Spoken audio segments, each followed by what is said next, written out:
Chapter 231, Rivaling a Grandmaster, So Fast. Lei Bao's expression turned sour as he watched Feng Jinyuan move. He hadn't expected the man to attack without hesitation. Feng Jinyuan had none of the magnanimity of a martial arts grandmaster. Feng Jinyuan's punch was so fast that the human body had practically no time to react.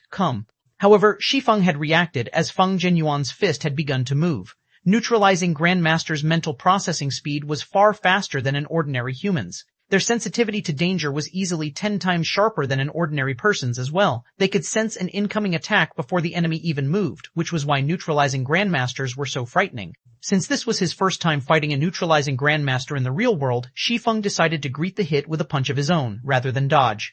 Like Feng Jinyuan's punch, Shi Feng lacked any flowery movements. It was standard, textbook punch. Suicidal bastard. Feng Mingyu could not help but grin as he watched. Feng Mingyu had recognized that Shi Feng was weaker than he was during their clash in the Redstone restaurant, not to mention his father. His father might be old, but thanks to modem technology like the life potion, he maintained his peak condition even at his age. In fact, Feng Jinyuan's body wouldn't even begin to deteriorate for another 2 decades.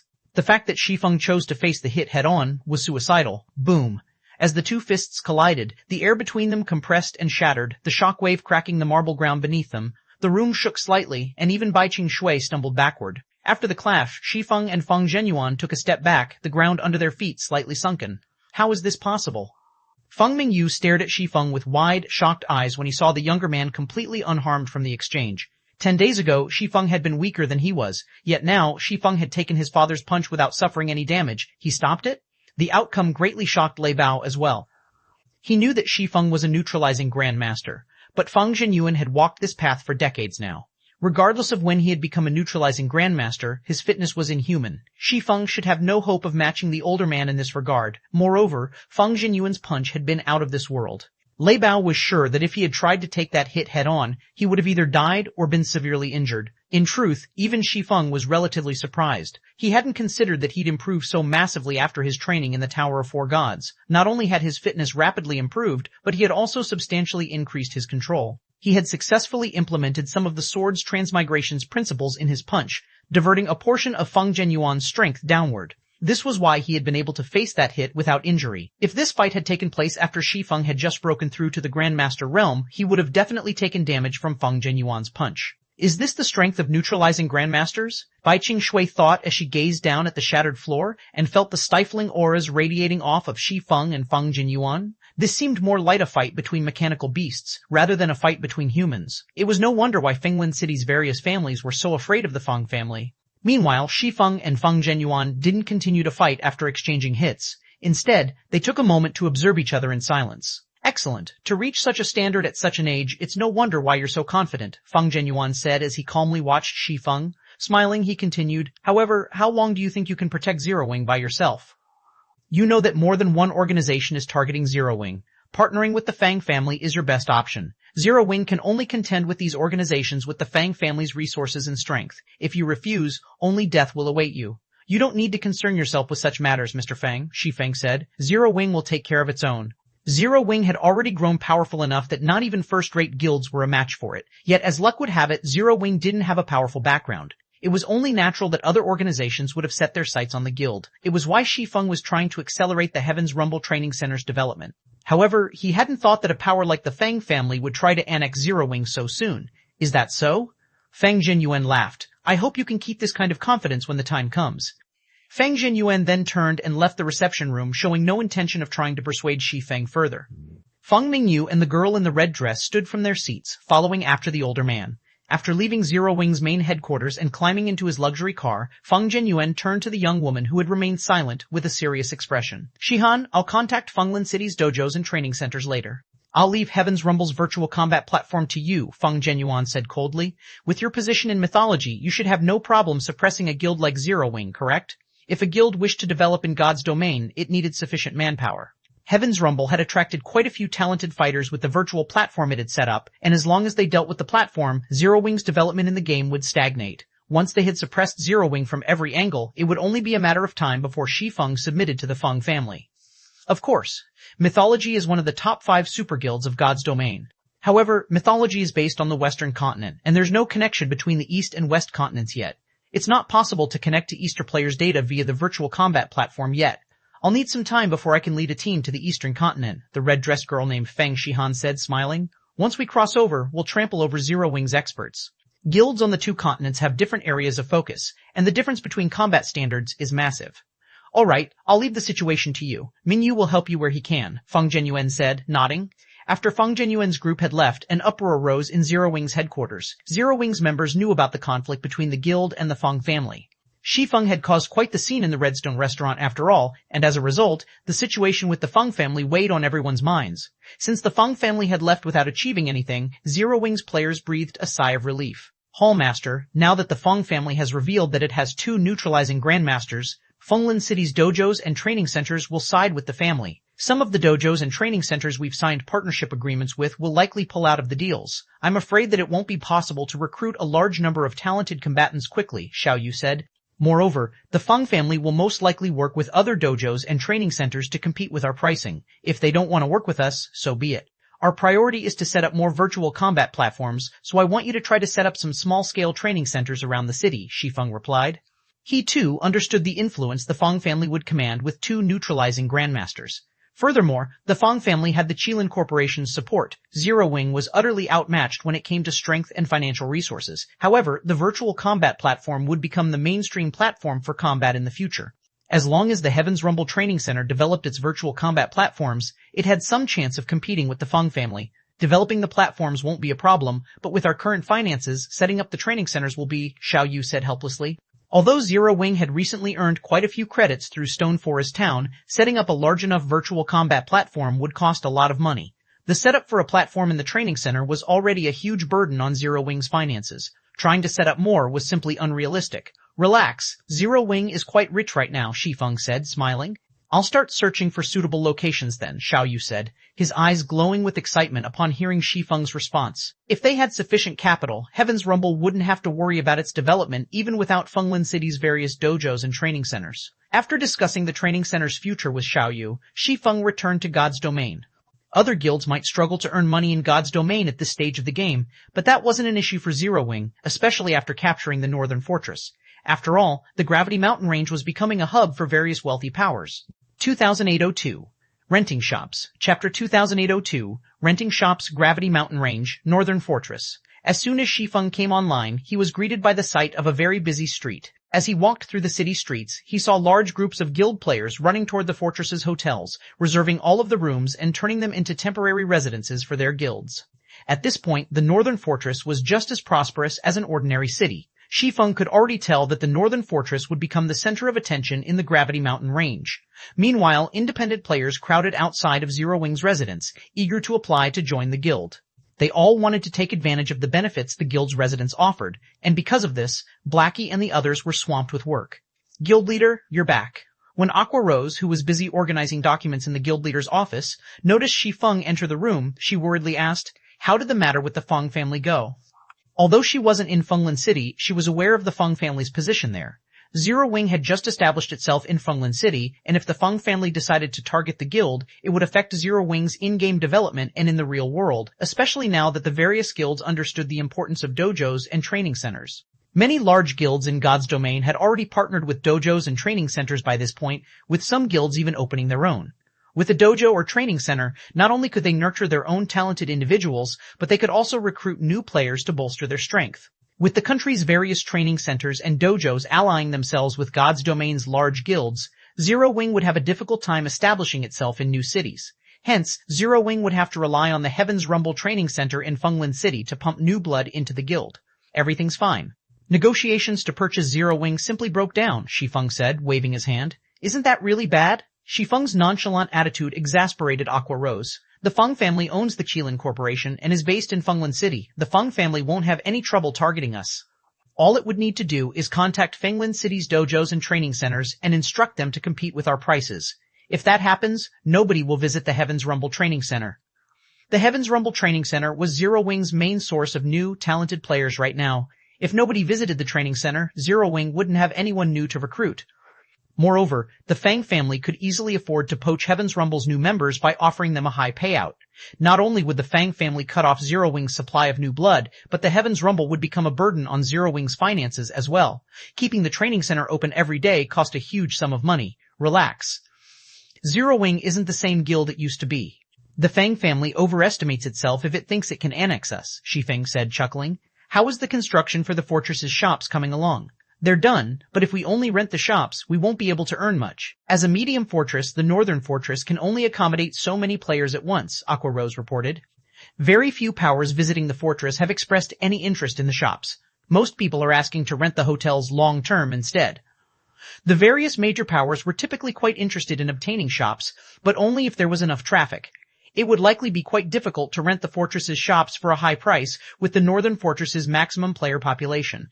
Furthermore, the number of shops in the fortress couldn't compare to those in a guild city. Based on God's Domain's settings, fortresses could only house a limited number of shops. A small fortress only had room for 100 shops, while a medium fortress could contain 240 shops. In comparison, a basic city could easily hold more than 1,000 shops. As long as they're done, I'm satisfied, Shi Feng said, chuckling. See to the necessary preparations and announce that the northern fortress will begin to lease its shops. The bid for each shop will start at 5 million credits per month, and will only lease 200 shops in total. First come, first served. Guild leader, Aqua Rose stared at Shi Feng as if he had gone mad. If they couldn't even lease Zero Wing City's shops for 5 million credit per month, how were they supposed to rent those in the northern fortress, which had less than 500,000 players right now? And Shi Feng's high price was only the starting bid. Just get it done. When the time comes, you'll understand, Shi Feng said, not bothering to explain further.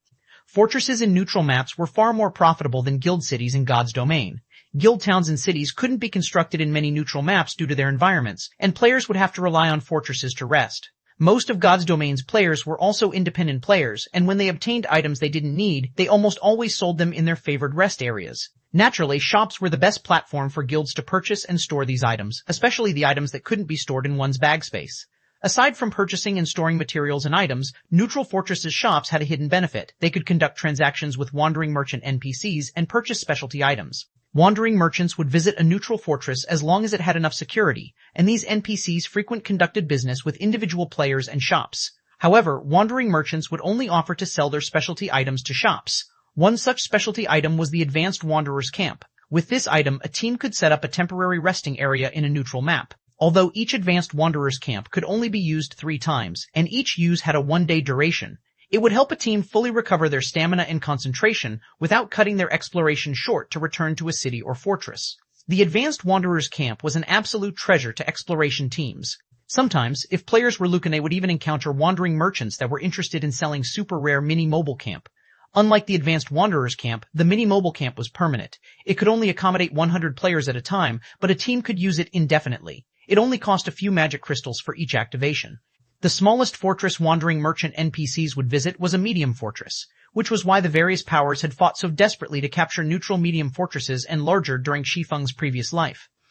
Every neutral medium fortress was a gold mine and definitely worth waging a war to acquire. To increase their chances of developing in neutral maps, the various powers wouldn't spare any cost when renting a fortress's shops. As long as one owned a medium fortress or larger in a neutral map, they wouldn't have to worry about needing a source of income, especially if that fortress was the northern fortress. Currently, it was the only fortress in the Gravity Mountain Range that had return scrolls, and there were plenty of unexplored ruins in the Gravity Mountain Range. Zero Wing wouldn't need to worry about no one renting the fortress's shops. After verifying Shi Feng's instructions, Aqua Rose informed the public that the northern fortress's shops were available for rent. 2033. Beginning of Turmoil, Chapter 2033, Beginning of Turmoil. When news of the Northern Fortress's shops availability went public, the various major powers that had already shifted their bases to the fortress heard about it immediately. No power would turn down the opportunity to own a fortress's shop, especially one in the Northern Fortress. At this point, the Northern Fortress was almost guaranteed to become the heart of the Gravity Mountain Range. The various superpowers might capture the map's other fortresses, even one of the 2 remaining medium fortresses, but they weren't likely to secure a fortress as popular as the Northern Fortress. The Northern Fortress had already begun to build its advantages, while none of the others had been captured yet. However, before Dragonheart Island's various powers could focus on the Northern Fortress's shops, a system announcement reached every player in the game. System announcement: a player has triggered an epic main storyline quest and activated the new expansion pack, Invasion of Other Planes. Planar passages connecting to other worlds will begin to open in 3 hours. Every player on the God's Domain continent was stunned, not to mention the players on Dragonheart Island. After a dazed moment, they were all ecstatic. Everyone knew that other worlds were resource treasure troves, but it wasn't easy to enter an otherworld. It was wonderful news that passages to multiple otherworlds were about to open. Guild leader, this is wonderful. With these planar passages, we won't have to worry about securing level 100 weapons and equipment anymore, Aqua Rose exclaimed. Zero Wing had a better understanding of other worlds' available resources than other powers. Take the Ice Crystal world, for example. The Ice Crystal world possessed various unique materials and superior forging techniques. The guild had earned a fortune by exploiting these advantages. Unfortunately, when the teleportation gate to the Ice Crystal world had opened in Lakeheart City, Zero Wing's income from the other world had significantly decreased. This system announcement regarding the planar passages was undoubtedly good news for Zero Wing. How did this happen so soon? In contrast to Aqua Rose's reaction, Shi Feng's expression turned gloomy when he heard the system announcement. The planar passage's activation would bring an abundance of rare resources to God's Domain's main continent, but it would also bring trouble. The flood of new players to the continent would be one of the biggest problems. Many players resided in other worlds, and once these planar passages began to open, those players could travel between the main continent and the other worlds as well. Because of this, these other worlds players would surge to the main continent in droves, as would many new powers. Competition on the main continent was already intense. It was easy to imagine what kind of outcome God's Domain would see if a large number of new competitors suddenly joined the fray. Even now, Shi Feng could clearly remember what had happened when the planar passages had opened during his previous life. A massive change had rocked God's Domain's various powers, with countless powers perishing during the invasion. Not even superpowers had been spared. Although other worlds were small, only half the size of a kingdom, their player standards differed due to the other world's environments. Some otherworld players were weaker than those on the main continent, while others were stronger. The Ice Crystal world was among average among the multitude of other worlds. In some of the stronger other worlds, players had no issues obtaining legacies, while others made it easier for players to convert to stronger races. These players tended to have greater combat power and higher levels than those on the main continent. Zero Wing had just recently become a pseudo-superpower and had yet to reinforce its foundations. Dealing with these otherworld players and powers wouldn't help Zero Wing. As far as Shi Feng could remember, many players had already risen to Tier 3 when the planar passages had activated in the past. Since this expansion had been triggered so early in this life, the competition between players would become even more intense than he remembered. Back then, the main continent's powers had already solidified their rule in level 100 plus neutral maps. Attempting to dethrone them had been an incredibly difficult task. However, players hadn't claimed the level 100 plus neutral maps in this life yet, and once the other world players and powers arrived on the continent, the competition for these maps would grow to unprecedented levels. I need to move forward with my plans. Shi Feng gritted his teeth as he examined at Zero Wing's current statistics. After giving the matter some thought, he turned to Aqua Rose and commanded, Aqua, notify the management in Zero Wing City and tell them to only accept credits in the shops. Also, we need to expand and recruit throughout the Dark Knight Empire. The planar passages would open all over the main continent. If Zero Wing wanted to survive the upcoming war, it needed to increase its overall strength as soon as possible. Shi Feng hadn't wanted to expand the guild too quickly, originally. More guild members meant higher costs for the guild, and if Zero Wing couldn't afford the new expenditures, the guild's development would regress. Thus, Shi Feng had decided to slow the guild's expansion, allowing Zero Wing to develop organically, unlike powers that rapidly increased their member count. Unfortunately, he couldn't afford to wait with the planar passages about to open. The gears of a new era had already begun to turn. If Zero Wing didn't have enough manpower, others would easily invade and usurp its territories, especially now that the Feng family had decided to target the Heaven's Rumble Training Center. Having received her orders, Aqua Rose quickly contacted the players that managed Zero Wing City, informing them that the guild would only accept credits as payment in its shops. Shi Feng also instructed Aqua Rose to find a method to recruit more secret silver guards with the growth potential to nearly rival fine gold rank. He currently possessed quite a bit of soul essence on him, which he could use to increase personal guards' growth potential. Although he could also use the soul essence on the guild's fine gold guards, it wasn't so easy to collect. Even after slaying all of the monsters in the Northern Fortress, he had only acquired 90 drops. With so little, he'd only be able to upgrade a few fine gold guards. Rather, he could upgrade a large number of secret silver guards with high growth potential to fine gold rank. Although there was only one rank between secret silver and fine gold guards, the difference between them was akin to the difference between peak experts and apex experts. If he could acquire a large group of level 100 plus fine gold guards at this stage of the game, he'd have a mobile killing machine. Shi Feng also intended to use the 2 remaining teleportation tokens to send Fire Dance, Gentle Snow, Violet Cloud, and Aqua Rose to train in the Tower of Four Gods. Zero Wing had more than 100 Refinement Realm experts and barely any peak experts. It was the guild's fatal flaw. As players started to reach level 100 and the system removed their restrictions, the difference between experts' combat standards would grow as well. It would become a lot more challenging to make up for that difference by relying on basic attributes. It was absolutely crucial that Zero Wing nurture more peak experts as quickly as possible. Once Shi Feng had handled these affairs, the sound of another system notification reached his ears. System announcement: planar passages have opened. Players can now visit their local planar passage to travel between worlds. 2014 planar passages activated. Chapter 2014 planar passages activated. Star Moon Kingdom, Star Moon City. Players flowed in and out of the lively teleportation hall. Merchant players and well-known adventurer teams from other kingdoms and empires were a common sight in and around the building. Although Star Moon City wasn't as prosperous as White River City, as Star Moon Kingdom's transit hub and the closest city to the Ore Empire in the kingdom, many players frequented the city. Star Moon City was already a large city with more than 9 million player residents. It was above average among God's Domain's various capital cities. Suddenly, a group of players with dark marks on their foreheads arrived in the teleportation hall. When the other players in the hall noticed them, they fell silent. Every one of these 100-plus players had reached level 92 or 93. Right now, the highest leveled player on the kingdom's ranking list was only level 88. Moreover, the experts in the area felt a powerful pressure from the group of strangers as if they stood before a small force of high-level great lords. The combined aura could even deter Refinement Realm experts from approaching. There sure are a lot of people here, Commander, but their levels are pretty low. They clearly haven't received a god's blessing either, a level 92 female ranger commented as she watched the players in the teleportation hall. It seems the main continent's players haven't developed as quickly as those in the shadow world. Only their weapons and equipment are better than ours. Apparently, different areas have varying degrees of development. This is an opportunity for our shadowless adventurer team. Obviously, weapons and equipment are easier to obtain here. We were lucky to find the planar passage in our world so quickly. We should take time to secure a foothold here first, the bald, level 93 youth in black said as he led the group. Star Moon Kingdom is the perfect place for shadowless to establish on the main continent. I want you to investigate the powers in this kingdom. If they're not willing to submit, we'll get rid of them. The 100-plus players promptly split up, and every other player who had overheard the bald youth's order began to panic. Meanwhile, other world players began to arrive in the main continent's various kingdoms and empires, intensifying the chaos on the main continent. While other world players began to flood the main continent, something surprising occurred in the Gravity Mountain Range's northern fortress. Shi Feng had estimated that it would take some time to lease out the fortress's shops. It would be a while before players discovered the benefits of a medium fortress's shops after all. However, in less than a day, Dragonheart Island's various powers had claimed over 100 shops for themselves. Although these powers didn't plan to rent the shops long-term, only agreeing to the first month, it instantly earned Shi Feng over 600 million credits. Including the income from Zero Wing City, he had a total of 800 million credits on hand. Once the credits were in his account, Shi Feng instructed Xiaoyu to move forward with their agreed plans. They might not be able to establish many large-scale training centers in Fenglan City, but 7 or 8 small training centers wouldn't be a problem. Furthermore, the branch training center's main purpose was to promote the virtual combat platform and encourage the city's players to train in the Heaven's Rumble training center habitually. Hence, they wouldn't need to purchase a lot of equipment for the branch locations.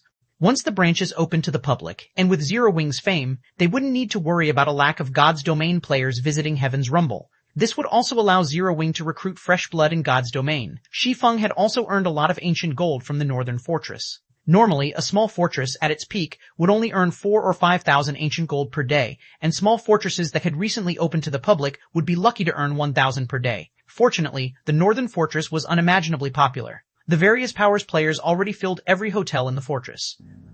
To reserve every room in a hotel, players would have to pay with ancient gold, not ancient copper or silver. Naturally, Zero Wing's share of the profits would consist of ancient gold as well. After a single day of business, Zero Wing had earned 7,000 ancient gold from the northern fortress, and that was after splitting the profits with Phoenix Rain. As more time passed and more players visited the fortress, Zero Wing would be able to upgrade its facilities. As basic hotels became advanced hotels, Zero Wing and the Phoenix Pavilion would earn even more ancient gold.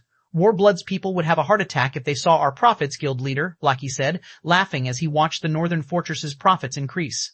It won't be long before our guild secures a foothold in Dragonheart City. With more guild members here, I'd like to see Warblood interfere with our development.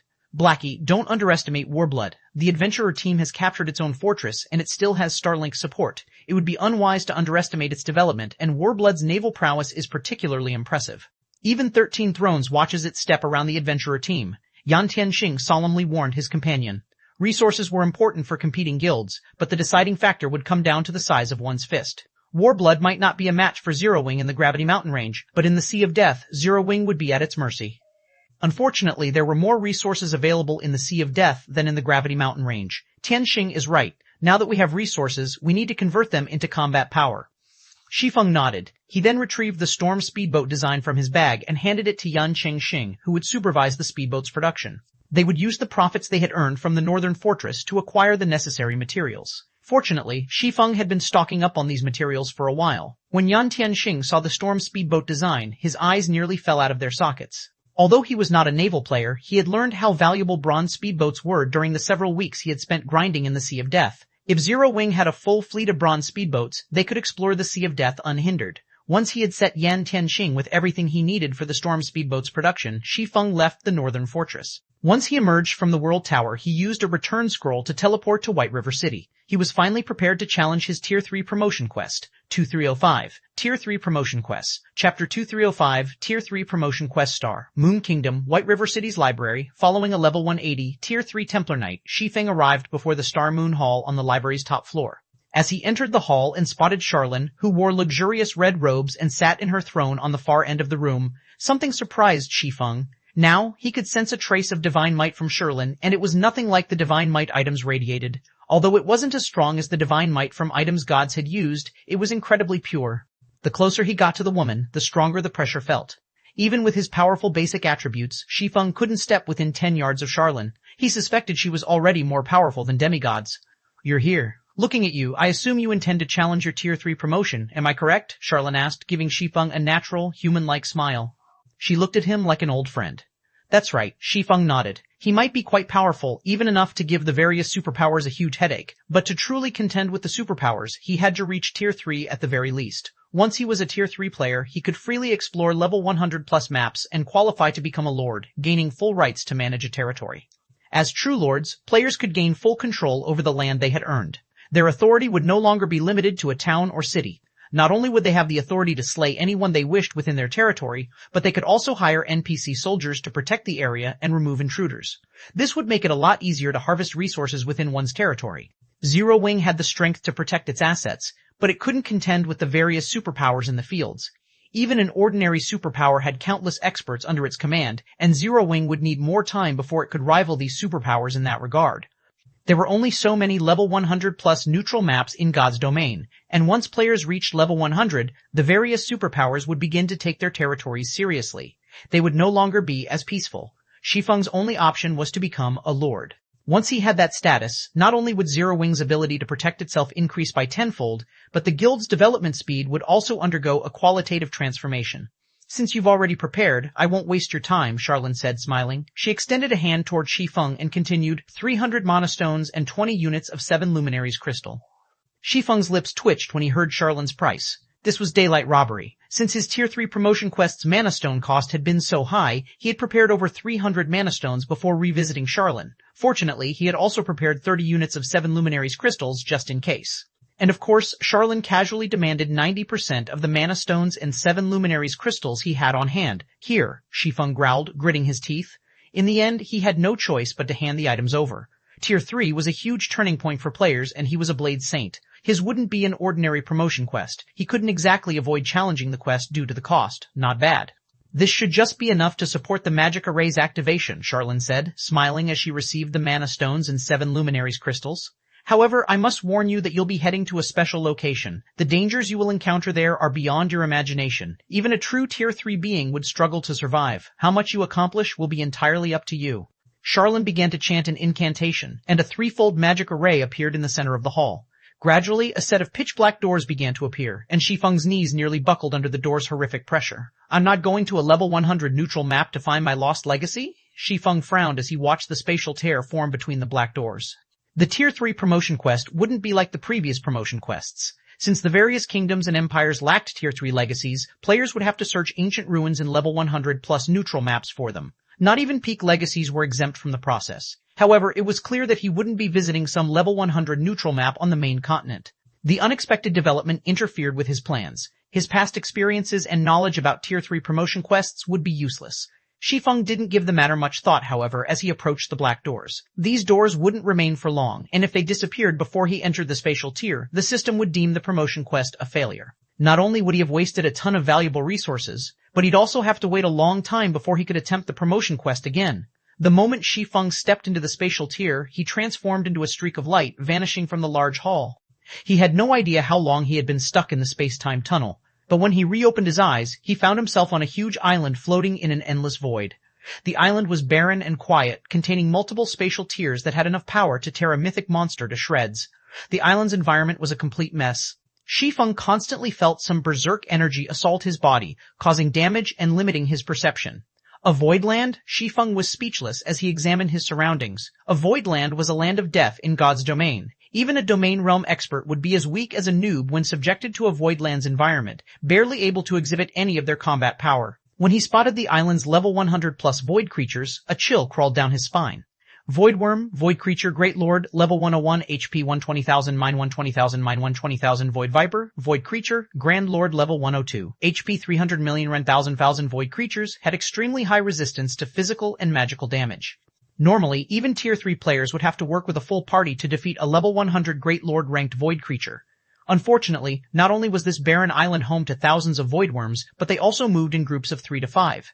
As for the Void Vipers that floated in the air, a single one of them could easily annihilate an entire Tier 3 team. Not even Tier 3 players would survive long on this island, much less Tier 2 players. System, you have accepted your Tier 3 promotion quest. Quest content, locate the Blade Saint legacy sealed in this void land and remove the seal to obtain the legacy. Sure enough, the promotion quest for one of the 10 Saint legacies is vicious. The corners of Shi Feng's lips twitched as he read the system notification. He'd be at his limit fighting a single Void Worm. He'd have no choice but to flee if he encountered 2 at the same time, yet these Void Worms roamed in such large groups. Just exploring the island would be a problem, not to mention finding the Blade Saint legacy. Fortunately, he was allowed to use items in this void land, and as such, he immediately pulled the Bible of Darkness from his bag and summoned a Tier 3 demon. He summoned Anna and Kite as well. He then relied on the Tier 3 demon as his MT, while Anna and Kite offered support from the sides. The Void Worms might be a problem for ordinary Tier 3 players, but they were merely practice targets with high HP to Anna and Kite.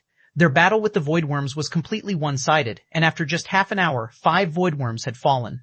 As they died, the Void Worms granted Shi Feng a ton of EXP and dropped a crystal that was as dark as night. A mana crystal. Shi Feng could not believe his eyes as he held the crystal. How is this possible? 2006 Tier 3 Evolution. Chapter 2006 Tier 3 Evolution Mana Crystal. To most players, this item was only a relatively rare material or decent energy source, but to Shi Feng, a mana crystal was just as valuable as 7 Luminaries crystals. They were so valuable to him because he could use mana crystals to evolve the Abyssal Blade. Shi Feng had tasked Melancholic Smile to purchase mana crystals for that very purpose, but she had yet to find any. Learning that these Void Worms dropped the mana crystals had certainly come as a surprise. The Abyssal Blade was significantly helpful. In its current state, the magic weapon was as powerful as a top-tier epic weapon of the same level. Unfortunately, Shi Feng couldn't afford to level up the weapon due to how many fine gold and dark gold weapons the upgrade required. The higher level a weapon was, the rarer it would be. Obtaining level 90 plus fine gold weapons was quite challenging at this stage of the game, not to mention level 90 plus dark gold weapons. Because its level had stagnated, the Abyssal Blade wasn't suitable for Shi Feng at this point. However, Shi Feng couldn't just abandon the weapon. Even if he stopped using it, the curse within the Abyssal Blade would still exist, and he'd periodically have to face the backlashes. Not only would the curse grow stronger as the magic weapon evolved, but it would also grow stronger as time passed, which was why players had been so afraid of magic weapons in Shi Feng's previous life. Although magic weapons could be a massive asset to players, they'd also become a greater burden as players leveled up. Of course, if players could maintain the magic weapons' growth as they reached higher levels, the weapons would offer more pros than cons, and after a certain point, they'd become even stronger than epic weapons. Unfortunately, it was very difficult to maintain that growth rate during the later stages of the game. Otherwise, fewer players would have fallen to their magic weapons' backlash in the past. Shi Feng stored the mana crystal in his bag and continued to hunt void worms while steadily approaching the center of the island. The Void Land was as large as a medium-sized leveling map in the outside world, and as Shi Feng grew closer to the island's core, he encountered more void worms. The monster's respawn rate increased as he traveled as well. Even with Anna and Kite's help, Shi Feng prioritized caution. While the 2 personal guards could withstand the Great Lord's attacks, he couldn't. Although slaying these void worms was monotonous, the bountiful EXP and occasional mana crystal motivated Shi Feng. He took barely any breaks from hunting the Great Lords. After a full day of combat, Shi Feng's experience bar had reached 99% of level 100. He just needed one more kill to level up, but he decided to wait for a moment. He locked his experience bar and summoned his Thunder Eagle, allowing the flying mount to benefit from the awarded EXP instead. Flying mounts and land mounts had different mechanics. While land mounts' levels would be determined by their owner's level, flying mounts had their own experience bars. This was why nurturing a flying mount was so troublesome. This quest fortunately offered the perfect opportunity for Shi Feng to nurture his Thunder Eagle. Flying mounts in God's domain were an exceptional mode of transportation, but they were also capable fighters. For players to grow stronger, they had to constantly improve their levels, equipment, skills, and other aspects. Flying mounts, however, only needed to level up. It was easier for these mounts to evolve through their tiers than it was for players. Thus, it had become common practice for experts to disregard their levels temporarily to level up their flying mounts. The Thunder Eagle was an intermediate, extraordinary flying mount, born with the strength of a great lord and extremely high growth potential. At level 100, its combat power might only be at the lower tier 3 rank, but once it reached level 110, it would rise to the intermediate tier 3 rank. At level 20, its combat power would further increase to the tier 3 upper rank standard. Aside from frantically grinding, Shi Feng occasionally logged out to rest his mind and provide guidance for some of his guild members.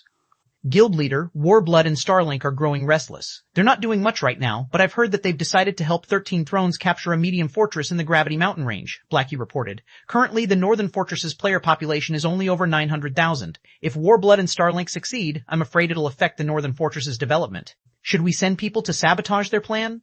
Since the Northern Fortress was the sole medium fortress in the Gravity Mountain range, it generated astronomical sums of credits and ancient gold each day. But if the various powers captured another medium fortress, the Northern Fortress's profits would decrease. That won't be necessary. Although we have a feud with Warblood and Starlink, we have nothing against 13 Thrones, Shi Feng said, shaking his head. Moreover, capturing a medium fortress is easier said than done. Just focus on managing our own fortress. I'm still busy with my tier 3 promotion quest and won't be back anytime soon. For now, try to buy as many plots of land near the World Tower as possible with the ancient gold we've earned. If he hadn't summoned the tier 4 hero, Zero Wing wouldn't have been able to capture the Northern Fortress, even with the Phoenix Pavilion's help. Moreover, securing the lands around the World Tower was far more important than worrying about a fortress in another corner of the Gravity Mountain range. All right, I'll make the purchases as soon as we have the money, Blackie responded. Although he was a little disappointed that he couldn't cause some trouble for Starlink and Warblood, his anticipation began to build with the thought of the lands near the World Tower. Shi Feng had explained these plots' function, and if Zero Wing could claim every one of the lands available, Dragonheart City's various powers would live in fear of their guild. After training the guild's members, Shi Feng quickly returned to God's domain and continued to venture deeper into the barren island. With the Thunder Eagle as a part of his party, the party's overall DPS had considerably increased, and as a result, Shi Feng was able to advance much faster than before. After 3 days of grinding, Shi Feng had moved into the island's inner region. The 3-day grind also allowed the Thunder Eagle to climb to level 103. Shi Feng knew that flying mounts didn't need as much EXP as players to level up, but he couldn't help his surprise at the Thunder Eagle's leveling speed. Shi Feng had also obtained 73 mana crystals from the slain voidworms. His harvest here was more than enough to cover the mana stone cost of entering the Voidland. When he reached the inner region, he found a translucent barrier enveloping the area. The inner region looked like a completely different world compared to the outer region. The island's outer area had been a barren wasteland, while a lush forest occupied the inner region. Within this lush forest, Shi Feng spotted graves of varying sizes. The smallest were simply dirt mounds, while the larger graves looked like majestic palaces. He also spotted a large number of undead wandering through this graveyard. Forgotten Spirit Undead Creature, Lord Level 101, HP 40,040,000 Ds. Forgotten Spirits weren't much of a threat. Shi Feng could easily take them out in a one-on-one fight. Unfortunately, these undead moved in groups of several dozen. Not even Shi Feng was confident of surviving a battle against so many Lord-ranked monsters. Each grave was also guarded by heroic spirits of varying strengths. Heroic spirits were the remnants of departed NPC heroes. They might not be as powerful as they had been in life, but the Tier 3 heroic spirits could easily slaughter Tier 3 players, not to mention a lowly Tier 2 player like Shi Feng. Even Tier 3 players have little hope of surviving in this place. Shi Feng could not help but frown at the undead wandering within the magic barrier. He'd have no choice but to flee from a one-on-one battle with a level 100 Tier 3 heroic spirit. Fortunately, he had personal guards like Anna and Kite to support him. Otherwise, finding the Blade Saint legacy would be utterly impossible. The instant Shi Feng stepped through the translucent barrier, however, Kite, Anna, the Tier 3 demons, and his Thunder Eagle vanished. A silencing barrier? Shi Feng stared at the barrier, stunned. God's domain had many types of magic barriers, and although barriers that nullified summoning-type magic arrays were rare, they could be found in certain ancient ruins. Finding such a magic barrier here was a nightmare. An ordinary level 100 Tier 2 expert wouldn't even be a match for the Lord-ranked Forgotten Spirits in a one-on-one fight. Even a Domain Realm expert would have to flee for their lives when encountering several dozen Forgotten Spirits. As for the level 100 Tier 3 heroic spirits, Domain Realm experts wouldn't even last more than 3 seconds. It's no wonder why so few people with peak legacies managed to complete their Tier 3 promotion quest. Shi Feng sighed ruefully as he observed the undead around him. With how the forgotten spirits were positioned, Shi Feng couldn't find any loopholes to exploit. Defeating these undead would be impossible with the strength of a level 100 Tier 2 player. He would need an entire 100-man team of level 100 Tier 2 experts to accomplish the feat. Right, if one's not enough, I just need to face them in a group. Struck with inspiration, Shi Feng stepped through the barrier and summoned Kite and Anna again. He returned to grinding void worms, planning to collect the 100 mana crystals he needed to evolve the Abyssal Blade. Of the weapons at hand, the Abyssal Blade allowed him to execute the highest number of attacks simultaneously. With 9 Dragon Slash, he could summon 16 Abyssal Blade Phantoms, which not even the Twilight Blade could do. If he could upgrade the Abyssal Blade to Tier 3, 9 Dragon Slash would undergo a qualitative transformation, allowing him to summon even more Phantoms. It might just be enough to help him defeat so many monsters. With this plan in mind, Shi Feng spent another day or so slaying void worms, eventually gathering the 100 mana crystals. The instant Shi Feng picked up the 100th mana crystal, the sound of a system notification reached his ears. System, 100 mana crystals detected. Conditions to evolve the Abyssal Blade met. Do you wish to evolve the Abyssal Blade? Retrieving the long-forgotten magic weapon from his bag, Shi Feng took a deep breath and declared, Evolve. 2007 Tier 3 Abyssal Blade, Chapter 2007, Tier 3 Abyssal Blade. The moment Shi Feng tapped on the Evolve button, the Abyssal Blade transformed into a cloud of black fog that moved toward his bag. The black fog began to devour every mana crystal in his bag like a ravenous wolf. The mana within the mana crystals was only slightly less pure than within 7 Luminaries crystals, and a single mana crystal contained enough mana to obliterate a small town from the face of the continent. When the Abyssal Blade devoured all 100 mana crystals, space around Shi Feng trembled violently with the transfer of such a frightening amount of energy. At the same time, a dragon's roar echoed across the island. It felt as if space were about to explode, making room for a dragon's arrival. Is this a backlash? Shi Feng's expression darkened. With every evolution, there was a chance that the magic weapon would release a backlash, and each backlash would be stronger than the last. If the weapon's owner couldn't cope with a single backlash, it would cripple their account. Initially, Shi Feng had been confident of contending with a potential second backlash, but based on the mana fluctuations he sensed, he doubted that he had more than a 50% chance of surviving. Fortunately, the mana only fluctuated for a few moments. After 3 seconds, the island returned to normal, and a pitch-black sword, decorated with engraved draconic patterns, appeared some distance away. Despite standing 5 yards away from the Abyssal Blade, Shi Feng could feel the magic weapon's intense dragon might weighing him down, his heels even sunk into the ground. Abyssal Blade, one-handed sword, magic weapon, attack power plus 4055. All attributes plus 30-20 attack speed plus 33. Ignore levels plus 25 attacks have 70% chance to cause 250% damage. 40% chance to cause 300% damage. Every attack increases damage by 2% to a maximum of 30%. If wielder belongs to a swordsman-related class, all skill levels plus 6. Increase free ability points received for every increase in level by 2 points. Equipment level 80 can be upgraded. Devour 40 level 85 dark gold weapons to upgrade to level 85. Equipment tier 3 can be evolved. Devour 5 god crystals to evolve to tier 4. Additional active skill 1, Phantom Kill tier 3, instantly creates a doppelganger under the wielder's control. Doppelganger has 95% of the wielder's attributes and all skills. The wielder can swap positions with the doppelganger at any time. Duration, 2 minutes cooldown, 5 minutes additional active skill 2, Abyssal Bind, tier 3 binds up to 5 enemies simultaneously and prevents movement, reducing defense and magic resistance by 100%. The higher tiered the target is, the weaker the effect will be. Duration, 5 seconds cooldown, 40 seconds additional active skill 3, 9 dragons / tier 3, instantly creates 21 phantoms of the Abyssal Blade for wielder's use. Each phantom sword deals up to 80% damage. Duration, 60 seconds cooldown, 8 minutes additional active skill 4, Abyssal Curse, tier 3, prevents all targets within a 100-yard radius from moving or attacking for 6 seconds and reduces their attributes by 20% for 10 minutes. Effect doubles if there is only one target in range. Cooldown, 30 minutes. Additional active skill 5, Dragon Soul tier 3 grants a doppelganger, a dragon soul, transforming it into a black dragon. The transformed doppelganger will have the same life rating as a black dragon and can use the skill Dragon Breath.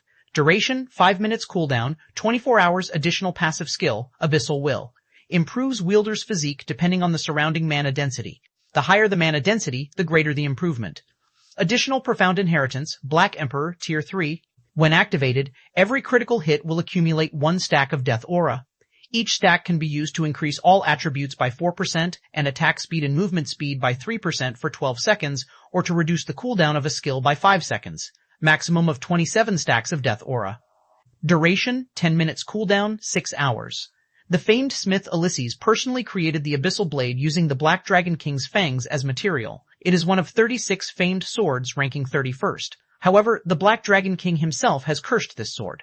Beyond the immense strength the blade offers, the wielder must face a backlash after a certain amount of time. However, after Jack had remodeled the Abyssal Blade with the Star Crystal, the strength of the backlash has been reduced greatly. If the wielder is unable to suppress the backlash, the wielder will receive the Black Dragon King's curse, permanently reducing all attributes by 50%, unable to be dropped, unable to be traded, unable to be destroyed. Shi Feng was stunned when he saw the evolved Abyssal Blade's attribute panel. The Abyssal Blade's attributes might not compare to the Twilight Blade and Killing Ray quite yet, but its attributes could rival that of a top-tier level 85 epic weapon, despite being only a level 80 magic weapon. However, the improved attributes weren't the most shocking aspect. The Abyssal Blade's skills had drastically improved now that it was a tier 3 weapon. Now, it was the perfect weapon to use against groups. Not even an ordinary fragmented legendary weapon would be its match in this regard. Seeing the tier 3 Abyssal Blade, Shi Feng couldn't even imagine how much it would improve once it reached tier 4. Of course, evolving the magic weapon further would be immensely more difficult than it had been thus far, requiring God Crystals, and 5 of them at that. One could only rely on luck to find God Crystals, which were even rarer and more difficult to locate than epic weapons. Shi Feng then unequipped Killing Ray, replacing it with the Abyssal Blade. So, this is the Abyssal Blade's power after another evolution? As he equipped the magic weapon, Shi Feng was astounded. His attack power and basic attributes might have decreased, but he was more compatible with the Abyssal Blade than he was with Killing Ray. The weapon felt like an extension of his body in his hand, and it was now unimaginably sharp. In its current state, the Abyssal Blade could easily slice through a level 100 plus Great Lord scales. Moreover, the magic weapon's effects had substantially improved, and he could feel his physique growing considerably stronger. Despite replacing Killing Ray with a lower-leveled weapon, his overall combat power hadn't decreased in the slightest. Rather, it had risen. After taking a moment to familiarize himself with the upgraded Abyssal Blade, Shi Feng shifted his attention to the graves within the inner region. The goal of his promotion quest was to locate the lost Blade Saint Legacy. Obviously, it should be inside one of those graves. The countless forgotten spirits wandering through the forest and the heroic spirits guarding each grave were the only obstacles in his way. A few minutes ago, Shi Feng had been helpless against the wandering forgotten spirits, but now that he had the tier 3 Abyssal Blade, defeating the undead wouldn't be a problem. Now, he only had to figure out a way to distract the heroic spirits while he opened the graves. Unfortunately, since he didn't know which grave contained the legacy, he decided to challenge heroic spirit guarding the nearest and smallest grave. The instant Shi Feng crossed through the translucent barrier, the undead roaming near the chosen grave sensed Shi Feng's aura and charged toward him. Although the forgotten spirits didn't have very high intellect, even a peak expert would have to flee if several dozen attacked together. Go. Shi Feng immediately activated 9 Dragon Slash. Like a group of experts, the 21 Abyssal Blade Phantoms flew forth to open a path for Shi Feng. Although each Phantom only possessed 90% of Shi Feng's strength, the attribute was just as high as an actual level 100 tier 3 players. As a result, the Abyssal Blade Phantoms effortlessly suppressed the approaching forgotten spirits. With one exchange, the Phantoms shoved aside the several dozen undead, allowing Shi Feng to reach the small grave. This is a resting place for the dead. The living have no place here. The spear-wielding tier 3 heroic spirit guarding the grave bellowed as he thrust his spear at Shi Feng. Forgotten heroic spirit undead, tier 3 Berserker King, level 10 HP 54,000 and 54,000. Although the heroic spirit did not have a lot of HP, he employed an advanced combat technique with that simple thrust, causing his opponent to ignore the weapon unconsciously. Moreover, the attack contained peak tier 3 power, easily enough to repulse level 100 plus Grandlords. If this attack struck a tier 3 player, they'd die instantly. Witnessing the heroic spirit's strength, Shi Feng lost any confidence in defeating the undead. Fortunately, he didn't actually plan to fight the heroic spirit. Shi Feng responded to the attack by using Phantom Kill, sending his doppelganger forward while activating Defensive Blade to block the strike. Shi Feng then rushed toward the grave. The moment Shi Feng touched the grave, a prompt window appeared before him. System, do you wish to activate the grave and absorb a portion of the grave owner's legacy? Ecstatic, Shi Feng activated the grave. However, a loading bar appeared the moment he did. Activating the grave would require a total of 8 seconds. When the heroic spirit sensed the grave's activation, he flew into a rage. Ignoring Shi Feng's doppelganger, the heroic spirit dashed toward the offending player. Sure enough, this won't be that easy. As the heroic spirit ran toward him, Shi Feng stopped holding back. He had his doppelganger activate its legacy berserk skill, Blade Liberation, focusing all of his attention on controlling the doppelganger as it attacked the heroic spirit. Lightning Flash. A web of sword lights enveloped the heroic spirit, yet the undead didn't seem concerned in the least. He spun and met the attack with his spear. Peng, peng, peng, the sounds of clanging metal echoed throughout the forest. Not only had the heroic spirit blocked every sword light the doppelganger had sent at him, but he managed to do so without stumbling a single step backward. The doppelganger wasn't a match for the heroic spirit, but Shi Feng didn't care. His only goal was to delay the Tier 3 heroic spirit for 8 seconds, not defeat him. Shi Feng finally absorbed a portion of the Grave Owner's legacy as he sacrificed his doppelganger. As he did, a legacy completion rate section had appeared in his quest window. System, legacy completion rate 15%. Do you wish to accept this legacy? So, that's how this works. Shi Feng immediately understood how he was supposed to complete his promotion quest. Every grave in this lush forest contained the Blade Saint legacy, but each grave contained a different completion rate of the legacy which couldn't be combined. It was up to him to decide how much of the legacy he wanted to leave with, following which Shi Feng abandoned the completion rate he had acquired from the small grave and escaped through the barrier. The moment he crossed the magic barrier, the Forgotten Spirits and Heroic Spirit chasing him gave up and returned to their original positions. Now that he understood his quest's mechanics, Shi Feng set his sights on the higher quality graves in the island's inner region. Naturally, the more magnificent graves were guarded by stronger heroic spirits. The largest grave sat within the forest's core, as opulent as a palace with a level 100, Tier 4 heroic spirit standing guard. The graves that were a grade inferior to the palace-like grave in the center were protected by heroic spirits with titles. Heroic spirits that earned a title after their deaths had been heroes among heroes during their lives. Killing apex experts of the same tier would have been child's play. Although they had lost a significant portion of the strength after death, they could still kill apex experts with little to no effort. I can only give it a try. Shi Feng gritted his teeth as he set his sights on a great sword wielding titled Heroic Spirit. He knew he had no hope of activating the grandest grave in the cemetery.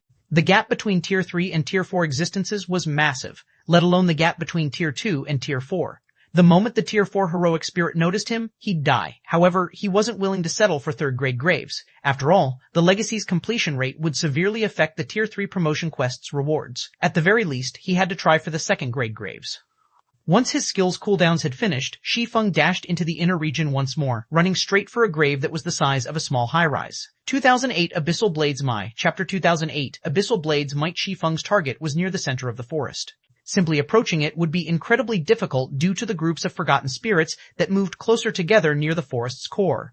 If Shi Feng relied on his own strength to reach the grave, he wouldn't get close to it, much less activate it. Several hundred forgotten spirits flew toward him, and Shi Feng felt his scalp go numb. Fortunately, he was barely able to keep the forgotten spirits out of attack range with the 21 abyssal blades fighting for him. 9 Dragon Slash had a time limit, however, so he couldn't stop the undead like this forever. Although Shi Feng was confident that he could escape these monsters with his life, if he couldn't keep the forgotten spirits at bay, that would be it. He wouldn't be able to do anything more. If he wished to secure the second-grade legacy, it was crucial that he utilize 9 Dragon Slash's duration efficiently. It took me 42 seconds to reach this grave, which is about as long as I estimated. Glancing at 9 Dragon Slash's remaining duration, Shi Feng breathed a sigh of relief. I should be able to activate the grave within the remaining time. There were 2 reasons that Shi Feng had passed up the highest grade grave. Naturally, the first was the Tier 4 heroic spirit that guarded it. His second reason was the lack of time. Reaching and activating the second-grade graves within 9 Dragons Slash's 60-second duration was his limit. Before Shi Feng could catch his breath, the silver-armored, greatsword-wielding heroic spirit that guarded the gravestone abruptly opened his eyes. A faint, red barrier then enveloped the gravesite, decreasing Shi Feng's basic attributes and physique by 20%. Erdia, Flame Knight Heroic Spirit, Tier 3. Berserker King, Level 101 HP 78,000. Shi Feng's expression darkened as he stared at Erdia. Shi Feng had assumed that Erdia had the strength to instant-kill Tier 3 players, but he had never thought that the heroic spirit would be this powerful. Erdia might not have a lot more HP than the heroic spirit he had fought earlier, but he was definitely much stronger. Purely regarding basic attributes, he had to be 30% stronger than the Forgotten Heroic Spirit. In combination with its domain, which only Tier 4 NPCs and above could grasp, Erdia could squash Tier 3 players like ants. I commend your bravery, adventurer. Over the several millennia I have stood guard, you're the first to dare approach in search of the Blade Saint's legacy. I hope you can offer some entertainment, Erdia leisurely commented. Unlike the Forgotten Heroic Spirit, which had attacked immediately, he joked around like a player as he slowly approached Shi Feng. Seeing this, a chill crawled down Shi Feng's spine. They might be dead heroes, but heroic spirits weren't considered NPCs in God's domain. Because of this, their intellect shouldn't be as high as NPCs. However, that was obviously not the case for Erdia. This was also the first time Shi Feng had encountered such an intelligent heroic spirit. Seeing that Erdia was already 50 yards away, Shi Feng activated the Ring of Gospel's miniature world and Ring of Brilliance as a precaution. Unfortunately, Shi Feng could tell that wouldn't be enough after the two skills had taken effect. He then activated Blade Liberation to bolster his basic attributes further, and at the same time, he activated the Twilight Blades Twilight of the Gods and Twilight Shadow, splitting into 8 clones. With Twilight of the Gods and Blade Liberation active, Shi Feng's physical doppelgangers inherited the skill's effects. Now, every one of his doppelgangers had the strength to rival Grand Lords of the same level. If 8 level 100 Grand Lords worked together, they could even take on a level 100 mythic monster. However, before Shi Feng could control his doppelgangers, Erdia vanished, reappearing before Shi Feng's clones. The heroic spirit brandished his flaming greatsword, sending 8 crimson sword lights at all 8 doppelgangers. Shi Feng's doppelgangers reacted quickly, intercepting the attacks with their swords. However, the moment the crimson sword lights met the doppelgangers' blades, the impact threw them over a dozen yards before they slammed into the ground, their swords humming. Each doppelganger instantly lost over 20,000 HP. A bronze combat technique? Shi Feng's expression turned grim when he saw the outcome. Extreme Slash. Although Erdia had only executed 8 extreme slashes, 1 fewer than Miracle Dragon's 9 extreme slashes, Erdia's mastery with the technique was far greater than Miracle Dragon's. He had mastered the advanced combat technique until he had upgraded it into a bronze combat technique. This was a tier 3 heroic spirit that could use bronze combat techniques. No one would have believed Shi Feng if he had told them about Erdia's abilities in his previous life. Some might even mock him for his stupidity. Heroic spirits might have once been heroes, but they weren't anymore. They particularly lacked intellect and weren't even a match for ordinary NPCs regarding this aspect. Seeing a heroic spirit execute an advanced combat technique was already quite impressive. Most tier 3 NPCs couldn't even master a bronze combat technique, much less a tier 3 heroic spirit. And yet, the impossible had just happened.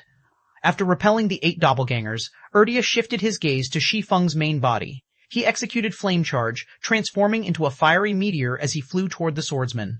Based on how this flame charge appeared, Erdia's skill completion rate should be 99% or 100%. Shi Feng didn't dare take Erdia's charge head-on. If the heroic spirit had already thrown his doppelgangers, he could definitely send Shi Feng flying. Shi Feng activated Phantom Kill, summoning another doppelganger and having it activate Blade Liberation and Defensive Blade to intercept the approaching Berserker King. If he died during his tier 3 promotion quest, he'd have to wait a long time before he could challenge it again. It was a risk he wasn't willing to take. However, the moment Shi Feng's doppelganger activated Defensive Blade, Erdia cancelled his flame charge and thrust his flaming greatsword into the ground. Dozens of fiery blades rose from the dirt, flying toward the doppelganger. Tier 3 skill, Storm Garrote. Defensive Blade's block counts were exhausted in an instant. Seeing this, Shi Feng had no choice but to focus most of his attention on his doppelganger and executed Sword's Orbit. When the Galaxy of Stars and the flaming blades met, both attacks shattered. Although the doppelganger had successfully blocked the attacks, it had been forced to stumble over a dozen steps backward. Moreover, each attack had devoured nearly 10,000 of the doppelganger's HP. With just one skill, Erdia had dealt over 200,000 damage. As they kept the forgotten spirits away from the gravesite, the Abyssal Blade Phantom's duration continued to decrease, and Shi Feng's doppelganger couldn't keep Erdia distracted. It began to make Shi Feng even more nervous. If he activated Twofold Berserk, he could hold Erdia off, but he needed to activate the grave with his main body. There was no point in trying to distract the heroic spirit himself. He intended to reserve absolute domain for his escape from this place. Even if he activated the grave and obtained the legacy contained within, he would fail his quest without it. Your doppelgangers are quite good, but this is as far as you'll get. Erdia declared, chuckling when he realized Shi Feng's doppelganger had survived his Storm Garrote. Erdia pulled his greatsword from the ground and appeared before the doppelganger. He executed 8 extreme slashes once more, but this time he concentrated all 8 attacks on a single target. Dragon Soul. Shi Feng understood that if his doppelganger died, this quest would come to an end. Hence, he decided to use the Abyssal Blade's strongest skill, Dragon Soul. Right now, every attribute point mattered. Shi Feng's doppelganger roared, the sound filling the entire forest. As it did, the doppelganger transformed into a 10-meter-tall, pitch-black dragon. It had more than doubled in size than when the Abyssal Blade had only been a Tier 2 weapon. Seeing the 8 sword lights fly toward it, Shi Feng's doppelganger swiped a single claw to block them all.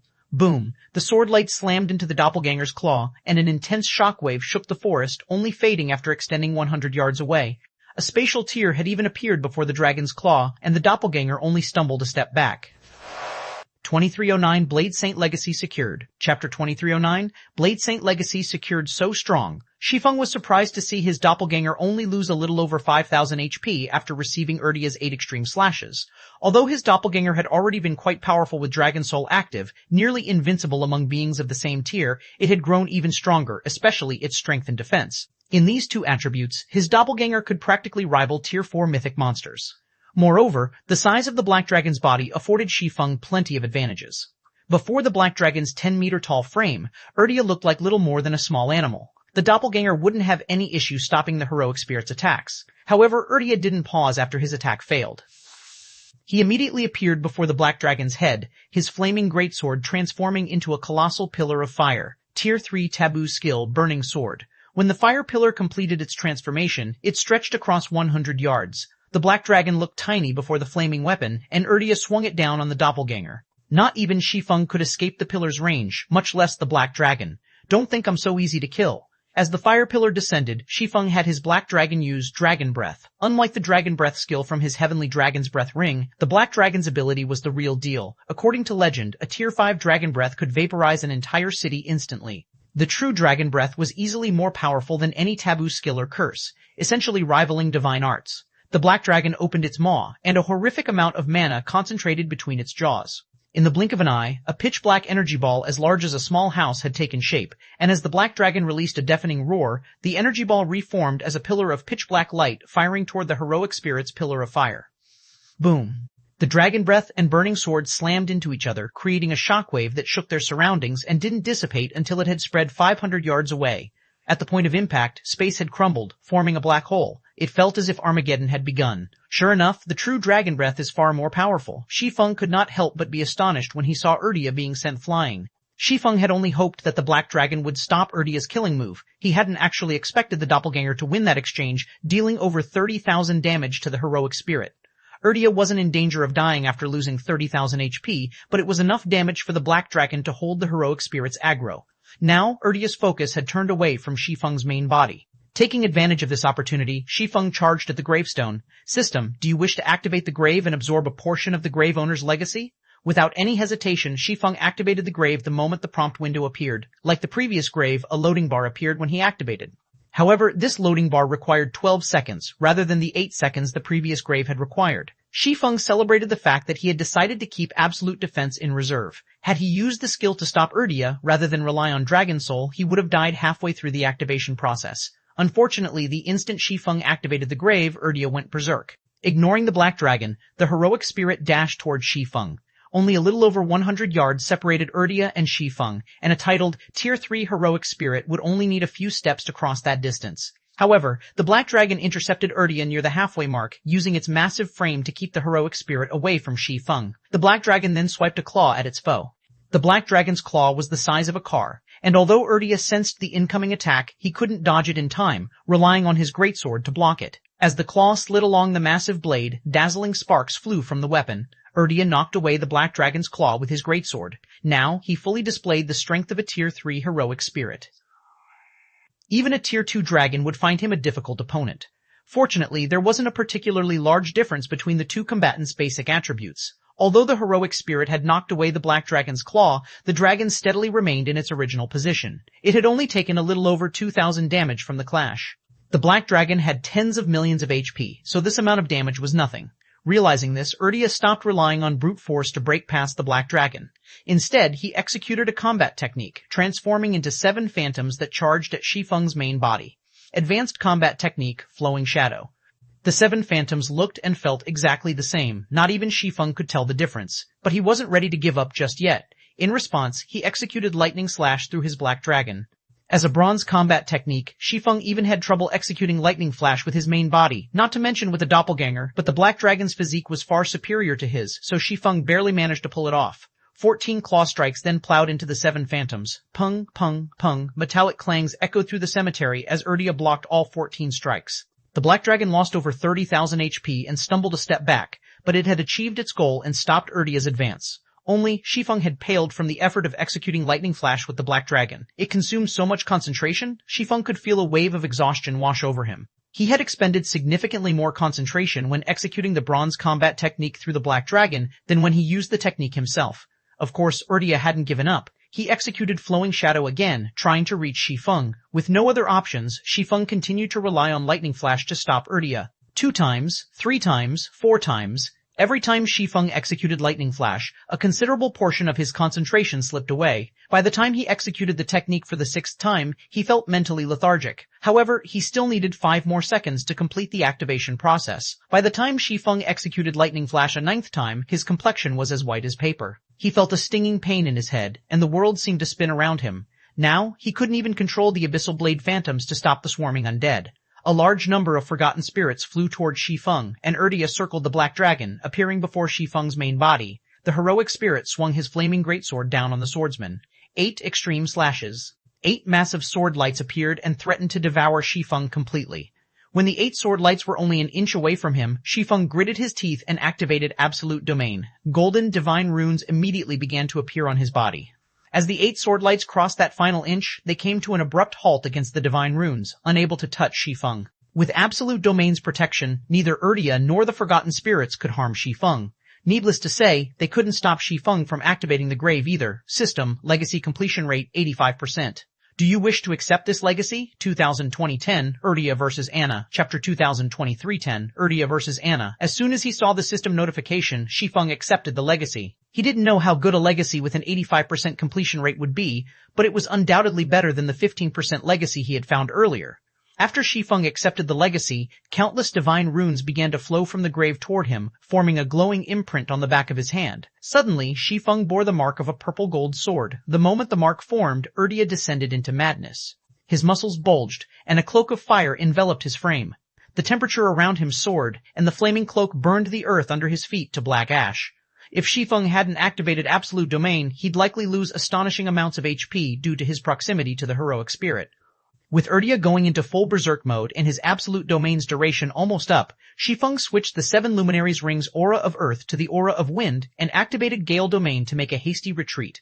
While all forms of teleportation were prohibited in the Voidland's inner area, flying, fortunately, was not. Gale Domain was Shi Feng's only hope of escaping from the inner area. Without it, he wouldn't have any chance of leaving the inner region even if he had the legacy. He no longer had 9 Dragon Slash to rely on, and he had a titled Tier 3 Heroic Spirit after him. However, before Shi Feng could leave the grave, Erdia charged forth like a meteor. The heroic spirit was so fast that not even the Black Dragon could stop him in time. Boom. Erdia crashed into Shi Feng, and the golden divine runes that protected him actually trembled. This hadn't even happened when Erdia had hacked and slashed at Shi Feng earlier. The heroic spirit proceeded to brandish his flaming greatsword at Shi Feng over and over. For a moment, even Shi Feng was helpless against the countless sword lights. He couldn't keep up with the speed of any of these attacks. Erdia's attack speed wasn't that much faster than his, but he couldn't keep up with the heroic spirit's reaction speed. With Erdia's basic attributes, the heroic spirit could finish Shi Feng off in 2 or 3 hits, even if Shi Feng activated twofold berserk. Absolute Domain only had 6 seconds remaining, and Shi Feng was still nearly 1,500 yards away from the inner region's barrier. Throwing caution to the wind, he flew straight for the barrier. Despite the fact that Erdia couldn't fly, the undead had no issues keeping up with Shi Feng, continuously attacking the fleeing swordsman. Every one of Erdia's attacks had enough power to injure mythic monsters. Shi Feng would have already died several times if it hadn't been for Absolute Domain's protection. 5 seconds, 3 seconds, 1 second. Unfortunately, Shi Feng's flying speed was fast, but he couldn't reach the barrier within 6 seconds. He was still roughly 500 yards from his target when Absolute Domain's effects wore off. As soon as they did, Shi Feng felt a scorching heat envelop his body, dealing 10,000 damage per second. Seeing the divine runes fade from Shi Feng's body, Erdia sneered at his prey. He pushed off the ground and arrived before Shi Feng in an instant, plunging his flaming greatsword down on Shi Feng's head. 8 extreme slashes. This time, every one of the 8 sword lights contained Tier 4 power. Not even the Black Dragon would be strong enough to block the attack, much less Shi Feng. Fortunately, Shi Feng had prepared for this moment and activated Defensive Blade. Peng, peng, peng, another series of metallic clangs echoed throughout the forest. Erdia had exhausted over half of Defensive Blade's block counts in that one exchange. By the time Defensive Blade ended, Shi Feng had only moved 50 yards closer to the barrier. As Erdia was about to launch another attack, Shi Feng activated Abyssal Bind. Over 20 pitch-black chains emerged from the void, binding Erdia and forcing the heroic spirit to a grinding halt. At Tier 3, Abyssal Bind could hold a target for up to 5 seconds, and it should be 100% effective against a Tier 3 being like Erdia. It was also Shi Feng's final trump card. Pung. However, before Shi Feng could relax, he heard the sound of a chain shattering. When he had gone berserk, Erdia had become nearly stronger than a mythic monster. It had only taken the heroic spirit an instant to shatter one of the chains. As if they were made of paper, the other chains began to break, one after another. For the crime of desecrating a saint's grave, you will die. Erdia bellowed as he swung his freed arms, slashing his greatsword at Shi Feng, who stood over 50 yards away. As Erdia swung his greatsword, a torrent of fire swept toward Shi Feng. Shi Feng spun, meeting the attack with his swords as the flames were about to hit him. Void shield. Boom. The Void Shield, which had 10 times Shi Feng's maximum HP, nearly shattered as a result of the attack, and the impact threw Shi Feng backward over 30 yards. What a frightening move! Shi Feng silently celebrated when he saw that his Void Shield had only cracked. If he hadn't responded appropriately, that attack would have killed him. Erdia was far more powerful than Shi Feng had imagined. Had he allowed his strength and greed to blind him, challenging the largest grave instead, he would have died the moment his absolute domain's duration ended. Meanwhile, thanks to Erdia's attack, Shi Feng and the heroic spirit were now separated by 100 yards. Although Abyssal Bind wouldn't hold down Erdia for 5 seconds, it should be able to keep him in place for 2. Fortunately, as a Tier 3 heroic spirit, Erdia couldn't attack a target that was so far away. In the remaining 2 seconds, Shi Feng widened the gap between him and his pursuer by more than 300 yards. Erdia's movement speed was much higher than Shi Feng's, but during a chance, Erdia would need some time to get within attack range. Meanwhile, Shi Feng continued to move closer to the barrier. 150 yards, 100 yards, 50 yards. When Erdia was less than 80 yards away from Shi Feng and was about to bombard the fleeing swordsman once more, Shi Feng finally slipped through the magic barrier. Enraged, Erdia sent another wave of fire at Shi Feng, but this time Shi Feng retrieved a summon guard scroll and called forth Anna. As Anna appeared before him, Shi Feng breathed a sigh of relief. He might not be a match for a titled Tier 3 heroic spirit, but that wasn't the case for Anna. Anna was an epic guard with a 113-point growth potential. She might not rival an NPC hero of the same tier, but she wasn't far from it. She'd have no problems holding off Erdia. Calmly, Anna swung her staff and cast a spell in response to Erdia's fiery attack. A black-white two-fold magic array appeared before the personal guard. The moment Erdia's flames encountered the array, it looked like they had crashed into the side of a rocky mountain. No matter how much fire crashed into and burned the magic array, they didn't do any damage. Alright, let's leave. With Erdia chasing after him, even after he had crossed the inner region's magic barrier, Shi Feng immediately activated the Tier 2 group instantaneous teleportation scroll he had pulled from his bag earlier, leaving the island with Anna by his side. 23011, Mana Body. Chapter 23011, Mana Body Star Moon Kingdom, White River City. Once Shi Feng and Anna had arrived in the Voidland safe zone, he used a return scroll and teleported back to White River City. However, he nearly thought he had arrived at the wrong place when he emerged from the teleportation array. Many of the players in the teleportation hall had already reached level 90, and there were quite a few level 91 players among the crowd. Not even Dragonheart Island's experts should have reached this level yet. He had only been busy with his Tier 3 promotion quest for a few days. The effects of the planar passages opening early are so drastic. The open planar passages was the only explanation Shi Feng could think of. The planar passages activation wouldn't just lead to new players on the main continent, it would also bring in an abundance of resources, including leveling resources. During Shi Feng's previous life, the planar passages activation had triggered a leveling frenzy among the main continent's players, but it had been nothing compared to this. However, after giving the matter some more thought, Shi Feng knew such a situation wasn't impossible. His presence in God's domain had already caused a significant butterfly effect, and players in this life leveled much faster than in the past. With the planar passages activating before mainstream players had even reached level 100, the increased resources would have a greater effect on players. With so many excellent grinding spots available, it was only natural that players would level up faster than before. As Shi Feng was about to leave the teleportation hall, a 100-man team of independent players walked into the building. Noticing the team's arrival, many players in the hall turned their attention to the newcomers, chatting quietly amongst themselves. Quick, look, it's Silver Arrow. They must be heading out to raid another level 95 team dungeon. I wonder when our adventurer team will be ready to do the same. Your adventurer team? Dream on. Even the Black Dragon Empire's players are just starting to raid level 95 team dungeons, not to mention Star Moon Kingdom's players. Moreover, Silver Arrow was one of the first adventurer teams to join the Shadowless Adventurer Alliance, and it's received a lot of help from the Shadow Empire Adventurer Teamel. I guess you're right, but joining the Shadowless Adventurer Alliance is so difficult. I've heard that many of the well-known adventurer teams from the neighboring kingdoms have been rejected. The passing rate is incredibly low, but as long as an adventurer team becomes a member, it'll undergo a metamorphosis. Not only will its overall strength significantly increase, but not even first-rate guilds and superpowers experts would dare to mess with it. The various players discussing the Silver Arrow adventurer team did so in envy.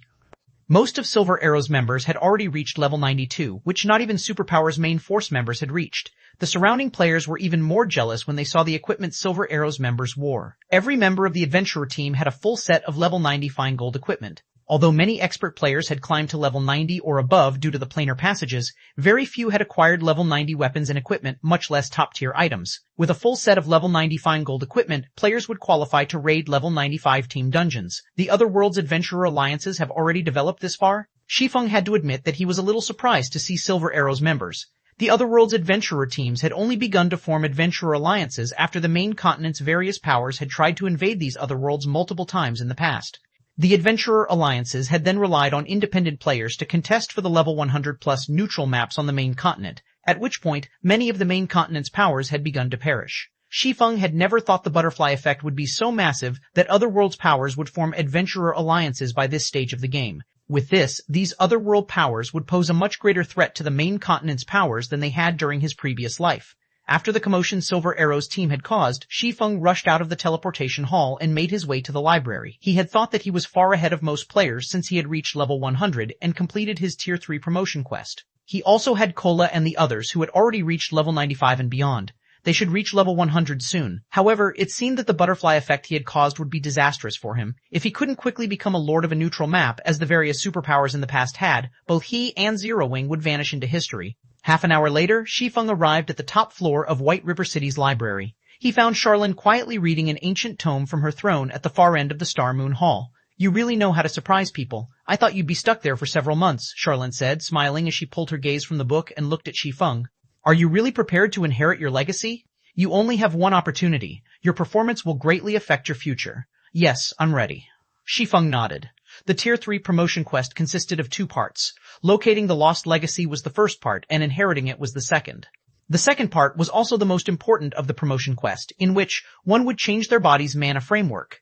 As a major turning point in God's domain, players' physiques and their body's mana framework would transform when they reached Tier 3. Of course, not all mana frameworks were equal. The difference in their strengths would even exist among players with ordinary Tier 3 classes. Players inherited a variety of legacies, and those with different mana frameworks would display varying levels of strength. However, these differences wouldn't display in a player's physique, but would affect the world's rules. For example, Tier 2 players could only survive for a short time in level 100 plus neutral maps due to the area's environments, even if they just stood there and did nothing. In comparison, Tier 3 players could survive for a long time in a level 100 plus neutral map due to their body's mana framework. The stronger a player's mana framework was, the greater their survivability would be in poor environments. Their mana framework would also largely impact their stamina and concentration recovery rates. This was why Tier 3 classes had such a huge impact in God's domain. Although Shi Feng had already obtained his legacy, he wasn't out of the woods yet. His ability to inherit the legacy was far more important. Shi Feng had only completed a Tier 3 Bronze Legacy in the past, and although the Bronze Legacy had been among the best of its peers, and he had formed a nearly perfect mana body, it hadn't been enough to get him through his Tier 4 promotion quest. Normally, only players with a silver-ranked mana body could survive in the harsh environments that served as the venue for Tier 4 promotion quests. As a result, he had always been a step away from clearing the quest in his previous life. Of course, if he had had a piece of legendary equipment back then, the results would have been different. Even a piece of fragmented legendary equipment would have changed the outcome significantly. Unfortunately, he never managed to find one, so he hadn't been able to cross that threshold. "Alright, this is your decision, but you must remember that your time is limited. Don't bite off more than you can chew," Charlene warned. Seeing how determined Shi Feng was to see the rest of his promotion quest through, she began to chant the incantation. The sword mark on the back of Shi Feng's right hand began to burn, and at the same time, countless divine runes appeared across his body, gradually forming a gigantic, fourfold magic array. 3 windows displaying mana body samples then appeared before him, each more complex than the last. Shi Feng was ecstatic the moment he saw the magic array and sample mana bodies. The number of layers the magic array had, which would construct the mana body, represented the rank of the mana body that could be created. A single-layered magic array represented bronze rank, a 2-layered magic array represented silver rank, and so on. The mana body samples represented the complete mana body standard. The first sample represented the basic standard, the second represented the intermediate standard, and the third represented the advanced standard. However, the magic array that enveloped Shi Feng now had 4 layers. He had never heard of a 4-fold magic array creating a mana body before. 2014 Advanced Epic. Chapter 2014 Advanced Epic. Once Charlene had formed the magic array, a series of system notification rang in Shi Feng's ears. System, congratulations on completing your Tier 3 promotion quest and obtaining the Blade Saint Legacy. Legacy completion rate 85%. Advanced Epic Legacy received. You have 4 hours to construct your mana body. System, congratulations on being the first player to complete the Tier 3 promotion quest. You will have 1 additional hour to construct your mana body. Epic rank, Shi Feng was stunned when he read the system notifications. The highest rank mana body he had heard of during his previous life had only been gold rank, and only 1 out of every 10,000 experts had earned a gold-ranked mana body during their Tier 3 promotion quests. These experts had been powerhouses in level 100+ neutral maps, strong enough to give the various superpowers massive headaches. A gold mana body provided more than high adaptability to harsh environments. It also elevated players' stamina and concentration recovery rates to extraordinary highs. Players' stamina and concentration would recover by absorbing the mana around them. Depending on the density of the mana in the area, their recovery rates would increase by 30% to 60%. With such a significant improvement to their stamina and concentration recovery rates, players would no longer have to rely on stamina equipment, replacing such items with equipment that provided more raw power. This was why players with gold mana bodies were so much stronger than ordinary experts and could freely roam in level 100+ neutral maps. Even superpowers would find these players quite challenging to hunt down. This was also why the various superpowers' influence on independent players would significantly decrease when they reached Tier 3, even to the extent that top adventurer teams could begin to contend with superpowers. The Midnight Tea Party was a prime example of this. After level 100, players had had an absurdly difficult time trying to join the Midnight Tea Party during Shi Feng's previous life.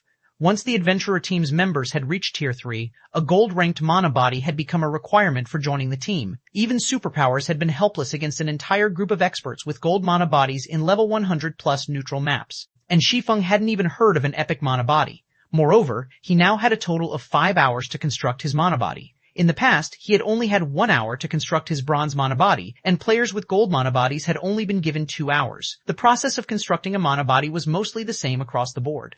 The outcome depended on how much one could complete in the allotted time, and one's progress depended on how much time they invested in the trials. You can begin your mana body's construction now. Remember, you only have 5 hours. If you fail to complete a mana body before time runs out, the magic array will grant you the most basic mana body available, and your efforts will have gone to waste, Charlene reminded Shi Feng seriously. Understood. He nodded, understanding how important this matter was. Immediately, Shi Feng carefully inspected the 3 mana body samples hovering before him. Each of the mana bodies displayed was different and more complicated than the last.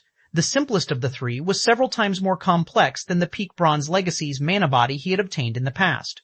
Not only did these samples involve magic arrays, but they also required divine runes and refined mana manipulation. Any ordinary player might be able to copy the mana body samples blindly, but their completion rate wouldn't be high. Naturally, a low completion rate would severely affect one's combat power. A player's mana body would affect their control with their skills and spells in the future. A poorly constructed mana body would result in low mana conductibility. This would limit players' ability to use Tier 3 skills and spells with a completion rate of 90% or higher, since players had to actively guide and control their mana during the process to amply their skills or spells' power. This was also why experts in Shi Feng's previous life had preferred to aim for less complex mana bodies to ensure high completion rates, rather than aim for a more complex mana body with a low completion rate. If players constructed a perfect mana body, it wouldn't negatively affect their combat power, which would be a significant help when challenging their Tier 4 promotion quests in the future. Shi Feng spent around 10 minutes inspecting the 3 mana body samples he had been given. Although the advanced mana body is extremely complex and even involves multi-line mana manipulation, I have 5 hours to play around with. I should give it a try. Having made his decision, Shi Feng focused on the advanced mana body sample and began to manipulate the mana within him. There might not be a huge difference between an intermediate mana body's environmental adaptability and that of an advanced mana body, but the difference between the 2 options' recovery rates and defense was massive. Naturally, players' defense would undergo a considerable transformation when they reached Tier 3 and obtained their mana body. Their toughness as a Tier 2 player couldn't even compare. With a mana body, a layer of protective mana would envelop their frame, making them less prone to physical injury, which would reduce their combat power from ordinary attacks. Naturally, the higher the mana body's rank was, the stronger this protective layer would be. It would also help players recover from physical injuries much faster. Time flew by. After nearly 20 minutes, Shi Feng had finally finished constructing his first mana body. Shi Feng could feel himself grow much stronger the instant he completed his mana body. Now, the surrounding mana actively flowed into him, giving him a mentally refreshed feeling. System, mana body constructed. Completion rate 64%. Do you wish to keep this mana body? I barely passed. Sure enough, the advanced mana body isn't easy to construct. Shi Feng gave the completion rate a bitter smile. But to think that this mana body is so powerful despite a 64% completion rate, an epic mana body is really amazing. Normally, a mana body with a 60% completion rate was only considered passable. If one failed to achieve a passing completion rate in the designated time, they'd be stuck with the default mana body. With the default option, achieving a 90% completion rate with tier 3 skills and spells would be practically impossible. Players typically needed a 75% completion rate mana body to ensure their skills and spells would remain unaffected. In the past, Shi Feng had constructed his bronze mana body with a 95% completion rate. At that standard, a direct hit from a mysterious iron weapon had, at most, left a small scratch, hardly affecting his combat power. However, he didn't have much hope of achieving a 95% completion rate with his mana body in this life. An epic mana body was simply too complex. His only goal was to get an 80% completion rate to avoid any negative effects to his combat power. Even with an 80% completion rate with an epic mana body, only secret silver weapons and better would be capable of physically injuring him. Shi Feng then started his second attempt. After the first attempt, he chose not to focus on speed. Rather, he took great care, slowly constructing the mana body. After more than half an hour, Shi Feng had ended up with a 72% completion rate, just short of the 75% threshold. Shi Feng invested a full hour for his third attempt, but he had only earned a 74% completion rate. What am I missing? He began to grow frustrated as he examined the advanced mana body sample again. He had already spent nearly half of his allotted time, yet he hadn't constructed an adequate advanced mana body. If he continued to waste time, he wouldn't even have enough time to attempt the intermediate mana body's construction. He had performed every step with great precision, yet he still only achieved a 74% completion rate.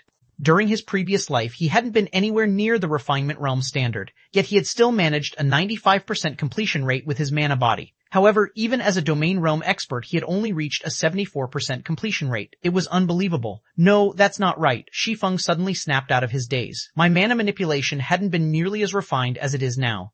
I had glossed over some of the construction processes then, yet I still earned a 95% completion rate. This mana body sample is far more complex, but with my current standards, it shouldn't be this hard to achieve the same results. Is my thirst for perfection having the opposite effect? Thinking up to this point, Shi Feng began another attempt. This time, instead of trying to perfect all aspects of the construction process, he focused on certain parts while glossing over the rest. This time, he completed the mana body in less than half an hour. The instant he completed his mana body, his 5 senses underwent a qualitative transformation. His affinity with the ambient mana skyrocketed. System, mana body constructed. Completion rate 91%. Do you wish to keep this mana body? 2313 Prototype Domain. Chapter 2313 Prototype Domain. I succeeded. Shi Feng was momentarily stunned when he heard the system notification. He had never considered that he'd achieve a 91% completion rate. An epic mana body was many times more complex than a bronze-ranked version, and even achieving a 90% with a silver mana body was immensely difficult. There were very few players in God's domain that were capable of achieving a 90% completion rate with a gold mana body. As far as Shi Feng could remember, the player with the highest completion rate gold mana body had been Alice the Witch of the West in the past. She had managed to secure a peak gold mana body with a 98% completion rate. Of course, Alice was extraordinarily talented, which was why she had obtained such a high completion rate. Her manipulation of mana was simply godlike. Not even veteran domain realm experts could match her. Thanks to her powerful mana body, she had remained at the peak of God's domain even after becoming a tier 6 mage god. The higher a mana body's completion rate, the more frighteningly powerful the mana body would be, especially for high-ranked mana bodies. Mana bodies might not provide any bonus basic attributes, but they offered significant increases to stamina and concentration recovery, defense, and self-healing capabilities. A gold mana body with a 98% completion rate could even reinforce players' control over their mana, allowing them to exhibit greater power with their skills and spells. Because of this, Alice had undergone a qualitative transformation after reaching Tier 3. Her mana manipulation had already been impressive, and after receiving the boons from her mana body, she had been able to achieve a 100% completion rate with practically all of her Tier 3 spells. Most peak experts had only been able to maintain a 90% completion rate with their Tier 3 spells after arduous training, yet Alice managed to level out at 100% in a very short time. After reaching a 90% completion rate with a Tier 3 spell, every additional percentage would significantly increase the spell's power. At 100% completion rate, a player's Tier 3 spell could even contend with the spells Tier 3 heroes used. It was easy to imagine how devastating these spells would be against players. Although Shi Feng hadn't achieved a 98% completion rate, earning a 91% was beyond his expectations. I'll keep it. Snapping out of his daze, Shi Feng promptly chose to keep his current mana body. There was no save option when constructing a mana body. If players gave up on a construction attempt, they'd have to start over. Hence, players had to have a clear goal in mind when constructing their mana body. Once they'd reached that goal, it would be wise to accept the mana body and avoid any further attempts. If one continued to seek a better outcome, they'd eventually run out of time and lose everything. Shi Feng had seen many players make that mistake in his previous life. The endless pursuit of perfection was the reason that many expert players had been forced to delete their accounts and begin again. While players could set up a stronger foundation by starting a new account, they'd also lose out on many opportunities. Others would have already explored the low-level maps, leaving little for new players. When starting a new account, players weren't guaranteed to become as powerful as they had been with their old one. While part of the reason that Shi Feng had achieved a 91% completion rate was his discovery of the correct thought process, luck was a larger part. He wasn't confident of repeating these results, and if he tried and earned an 89% completion rate, he'd just cry. There was a huge difference between a mana body with an 89% completion rate and one with a 90%. Mana bodies with a 75% completion rate or above wouldn't negatively affect players, and those with an 85% to 89% completion rate would receive a significant boost to their defense and stamina and concentration recovery. Mana bodies with a 90% to 94% completion rate, however, were considered top grade, and all of the aforementioned bonuses would be maxed out. If he had a high probability of achieving a 95% completion rate or above, another attempt might be worth the risk. A 93% or 94% completion rate wouldn't make much of a difference after all. However, he'd be ruined if he earned a completion rate below 90%. After Shi Feng accepted the mana body, the magic array around him flashed with a blinding light, and a horrific amount of mana gathered rapidly before flowing into him. As the torrent of mana filled him, Shi Feng felt like his body had been set on fire. The burning sensation was far more intense than it had been with his peak bronze mana body. But as his advanced epic mana body began to take shape, Shi Feng's perception of the world around him grew sharper. After 6 seconds, magic circuits began to surface across Shi Feng's body, and the ambient mana steadily gathered within him. Although the magic circuits faded away 2 seconds later, the mana didn't stop flowing into him. System, congratulations. You have become a Tier 3 Blade Saint and obtained an advanced epic mana body. All basic attributes plus 400, all resistance plus 80, attack power and attack speed increased by 30%, all basic attributes increased by 60%, and physique increased by 70%, rewarding 80 legacy skill points. Finally, I got my body back. Shi Feng was ecstatic as he felt the new changes. He had spent nearly a decade as a Tier 3 player during his previous life, so he was most familiar with this tier. Now that he had recovered to his peak, he could finally exhibit his true combat power. While Shi Feng basked in the familiar strength, he noticed that his perception had become drastically sharper than before. He could even sense the flow of mana in the air. A prototype domain? The sensation astonished Shi Feng. Is this an advanced epic mana body's ability? Previously, he'd only been able to perceive such details within a 30-yard radius around him by relying on his 5 senses. Now, however, his perception had extended to 50 yards away. Moreover, he felt like an absolute overlord within the 50-yard radius. Of course, he didn't actually have control over this area. He only had rudimentary control of the ambient mana. Even so, this was a prototype domain. A domain operated on the principle of controlling the mana in a specific area to create a miniature world that favored the player. Although he couldn't suppress his enemies with a prototype domain, he could manipulate the ambient mana and reduce the mana density where his enemies stood. The decreased density wouldn't affect players' basic attributes, but it would impact their concentration in battle. Such an ability would definitely grant him an edge in combat. Moreover, he could sense that his stamina and concentration recovery rates had improved by at least 70% due to his new mana body. He had also become tough enough that not even full-powered attacks from a secret silver weapon could easily injure him. In other words, if a player wielding a secret silver weapon struck the unprotected parts of his body, their damage would be reduced to the lowest possible value, as if they had struck a piece of armor. Now that he had obtained his mana body, Shi Feng opened his legacy skill menu to check for new skills. There were over 20 Tier 3 skills available, and every one of them required at least 20 legacy skill points to learn. Some of the more powerful skills even required 50 points. Players that had failed to collect legacy skill points from unconventional means would be fortunate to learn 2 Tier 3 skills upon reaching Tier 3. Fortunately, that wasn't the case for Shi Feng. With the points he had saved up thus far and the points he just obtained, he had nearly 100 legacy skill points to spend. Shi Feng immediately spent 40 legacy skill points to upgrade Blade Liberation and Blade Awakening to Tier 3. He then spent another 50 points to learn Void Slash, the strongest skill a Tier 3 Blade Saint could learn. Void Slash action type requires Sword Tier 3 proficiency needed to upgrade to Tier 4, 100,000, manipulate the power of the Void to execute 6 slashes. Each slash carries 150% of user's strength and causes 200% divine damage. User may transfer to the location of any of the 6 slashes. Cooldown, 8 seconds. Not only did Tier 3 skills possess greater raw power than Tier 2 skills, but they were also more capable of injuring high-tiered monsters. However, Tier 3 skills had very long cooldowns. Those with immense power and short cooldowns, like Void Slash, were exceptionally rare. Normally, players tried to learn several Tier 3 skills and link them together to make up for the long cooldowns. However, with Void Slash alone, Shi Feng could exhibit nearly the full potential DPS of a Tier 3 player. Now that I've reached Tier 3, it's time I lead everyone to a level 100 neutral map. With his new strength, Shi Feng was confident that he could eliminate a level 100 Great Lord, even without Anna and Kite's help. 231.4, Tier 3 Powerhouse. Chapter 231.4, Tier 3 Powerhouse. When Shi Feng left the library, he made his way toward the Adventurers Association.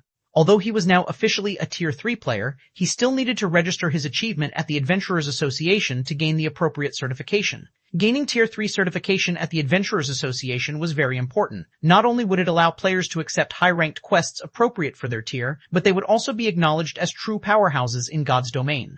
They would then qualify to raid the Monarch bosses in neutral maps and become the area's ruler. This was also why the various powers had been so desperate to get their members to Tier 3 in the past. The Tier 3 turning point didn't simply differentiate experts from each other. It also determined whether or not one qualified to become a true overlord. After all, the various powers' true battlefield for hegemony in God's domain was in level 100+ neutral maps. Initially, Shi Feng had planned to establish a guild town in a level 100 neutral map, and slowly, steadily progressing towards lordship, but now that the planar passages had opened and adventurer alliances had formed sooner than he had expected, he needed a more efficient plan. The planar passage's activation hadn't just accelerated independent players' leveling speed, it had done so for the various powers as well. Now, he didn't have as much time to conquer level 100+ neutral maps. Zero Wing wasn't like the various superpowers. It lacked the manpower and resources to secure a foundation in level 100 neutral maps as quickly as superpowers could. Moreover, Zero Wing wouldn't be able to secure as much territory as the various superpowers. To establish a guild town in a level 100 neutral map, the ruling power would need to station a large number of players in the map long term. Level 100 neutral maps were very far away from kingdoms and empires, considered free zones that were outside of any kingdom or empire's protection. In addition, NPCs weren't particularly interested in visiting these guild towns due to the neutral map's harsh environments. As a result, very few NPCs would apply as soldiers, and those that did would ask for exorbitant salaries. Hence, unlike in guild towns within kingdoms, empires, and low-level neutral maps, players had to handle the majority of their guild town's defenses in level 100 neutral maps. This was also why guilds that wanted to secure a foothold in level 100+ neutral maps needed to upgrade their towns into guild cities as quickly as possible. They'd only be able to solidify their rule over the map with a guild city. After all, not only would guilds have to face monster assaults, but they'd also have to deal with enemy powers. Establishing rule in a level 100+ neutral map was already an intense challenge for guilds, and it would be especially difficult for Zero Wing, which lacked certain foundational aspects. The only solution Shi Feng could think of was to become a lord. As a lord, players would have full authority over the territory they controlled, and they'd be able to recruit various neutral race NPCs. A lord could also establish their own knight division. The NPCs players could recruit for a knight division were different from the NPC soldiers one could hire to protect a guild town. They were more akin to personal guards, and players could recruit these knights from various kingdoms and empires, nurturing them as they did personal guards. Once a player became a lord of a land, they could recruit up to 5,000 knights. Although that didn't seem like a lot, these knights were bona fide NPCs and would be immensely helpful when defending a guild's territories. While Shi Feng traveled toward the Adventurers Association, he called Blackie. "Blackie, how are things coming along in the Northern Fortress?" Shi Feng asked. He had spent quite a lot of time completing his promotion quest. Although he had told Blackie and the others not to contact him unless something important happened, and he hadn't received any calls, he refused to believe that Dragonheart Island's various superpowers were content to sit by and watch while Zero Wing earned a ton of profits from its newfound gold mine. The fortress's player population has already reached 500,000, and we're earning roughly 14,000 ancient gold per day. Dragonheart Island's various powers are practically dying with envy, especially Warblood. Because of the Northern Fortress's benefits, almost no one is visiting Warblood's Rocknest Fortress. "Blood Oath is likely losing his mind right now," Blackie said, chuckling. Also, as per your instructions, I purchased a plot of land near the World Tower a few days ago, and I bought a guild residence in Dragonheart City's inner area, so our guild has a temporary resting point in the city.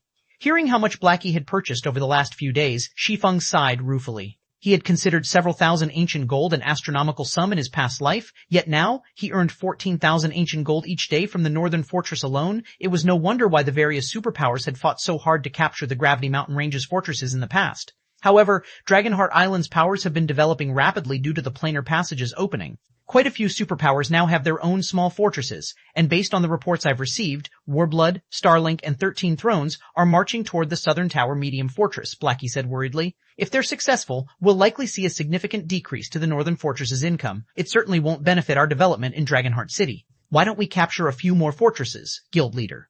Zero Wing now had quite a bit of manpower in the Gravity Mountain Range. With Phoenix Rain's subordinates protecting the northern fortress, they had enough strength to capture the other fortresses. The Gravity Mountain Range only had so many fortresses. If they captured a few more, they should be able to maintain 70% to 80% of their profits, even if the northern fortress's income decreased. Let the other powers fight for the fortresses. We only need the northern fortress, Shi Feng said, chuckling. Also, notify all of the main force members to gather in White River City. We'll be heading to a level 100 neutral map. That's where we really need to be right now.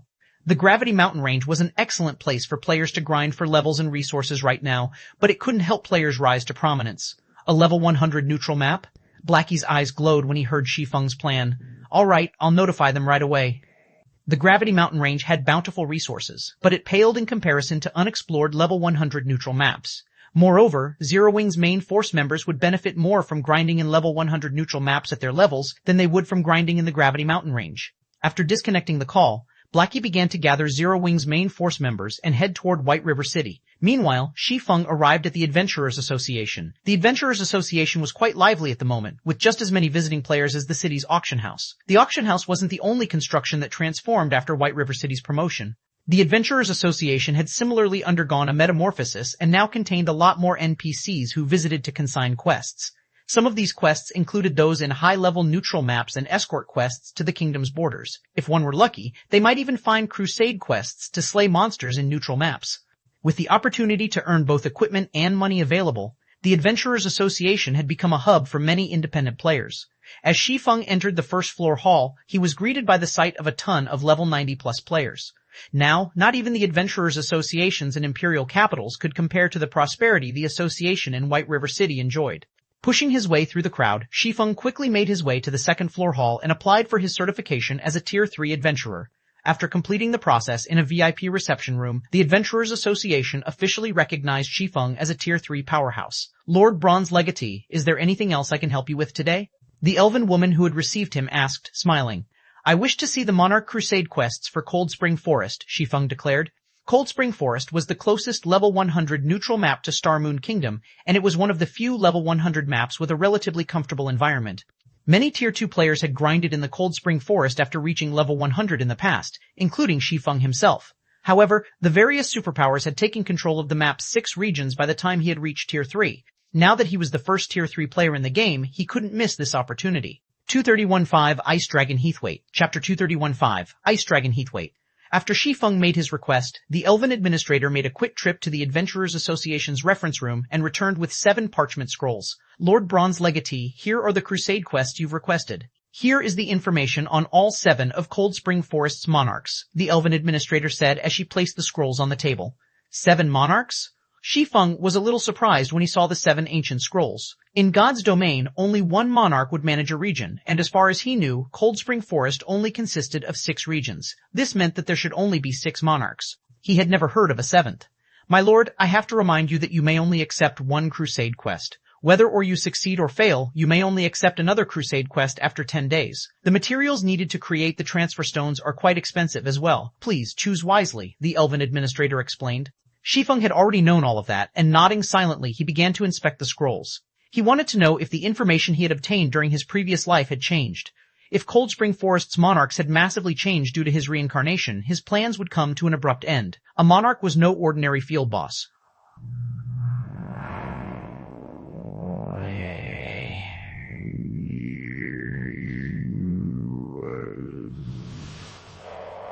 They might not be as powerful as level 100 plus world bosses, but they were considered superior mythic monsters. They could kill tier 3 players as effortlessly as squishing ants. Trying to raid such a boss with a tier 3100 man team the same level would be futile. Players needed to rely on special means to raid a monarch. After browsing through the information for 10 or so minutes, Shi Feng breathed a sigh of relief. Thank goodness everything's the same as I remembered. The only difference is the extra monarch. But even as he sighed, his gaze was glued on the extra monarch's information. The 7th monarch was part of the legendary dragon race, the ice dragon Heathwaite. Meanwhile, the region Heathwaite ruled over was the Cold Spring Canyon, which was located in the Cold Spring Forest's central region. Cold Spring Canyon had been quite famous in the past in God's domain due to the extremely rare Arctic water it produced. Arctic water was one of the few items in God's domain that could improve a player's adaptability to their environment. The effects might not be astounding, and the item was useless to players with gold mana bodies or better, but it would be tremendously helpful to tier 2 players when they challenged their tier 3 promotion quests. This was why so many powers had fought for control of the Cold Spring Canyon during Shi Feng's previous life. Shi Feng had never dreamed that someone could actually rule over the Cold Spring Canyon. Without any more hesitation, Shi Feng accepted the crusade quest to hunt the ice dragon Heathwaite. Are you sure you wish to accept this quest, Lord Bronze Legatee? We only have one transfer stone connected to the ice dragon's lair left. If you fail this quest, you will not be able to accept it again in the future, the Elven administrator warned when Shi Feng selected the crusade quest that had remained untouched for over a century. I'll take it, Shi Feng said with determination. He'd have a high chance of success with hunting the other monarchs thanks to his memories, but the Cold Spring Canyon was simply too valuable to give up. Technically, he could hunt one of the other 6 monarchs first and raid the ice dragon after the 10-day wait, but covering one area would be quite taxing on the guild with Zero Wing's current standards. Zero Wing simply couldn't manage 2 areas. Since he was limited to a single area, he had to choose the best option available. Even if he failed, he could prevent another power from obtaining the Cold Spring Canyon. The cost to teleport to Heathwaite's lair is quite high. You will have to pay 10,000 gold and 20,000 magic crystals as a deposit. If you complete the quest, we will return the deposit in full, as well as pay you your deserved remuneration. If you fail, however, your deposit will be forfeit, the Elven administrator said seriously. That's fine. Shi Feng had already prepared for this cost. He handed the Elven administrator the deposit in exchange for a gray-white crystal. This crystal was none other than the transfer stone for the ice dragon's lair. After obtaining the transfer stone, Shi Feng made his way to the Candlelight trading firm to retrieve some of the dark gold weapons that had been stored there. He then upgraded the Abyssal Blade to level 90, which was as high as he could upgrade the magic weapon right now. Level 95 weapons were still considered a luxury, not to mention level 95 dark gold weapons. Fortunately, the Abyssal Blade's attack power and attributes were only slightly lower than those of a level 100 epic weapon, despite the fact that it was only a level 90 magic weapon. The Abyssal Blade would be more than enough for Shi Feng's needs. Shi Feng then visited the Candlelight trading firm's second basement floor, which was where he stored his most important items. A guild residence was quite secure, but the Candlelight trading firm in White River City was many times safer than Zero Wing's guild hall. At this point, only tier 4 players would have any hope of breaking past the shop's defenses. At this moment, an NPC guard stood before the warehouse on the second basement floor. He was a level 100 tier 3 fine gold guard, and unless one had permission, not even a tier 3 apex expert would get past him. The Candlelight trading firm's defenses were impressively strict. With the help of the Grandmaster Forger Celiora, Shi Feng had previously recast the disintegration armor, a piece of legendary equipment, yet despite being unfinished, it was too powerful for Shi Feng to use. Moreover, carrying the disintegration armor on him wasn't safe, so he had stored it in the Candlelight trading firm's underground warehouse. First, he didn't want to risk losing it, even if the chance of it dropping upon his death was negligible. Second, even after recasting it, the disintegration armor's aura would still attract ores, especially powerful, high-tiered ores. If he had attracted a powerful ore's attention as a tier 2 player, he would have been helpless. Furthermore, he couldn't equip it yet. He had coveted legendary items for a long time. He had heard countless stories of players who owned a legendary item in his previous life. There were tales of tier 4 players defeating tier 5 players, and tier 5 players slaying tier 6 god-ranked players. One player had even soloed a tier 5 dragon. Yet, the piece of legendary equipment he had gone to great lengths to obtain was an unfinished product, and its minimum use requirement was tier 3. To make matters worse, he hadn't even been able to inspect its attribute panel until he had reached tier 3. Holding on to the disintegration armor would have only frustrated him. Now that he had finally reached tier 3 and met the minimum requirements to equip the disintegration armor, it was time to retrieve it. With a piece of legendary equipment, defeating the ice dragon Heathwaite would be far easier. Legendary items could, after all, allow players to transcend tiers. And as a tier 3 player, he should be able to contend with a tier 4 ice dragon with the disintegration armor equipped. Once he entered the warehouse and arrived before the disintegration armor, Shi Feng chanted an incantation to release the seal protecting it. As soon as the seal faded, crimson energy pulsed away from the pitch-black chess piece, spreading.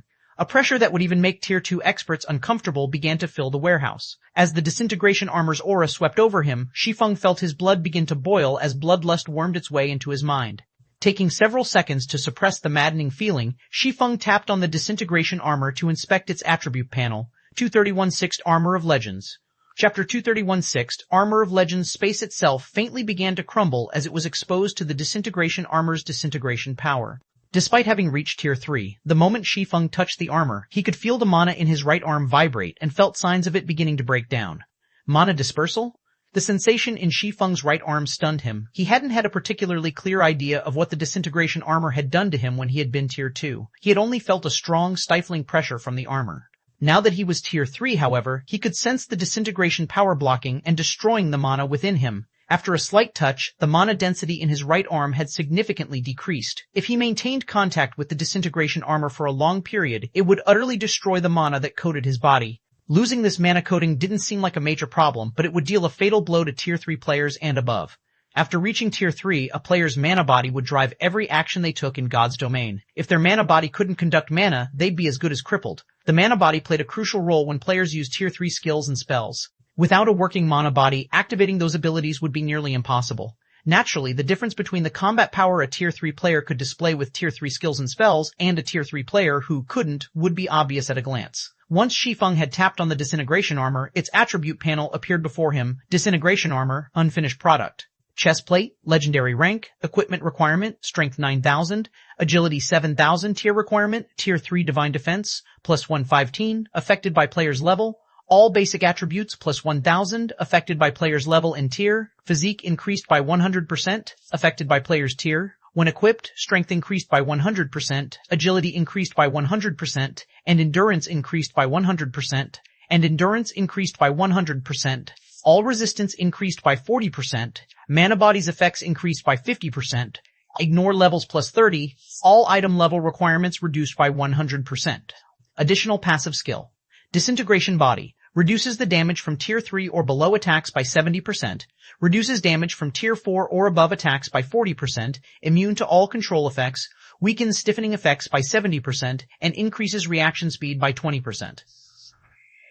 Additional active skill 1. Disintegration field. Disintegrates all skills and spells within a 100-yard radius. Skills and spells at Tier 2 and below will be nullified, while skills and spells above Tier 2 will be weakened by 60%. All entities within range will suffer a 40% reduction to basic attributes, physique, and stamina, in addition to a 400% increase to their stamina and concentration consumption rates. No cooldown. Additional active skill 2, disintegration power, gathers all of the disintegration armor's power and temporarily sacrifice all of its attributes to upgrade user by 1 tier for 60 seconds.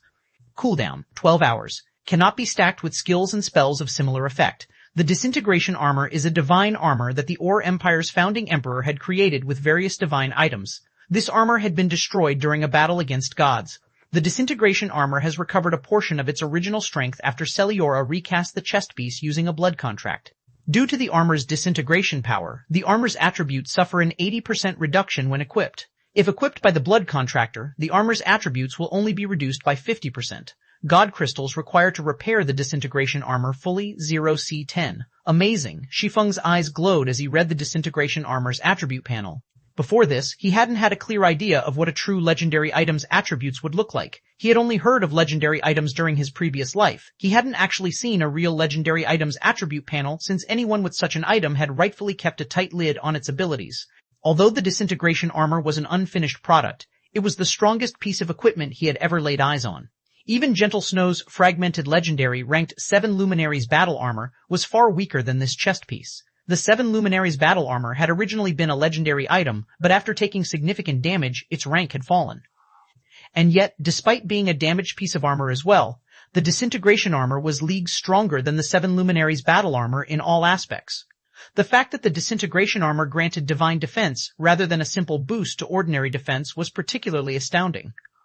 This meant that even skills and spells that dealt true damage wouldn't be as effective against the disintegration armor's wearer.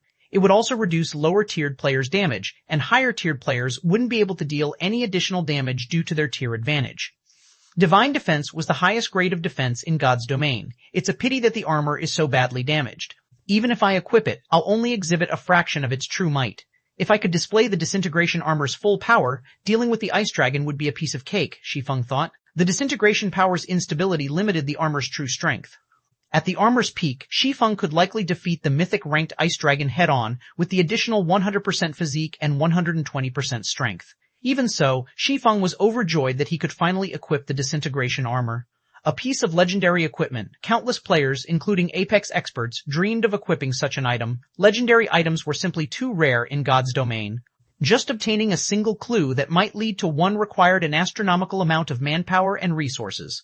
In some cases, these clues would only lead to a fragment of a legendary item. Players would then have to find the remaining fragments and invest even more resources to repair it.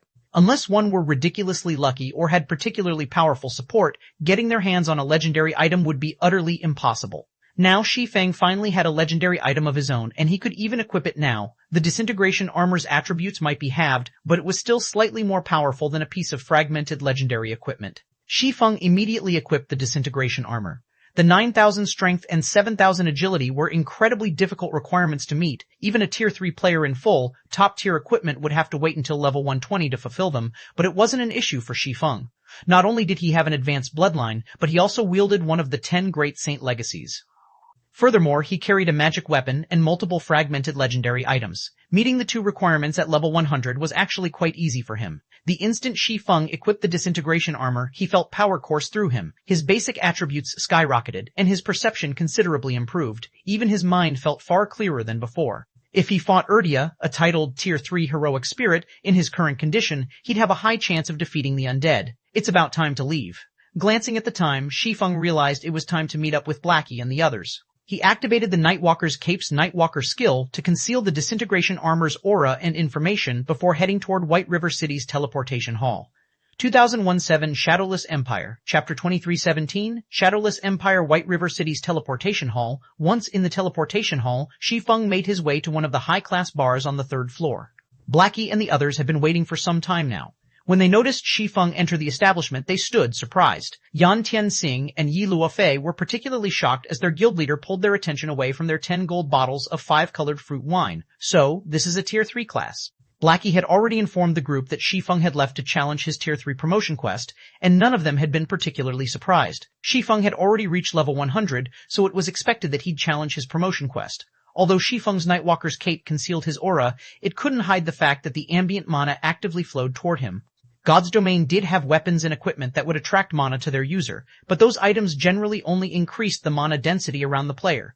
However, despite so much mana flowing towards Shi Feng, Yan Tianxing, whose senses were quite sharp, and Yi Luofei, who was a magical class player and only a step away from reaching the domain realm, recognized that the mana density around Shi Feng hadn't actually increased.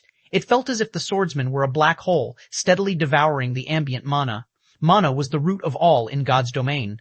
A player's physical and mental condition, skills, and spells were all closely tied to mana.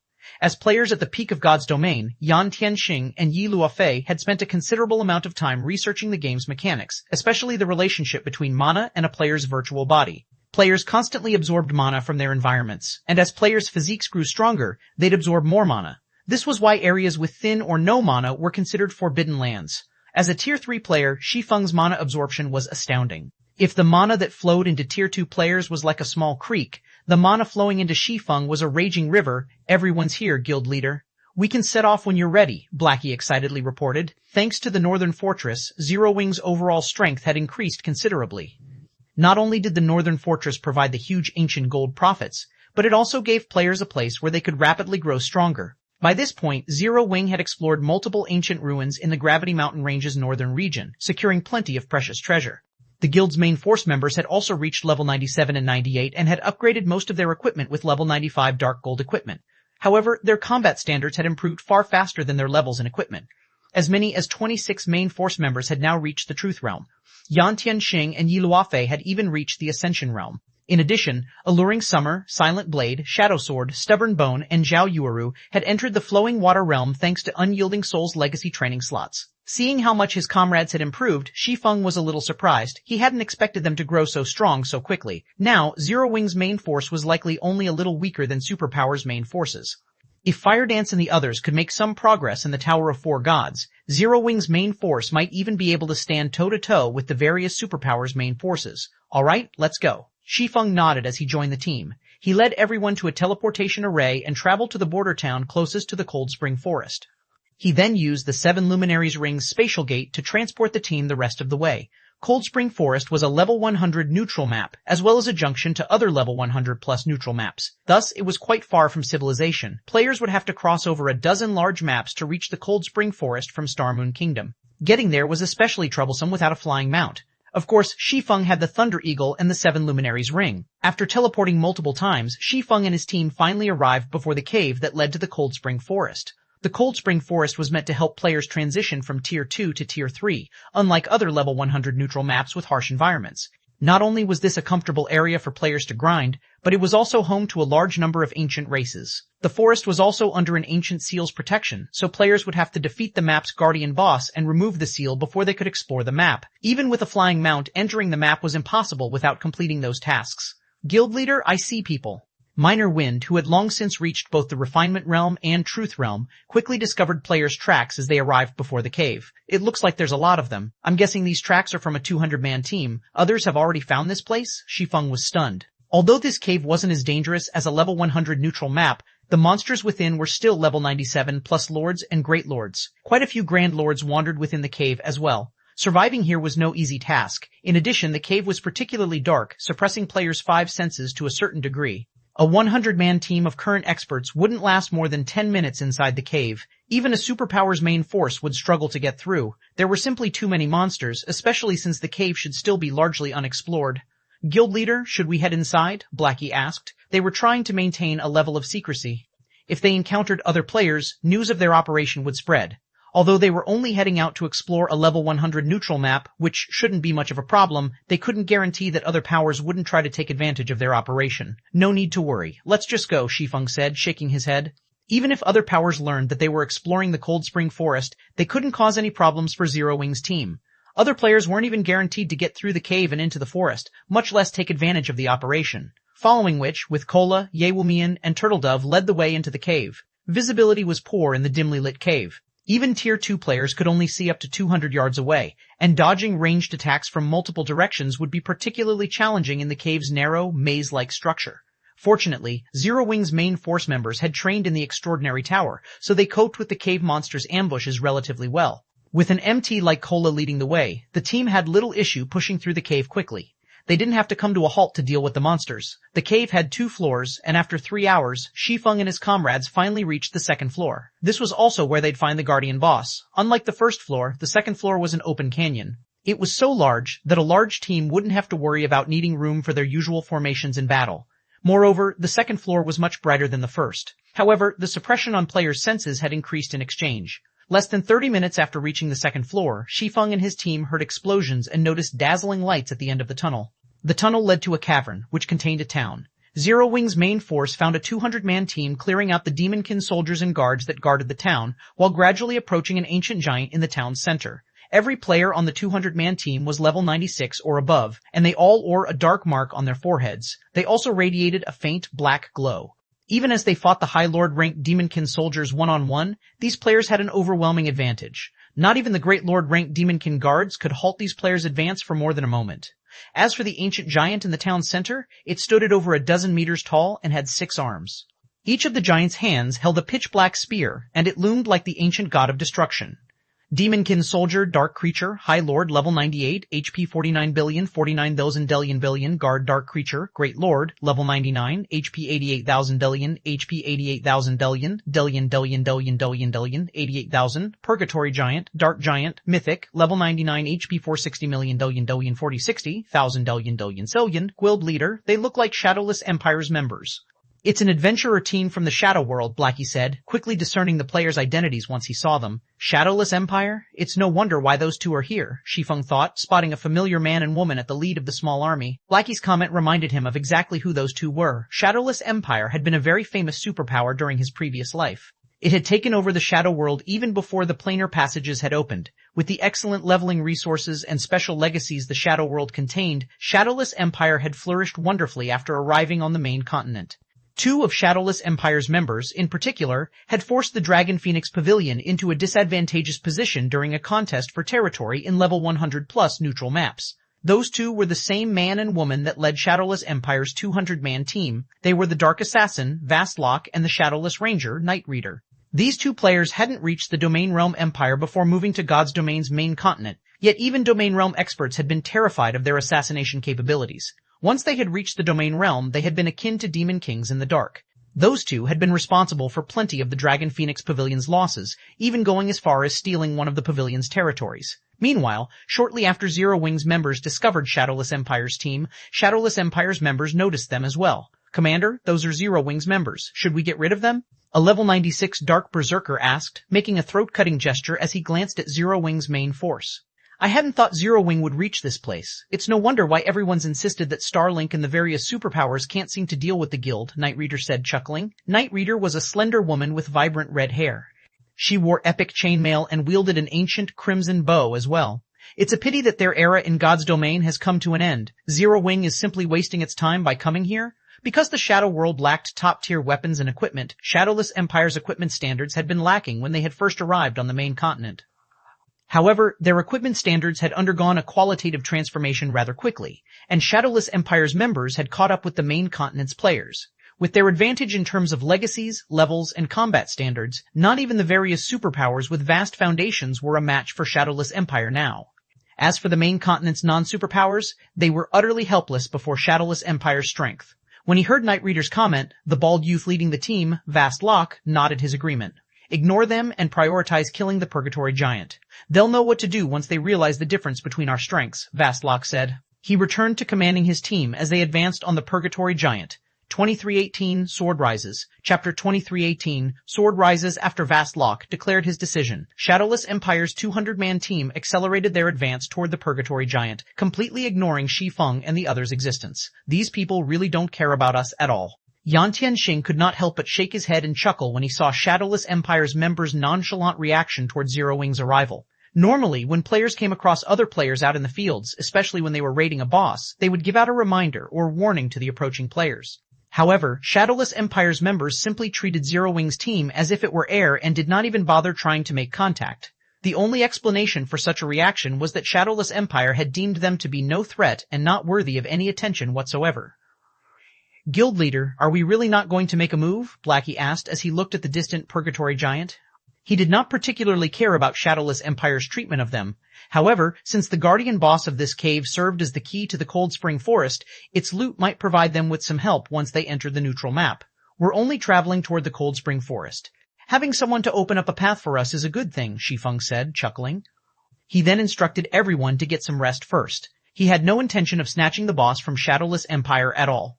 The Purgatory Giant was indeed a very important boss. After killing it, not only would players gain access to the Cold Spring Forest, but they would also obtain a special item called Purgatory Core. When activated, the Purgatory Core would create a natural barrier with a 200-yard radius that would help players adapt to level 100 neutral maps.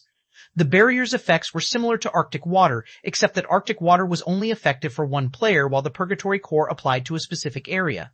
For Tier 2 teams looking to grind in level 100+ neutral maps, the Purgatory Core was a very useful item. Killing the Purgatory Giant provided no other benefits aside from these two. Meanwhile, his goal was to kill the Ice Dragon Heathweight and occupy the Cold Spring Canyon. To him, the Purgatory Core held no meaning. After all, once he occupied the Cold Spring Canyon, he could obtain Arctic Water much more easily.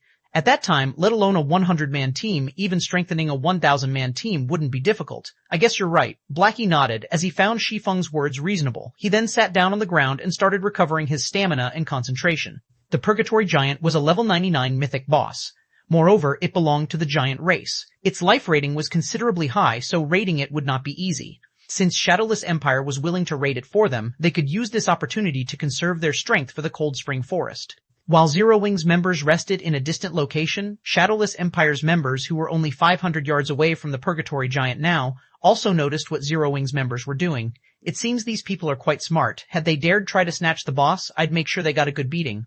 A level 96 Dark Berserker said, smirking when he saw Zero Wing's members sitting down and resting. "I doubt that's the case. I bet they want to use us to test the Purgatory Giant's prowess, so that they can have an easier time raiding it afterward," Night Reader said as she glanced at Shi Feng and the others, a bright smile blooming on her face. "It's a pity that they're looking down on us too much." Shadowless Empire was the ruler of the entire Shadow World. Its capabilities were far beyond anything the main continent's various superpowers could imagine. Although the Shadow World was only the size of a kingdom, as one of the higher standard otherworlds, it possessed resources that many superpowers coveted. However, despite the superpowers' numerous attempts to seize the Shadow World, Shadowless Empire always emerged victorious. Alright, focus. The boss has already sensed us. Everyone, get ready. Vastlock suddenly shouted when he saw the Purgatory Giant opening its eyes. The Purgatory Giant's awakening immediately panicked the wandering Demonkin soldiers and Demonkin guards. The moment the Purgatory Giant opened its eyes, everyone present felt a horrific aura wash over them, even Zero Wing's members, who sat several thousand yards away. Based on its aura, the Purgatory Giant was definitely much stronger than ordinary mythic monsters. Moreover, space within a 500-yard radius of the Purgatory Giant started changing upon the Guardian Boss's awakening, the gravel on the ground shattering. After awakening, the Purgatory Giant immediately advanced toward Shadowless Empire's members and thrust its 6 spears at them, the spears tearing apart the space they passed through. Just as the 6 spears were about to reach Shadowless Empire's members, 6 shield-bearing Dark Knights jumped forward and met the spears in battle, the bodies of these Dark Knights radiating a bright black light while the dark mark on their foreheads glowed a faint crimson. Boom, boom, boom, boom. A series of explosions echoed throughout the entire tattered town. After receiving the Purgatory Giant's spear, each of the 6 Dark Knights stumbled only 3 or 4 steps back before stabilizing their bodies. They also lost only 25% or so of their HP, which was quickly regenerated thanks to the rear line healers. When the Purgatory Giant started launching its second round of attacks, the 6 Dark Knights had yet to recover their balance. At this time, however, 6 more Dark Knights emerged from Shadowless Empire's Tay to block the Purgatory Giant's spears. Like so, the 2 parties of MTs took turns receiving the Purgatory Giant's attacks, their coordination perfect. Due to their perfect execution and timing, the 12 MTs prevented the Purgatory Giant from inflicting any harm on the rest of the team. Start, Vastlock shouted. Upon hearing Vastlock's command, the Cursemancers at the rear line immediately cast Dark Devour. In the next moment, a black puddle formed beneath the Purgatory Giant's feet, the black liquid continuously crawling up the giant and threatening to consume it. Although the spell did not deal any damage, it applied a significant speed debuff. This situation instantly reduced the pressure on the team. Immediately after, Shadowless Empire's members started bombarding the boss in a frenzy. Taking the lead to attack, Night Reader drew her crimson bow and sent a crimson light pillar shooting at the Purgatory Giant. 30-31 5-6-4. With just one attack, Night Reader halted the movement of one of the Purgatory Giant's arms. At this time, Vastlock had also made his way to the Purgatory Giant's back and stabbed his 2 pitch-black glowing daggers at the mythic boss. The instant the 2 daggers touched the Purgatory Giant's skin, 2 black beams pierced through the boss, each beam causing over 200,000 damage. The basic attributes of these people are high. Every one of them is like a great lord. This is especially true for that assassin and ranger. Those 2 are most likely superior to great lords of the same level in terms of basic attributes. Moreover, these people can perfectly combine their combat techniques with their skills and spells. It's no wonder they're so confident in taking down the Purgatory Giant, Yan Tianxing praised as he watched Shadowless Empire's members fight. At this stage of the game, the majority of the main continent's experts were still experimenting with combining combat techniques with skills and spells. However, Shadowless Empire's members had already accomplished this feat, allowing their Tier 2 skills and spells to undergo a qualitative improvement.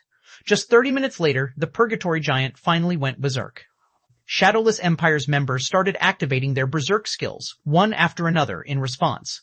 When Vastlock and Night Reader activated their berserk skills, without even activating twofold berserk, their basic attributes already reached the standard of mythic monsters. As a result, they managed to endure the Purgatory Giant's berserk phase and eventually slew the mythic boss. Along with the Purgatory Giant's death, the magic barrier that protected the Cold Spring Forest started crumbling. The seal on the cave leading to the Cold Spring Forest was also removed. Meanwhile, beyond the cave, one could now see a snow-covered forest. After killing the Purgatory Giant, Shadowless Empire's members did not rest for long. As soon as they finished collecting the boss's loot, they made their way into the Cold Spring Forest. As they left, they glanced at the distant Zero Wing members with gleeful expressions. Ha ha ha, Zero Wing's members must be dumbfounded after seeing us defeat the Purgatory Giant. The Dark Berserker carrying a 2-handed axe laughed. Although we got to show them the gap in strength between us, they now get to enter the Cold Spring Forest without putting in any effort, Night Reader grumbled. There's nothing wrong with letting them gain some advantage. Zero Wing is Starmoon Kingdom's #1 guild. Its influence also reaches multiple kingdoms and empires. If we want to establish a foothold in the main continent quickly, we can make use of Zero Wing's strength, Vastlock said. After Vastlock's words, Shadowless Empire's members no longer said anything. Instead, they simply focused on traveling to the Cold Spring Forest's inner area. Roughly 5 minutes after Shadowless Empire's members entered the forest, a deafening roar suddenly echoed throughout the forest. How is this possible? A grim look surfaced on Night Reader's face when a group of fully armed Dragonkin suddenly emerged from the snowy forest ahead. However, what shocked her the most were the numbers and strength of these Dragonkin. Dragonkin Fighter. Dragonkin Lord. Level 100, HP 63,863,000 Dragonkin. Dragonkin Captain Dragonkin High Lord. Level 101, HP 1,000, rank 35,000 Ringkin Warrior. Dragonkin Warrior Dragonkin Great Lord. Level 101, HP 220,000 Ringkin. Million Ringkin. The inferior dragons standing before their team numbered more than 1,000, and even the weakest Dragonkin fighter had an aura that was no weaker than that of the Great Lord ranked Demonkin guards they faced before. As for the Great Lord ranked Dragonkin warriors, their auras were just slightly weaker than that of the Purgatory Giant. Moreover, there were 3 of them. Defensive formations, Vastlock shouted.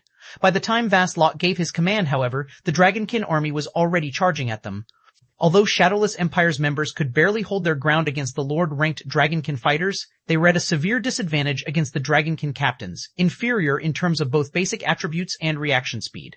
When one of the Dark Knights failed to defend himself in time and got hit by the saber of a Dragonkin captain, he instantly lost over 1/4 of his HP.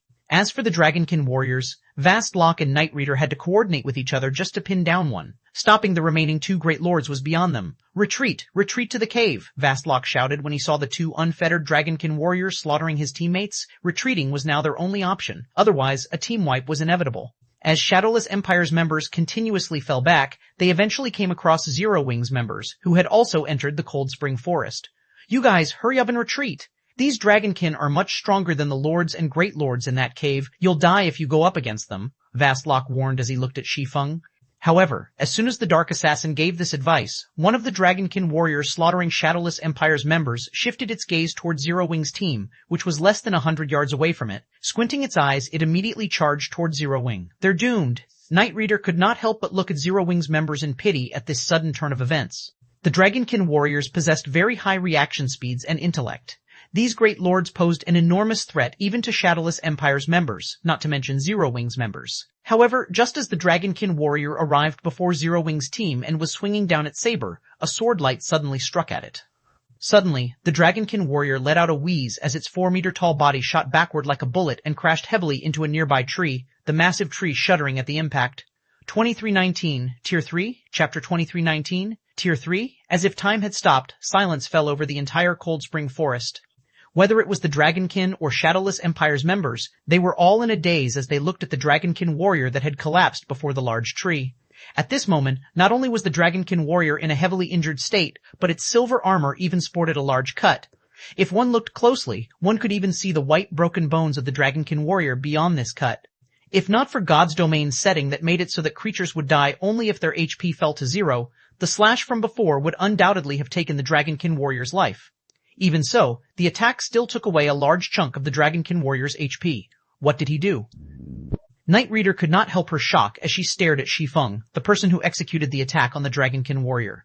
Previously, when she used her trunk card to attack the Dragonkin warrior, she had only managed to make it stumble back 1 step. Shi Feng, on the other hand, heavily injured the Dragonkin warrior with just 1 stroke of his sword. For a moment, she wondered if the main god system was playing a joke on her. After all, she was currently level 97. She was also equipped in 4 pieces of epic equipment and a top-tier epic weapon. In addition, she had a special legacy that increased her basic attributes and physique by a significant margin when fighting in darkness. Even the apex experts of super guilds were most likely no match for her when it came to basic attributes. Now, however, Shi Feng, who looked very ordinary and gave off no aura whatsoever, actually surpassed her strength by several degrees. No matter how she looked at this situation, she simply could not bring herself to accept it. He is probably Zero Wing's guild leader, Black Flame. According to rumors, he has already reached level 100, Vastlock guessed as he looked at Shi Feng, his evaluation of Zero Wing increasing by a grade. Even if he is level 100, there is no way he can have enough strength to send the Dragonkin warrior flying. We can't, even if we activated our berserk skills, Night Reader said. Although the Dragonkin warrior was only a great lord, its strength was just slightly inferior to the mythic-ranked Purgatory Giants. Even if they activated a berserk skill, they would, at most, just match the Dragonkin warrior. In order to send it flying over 20 yards, they would need strength at the standard of mythic monsters, at the very least. Of course, it's impossible just by reaching level 100. However, I suspect that he has already completed his Tier 3 promotion quest, Vastlock said in a definite tone. Tier 3? How is that possible? Night Reader simply could not bring herself to believe Vastlok's speculation. Previously, she already considered the rumor of Shi Feng reaching level 100 a wild exaggeration. The Shadow World had much more abundant leveling resources compared to the main continent, yet even they, the top players of Shadowless Empire, had only managed to reach level 97. Now, however, Vastlok was telling her that Shi Feng had not only reached level 100 but also completed his Tier 3 promotion quest. This was unbelievable. The difficulty of promotion quests increased with each subsequent tier. The difficulty of the Tier 3 promotion quest was especially high. To complete the Tier 3 promotion quest, players would not only have to be of a sufficiently high level, but also needed to invest a lot of time into making preparations. For Night Reader herself, even if she had made all the preparations she could, she still wouldn't be confident of completing her Tier 3 promotion quest. After all, experts of their caliber couldn't settle for a mediocre result in their Tier 3 promotion quest. Needless to say, someone like Shi Feng wouldn't settle for this either. While Night Reader and Vastlok were talking about Shi Feng, the heavily injured Dragonkin warrior suddenly stood up and let loose a deafening roar, which echoed throughout the forest. Moreover, the Dragonkin warrior did not stop at just one roar. Instead, it repeatedly roared again and again. Did it get hit too hard in the head?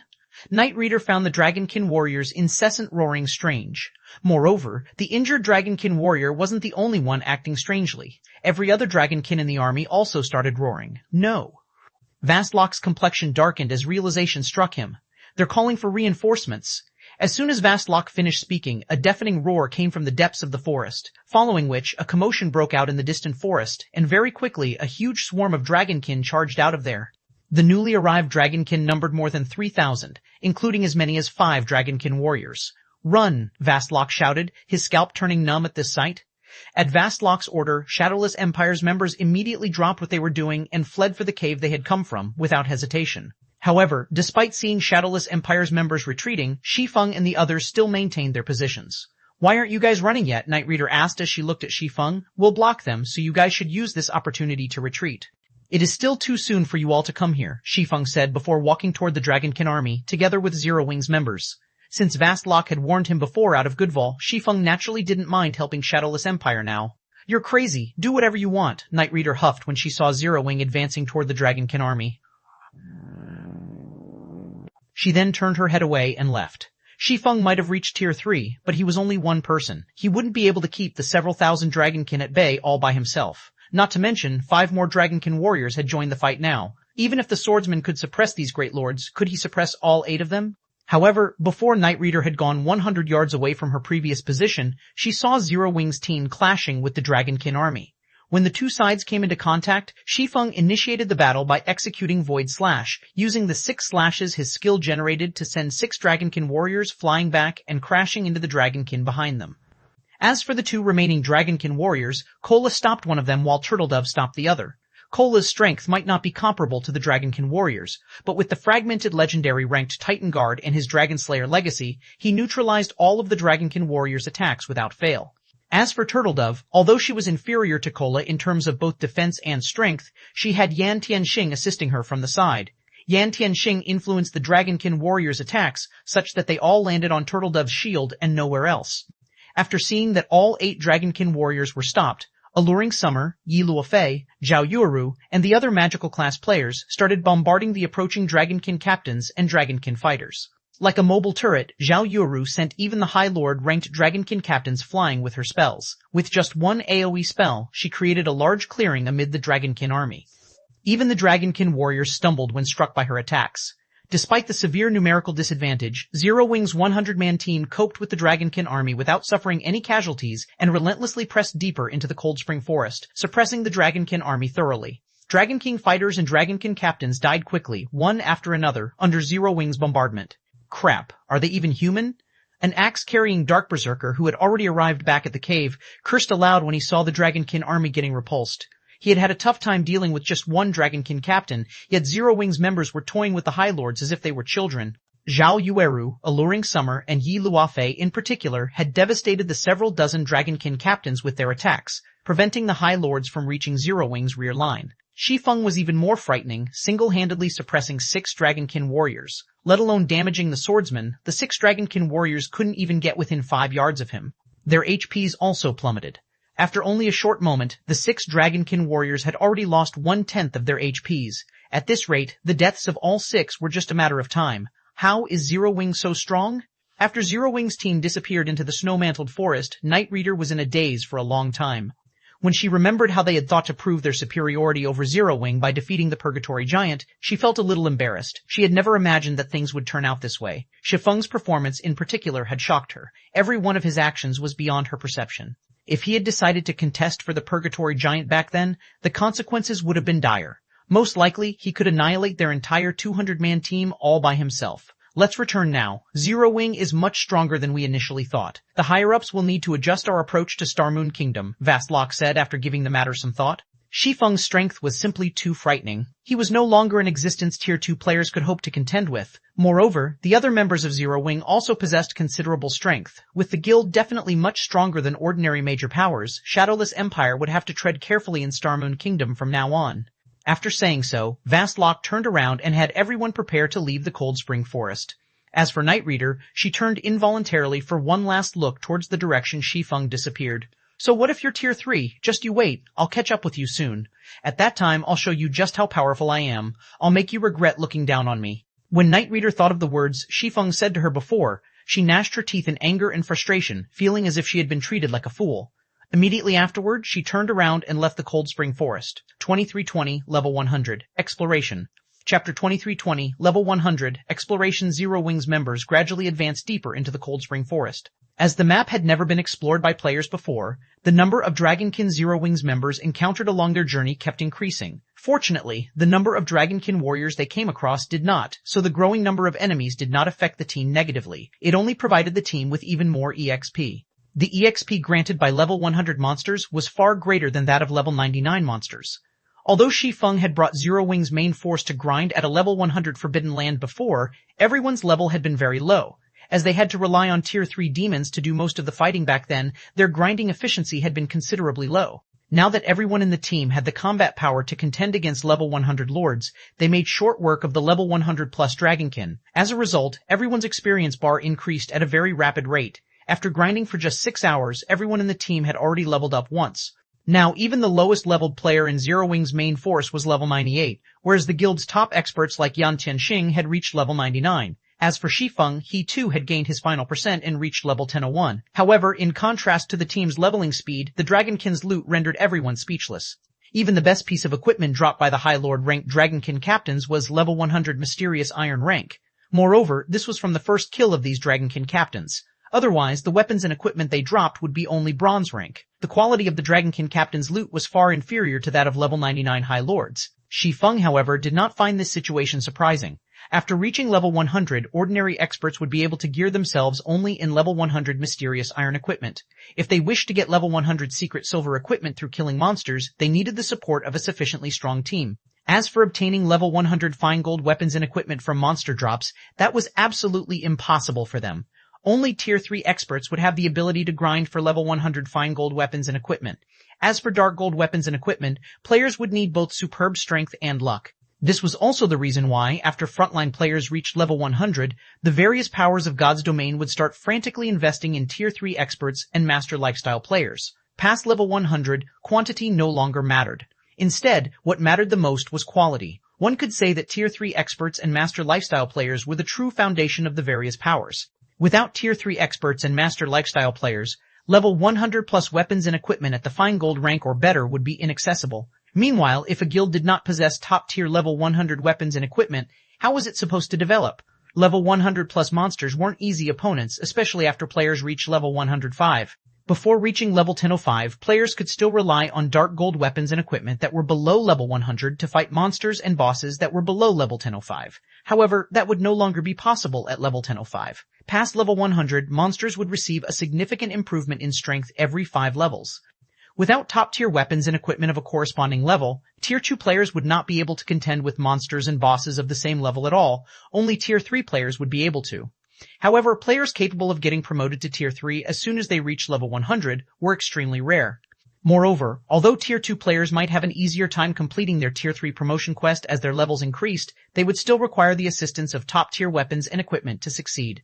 Guild leader, I found a parchment that can't be appraised, Blackie said excitedly after picking up a parchment dropped by a Dragonkin warrior. He then handed it to Shi Feng, anticipation filling him. His appraisal had already reached the advanced standard and was only one step away from the master standard. An item that he could not appraise definitely wasn't ordinary. A parchment? After Shi Feng used omniscient eyes to appraise the parchment, surprise and joy filled him. Not bad. This is a magic trap design. A trap design? Blackie, however, was disappointed when he heard Shi Feng's words. How unlucky. I thought we got a design for a weapon or equipment. Traps were common in God's domain. Some players would even use traps to deal with field bosses. However, compared to magic arrays, traps were very much inferior. Some traps were even ineffective against monsters at Great Lord rank or above. However, Tier 2 players could easily deal with Lord-ranked monsters. Setting up traps to deal with a Lord would be a waste of time and materials. This is something very good, Shi Feng said, chuckling. In any case, have everyone keep an eye out for it. If any more drop, bring them to me. Also, have Melancholic Side prepare the materials necessary for making this trap. Prepare as many as possible. Most likely, every player in God's domain had suffered at the hands of traps before. In fact, many experts had been killed by traps. However, as players couldn't properly utilize traps against monsters, traps never gained much popularity among players. However, traps were almost guaranteed when exploring ruins in God's domain, so how could they be useless? The reason for everyone's misconception about traps being useless was simply current players being limited to using and producing basic traps. The materials and production method for basic traps were common and simple, so it was only natural that they had very little effect against monsters. As for why players were capable of making only basic traps right now, it was because the main God system intended for players to slowly adapt to and learn about traps before reaching level 100. However, after reaching level 100, the main God system would remove all restrictions on players. Naturally, this included the limitation on traps, and players would be able to make intermediate traps. Not only would intermediate traps use much rarer materials, but their production difficulty would also increase significantly. In return, however, their effectiveness against monsters would improve substantially. Let alone dealing with level 100 lords, intermediate traps could deal serious damage even to level 100 great lords and place them in a heavily injured state for a short time. Moreover, traps were more suitable for the general public than precious magic arrays, as they were much less costly to produce. During Shi Feng's previous life, many Tier 2 experts had relied on intermediate traps to hunt high-ranking bosses and grind monsters. If not for these traps, the majority of Tier 2 players wouldn't have been able to survive in level 100, plus neutral maps at all. Meanwhile, the design the Dragonkin warrior dropped was for the Countercurrent Swamp, a magic trap that was effective against monsters below level 120. When triggered, it would not only immobilize monsters for a brief period, but also reduce the reaction speed and basic attributes of the trapped monsters by 15%. Of course, the stronger a monster was, the less effective the trap would be against them. Even so, the Countercurrent Swamp was very useful against Great Lords below level 120. Past level 100, even Great Lord-ranked monsters were considered bosses. Ordinary Tier 3 experts would have to flee if they came across a Great Lord of the same level, soloing the boss would be impossible. With the magic trap, however, even Tier 2 players could kill level 100 Great Lords, so long as they had a sufficiently large team. Alright, I'll notify the others about it, Blackie said, nodding. Even so, he still wasn't particularly interested in the magic trap. After all, he didn't believe the Countercurrent Swamp's effects could compare to those of a magic array. Following which, Shi Feng had his team slaughter the Dragonkin armies that they came across. He did not rush to the Cold Spring Forest's central region. After one day of steady grinding, Shi Feng obtained another 4 trap designs. 2 were for the Countercurrent Swamp, while the other 2 were for a physical trap called Burning Fire. Physical traps had many more weaknesses than magic traps. For example, they were quite useless against flying monsters. However, physical traps also had very obvious benefits. For example, they could be used to target a group of monsters. Moreover, they could cause very high amounts of damage continuously, so long as a monster remained trapped inside them. If magic traps and physical traps were properly paired up, even Tier 2 players could live a profitable life in level 100, plus neutral maps. They would be inferior to Tier 3 players only when it came to raiding dungeons.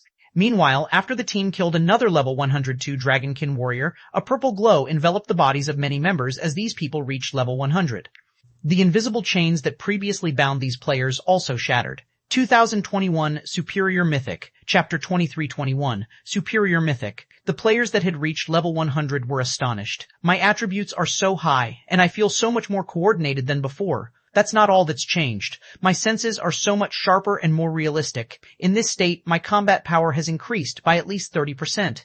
Amazing. There's such a huge gap between level 99 and 100. Once I complete my Tier 3 promotion, Tier 2 experts under level 100 won't stand a chance against me.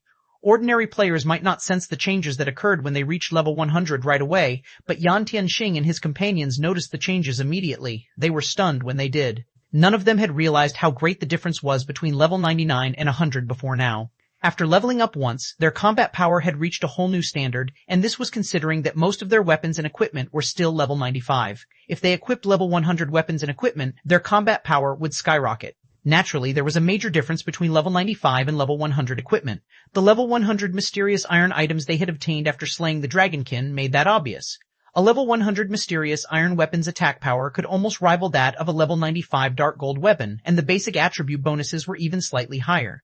It was easy to imagine how much their attack power, defense, and basic attributes would rise if they fully geared themselves with level 100 fine gold weapons and equipment. Furthermore, they had yet to challenge their Tier 3 promotion quests. Now that a number of us have reached level 100, Guild Leader, we should start raiding level 100 team dungeons, Blackie eagerly suggested after experiencing the changes due to his new level. They hadn't even dared consider setting foot in a level 100 team dungeon previously. Dungeons monsters were far stronger than monsters in the fields, after all, and without Shi Feng's help, they had barely held their ground against level 100 plus field monsters before reaching level 100. Trying to raid a level 100 team dungeon would have been suicide. However, they had grown considerably stronger after leveling up, especially the players with epic weapons and equipment. These players' combat power had risen by far more than a mere 30%. Now, they'd have no issues taking on a dozen or so Dragonkin warriors, even without Shi Feng's help. They definitely qualified to challenge level 100 team dungeons. Not only could they test their newfound strength by successfully raiding such a dungeon, but they'd also acquire high-quality level 100 weapons and equipment. In addition, their achievement would help spread Zero Wing's fame across the eastern continent, maybe even throughout God's domain. The other level 100 players voiced their agreement with Blackie's suggestion. They were all eager to challenge a level 100 team dungeon. Don't get so excited just yet. The system's restrictions on your bodies have been lifted now that you've reached level 100, so your physical condition is slightly different. Fight the Dragonkin first and give yourselves a chance to adapt, Shi Feng said, shaking his head. Smiling, he continued, if you're so eager to test your new limits, I know the perfect place for you to do that. Players' combat power would substantially increase upon reaching level 100. They could now use their 5 senses and reaction speed to its full potential, but exerting all of their strength wasn't an easy task. Even domain realm experts would need quite some time to adjust, not to mention refinement realm experts. Shi Feng had only been able to adapt so quickly because he was most familiar with this body. Although there were some minor differences between his current form and the body he had used during his previous life, he had sensed and adapted to these minor changes easily as a domain realm expert, perfectly exhibiting his full potential. A perfect place to test our strength? Where is it, Guild Leader? Kola excitedly asked. Unlike the others, he carried the Titan Guard, a fragmented legendary shield. Once he reached level 100, the restrictions on his shield had also vanished. As a result, he sensed a massive boost to his combat power. Overall, he had likely improved more than anyone else on the team. A superior mythic boss's lair, Shi Feng announced, gesturing to the Cold Spring Forest's central region. Every member of the team was stunned when they heard Shi Feng's answer. God's domain's mythic monsters weren't equal in terms of strength. Among them, superior mythics stood at the apex of their kind, wielding even more power than mythic-ranked archaic species. Everyone here was an expert, and they all had an idea of how powerful mythic monsters would become after level 100. Trying to challenge a level 100 mythic monster before they reached Tier 3 was tantamount to throwing themselves into the jaws of death, let alone challenging a level 100 superior mythic. Relax, I'm quite confident that we all be victorious, one Shi Feng assured them, chuckling at his now, take some time to adapt to your new bodies. A Tier 4 dragon was an incredibly powerful being, but he had his heavenly dragon's breath. The ring was capable of suppressing dragons to an intense degree. Including Anna and Kite's assistance, they definitely had a chance of defeating the monster. Hearing that Shi Feng was confident of their victory, his teammates breathed a sigh of relief.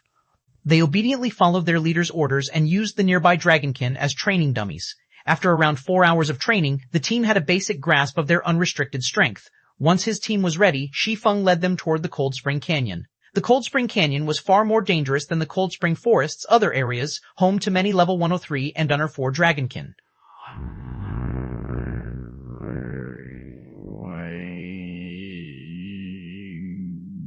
Even level 105 Grand Lord ranked Dragonkin commanders wandered the area.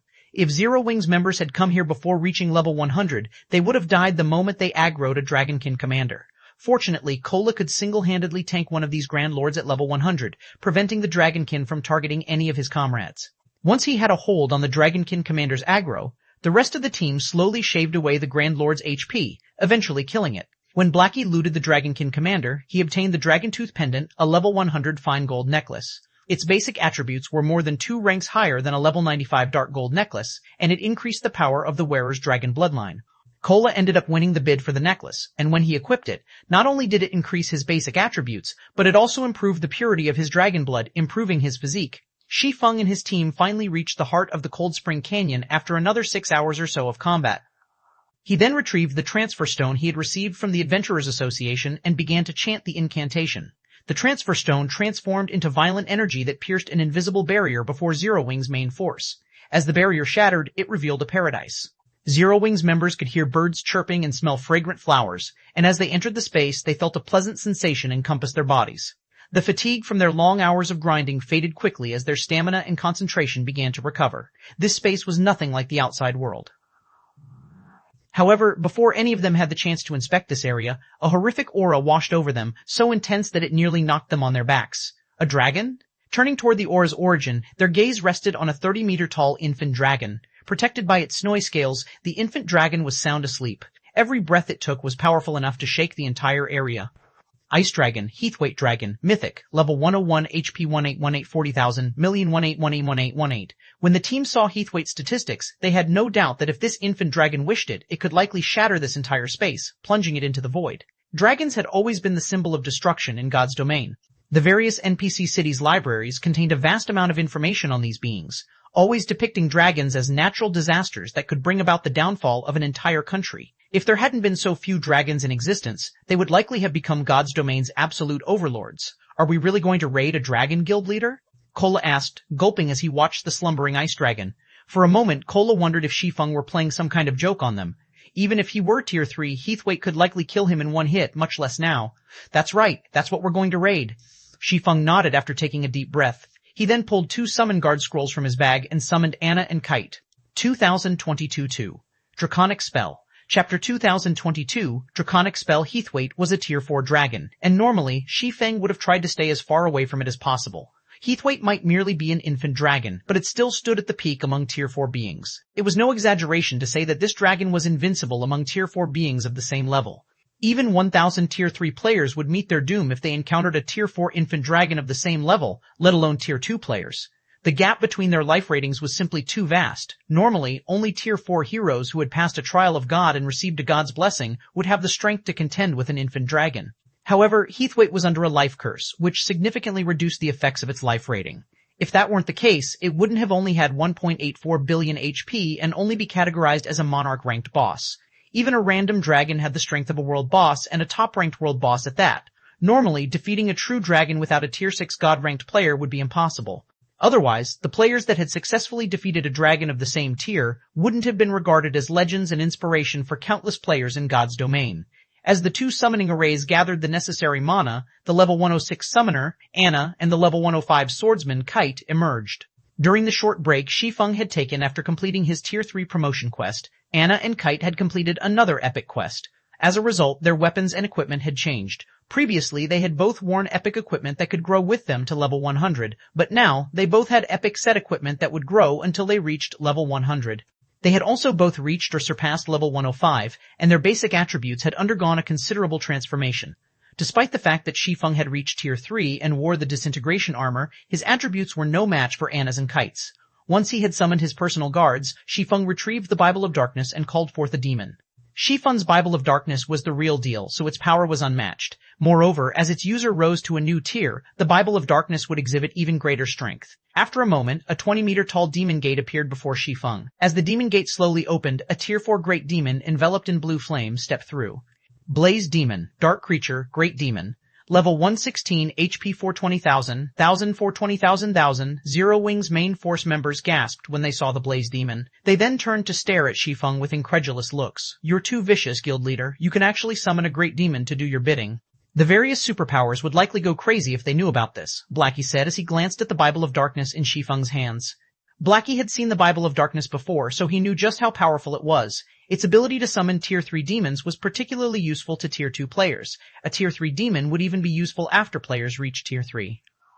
Such demons had many skills and spells and were far more powerful than ordinary Tier 3 summoned creatures. However, Blackie hadn't dreamed that the Bible of Darkness could summon a Tier 4 great demon once Shi Feng had reached Tier 3. This power was ridiculous. Tier 4 summoning scrolls were even rarer than epic weapons and equipment, and the various superpowers treated such items like priceless treasures, avoiding using them unless absolutely necessary. And yet, Shi Feng could summon a Tier 4 Great Demon with the Bible of Darkness at no cost. Although a Great Demon had far less HP than ordinary mythic monsters of the same level, its combat power would be far greater than ordinary mythic monsters.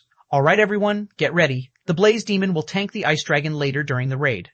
You guys only need to support and attack from the sidelines, Shi Feng announced, chuckling as he returned the Bible of Darkness to his bag. The Spirit Emperor, Fantasy Extinguisher, had caused a sensation throughout God's domain during Shi Feng's previous life due to the Bible of Darkness. With it, he had developed Fantasy Shrine from a first-rate guild into a superpower that could even suppress the Dragon Phoenix Pavilion in the Black Dragon Empire. Since Shi Feng now had the real Bible of Darkness, he had even greater power. The Bible of Darkness was the very reason that Shi Feng even dared to consider challenging the Cold Spring Forest's monarchs. He wouldn't have harbored the thought if he only had Anna and Kite to rely on. After all, a mythic-ranked monarch was even stronger than a Tier 4 hero. With Shi Feng's command, Zero Wing's main force members went to work. Once his teammates were in position, Shi Feng sent the Blaze Demon to charge at the Ice Dragon. Within seconds, the Blaze Demon was within 500 yards of Heathweight. As the Blaze Demon approached, the Ice Dragon's eyes opened abruptly, and it woke from its slumber, turning its amber gaze on the intruder. Needing neither chance nor gestures, Heathweight spread its jaws. With Heathweight as the center, the Ice Dragon sucked a 300-yard radius dry of mana before a towering white beam shot toward the Blaze Demon. Tier 4 Dragon Breath. Compared to the Dragon Breath Shi Feng's Black Dragon doppelganger had used, a true dragon's Dragon Breath was on an entirely different level. The Blaze Demon transformed into an ice sculpture before flying back over 500 yards. At the same time, the area around Heathweight became a world of ice, the attack utterly transforming the terrain. Aside from Shi Feng, every member of Zero Wing's team was dumbfounded. They had all heard legends and details about dragons, but they hadn't actually seen one in action. At this moment, they finally understood what a dragon truly was. If they hadn't stood over 1,000 yards away, that Dragon Breath attack would have killed every one of them. Fortunately, the Blaze Demon had initiated the raid. Even so, the Blaze Demon had lost over 20 million HP after taking a direct hit from Heathweight's Dragon Breath. All of you, snap out of it. Once you get close to the boss, make sure that you're spread out. Healers, throw everything you have at the Blaze Demon, Shi Feng barked. He couldn't help his sigh of relief as he watched the Blaze Demon break free from its icy prison, appearing mostly intact. If that Dragon Breath had heavily injured the Blaze Demon, this raid would be over. Neither Anna nor Kite could tank the Ice Dragon, and their combat power couldn't even compare to the level 116 Blaze Demons. They'd either die instantly or be heavily injured if they took a direct hit from a Tier 4 Dragon Breath. The Blaze Demon ran at Heathweight again. Fortunately, Dragon Breath had a relatively long cooldown, and because of that, the Ice Dragon switched to using its claws to attack the incoming demon. The Blaze Demon proved to be no match for Heathweight. Each time it blocked an attack, it lost over 8 million HP. Although the Blaze Demon launched a counterattack from time to time, its Tier 4 spells only dealt a few million damage. The two creatures' strengths were on completely different levels. Shi Feng only activated Miniature World and Ring of Brilliance to suppress the Ice Dragon and enhance his allies' combat power once the Blaze Demon had secured Heathweight's aggro. Unfortunately, Miniature World was barely effective against the Infant Dragon. However, Heavenly Dragon's Breath's Dragon Domination was fully effective, reducing the dragon's basic attributes by 20%. Once Heathweight's basic attributes had been suppressed, Zero Wing's healers were barely able to keep up with the damage the Ice Dragon dealt to the Blaze Demon. Shi Feng also used Life Domain to restore the Blaze Demon's HP to full on occasion. For a time, the Ice Dragon was helpless against the summoned demon, during which Heathweight's HP continued to decrease under Zero Wing's bombardment. 95%, 90%, 85%. However, Heathweight was not an easy opponent, and it turned its Dragon Breath on a random target from time to time. The players who had failed to dodge the attack had become ice sculptures, losing all of their HP in the blink of an eye. Dragon Breath had even slain Turtledove despite her active life-saving skill. As Heathweight's HP continued to fall, the intervals between each Dragon Breath grew shorter. By the time Heathweight's HP reached 30%, only a little over half of the team remained standing. Despicable ants, I'll burn you to ash, Heathweight bellowed before chanting an incantation. A threefold magic array with a 500-yard radius then appeared above the Ice Dragon, plundering all of the mana within a 1,000-yard radius. Tier 4 Draconic Spell, Meteorite Fall. Suddenly, a colossal meteorite which blocked out the sun descended from the magic array, growing larger as it emerged. When Zero Wing survivors saw this, they began to despair. A Tier 4 Draconic Spell? Even Shi Feng's expression darkened at the unexpected sight. How is this possible? Draconic spells were some of the most primitive spells in God's domain, beginning at Tier 4. Even dragons rarely possessed draconic spells of the same tier. Meanwhile, a draconic spell was even more powerful than a large-scale destruction spell, capable of rivaling the god's divine arts. A single blow from such a spell could annihilate tens of thousands of creatures. Not even invulnerability spells could stop their devastation. Anna, summon the Valkyrie, Shi Feng shouted. Not even he had a countermeasure for a Tier 4 draconic spell. Anna's Valkyrie was his only hope. Anna immediately began to chant her angel summoning incantation. 2013-23 Valkyrie vs. Dragon, Chapter 2023, Valkyrie vs. Dragon. Anna finished the angel summoning incantation in 2 seconds, and the moment she did, a gigantic magic array appeared above her, no smaller than Heathwaite's meteorite fall. A Valkyrie with 3 sets of pure white wings then emerged, landing before Anna. A Tier 4 higher Valkyrie? When he saw the upgraded version, Shi Feng was stunned. Angel summoning was Anna's legacy skill, and Shi Feng had always treated it as his final trump card since the skill allowed Anna to summon a Valkyrie that was 2 tiers higher than her.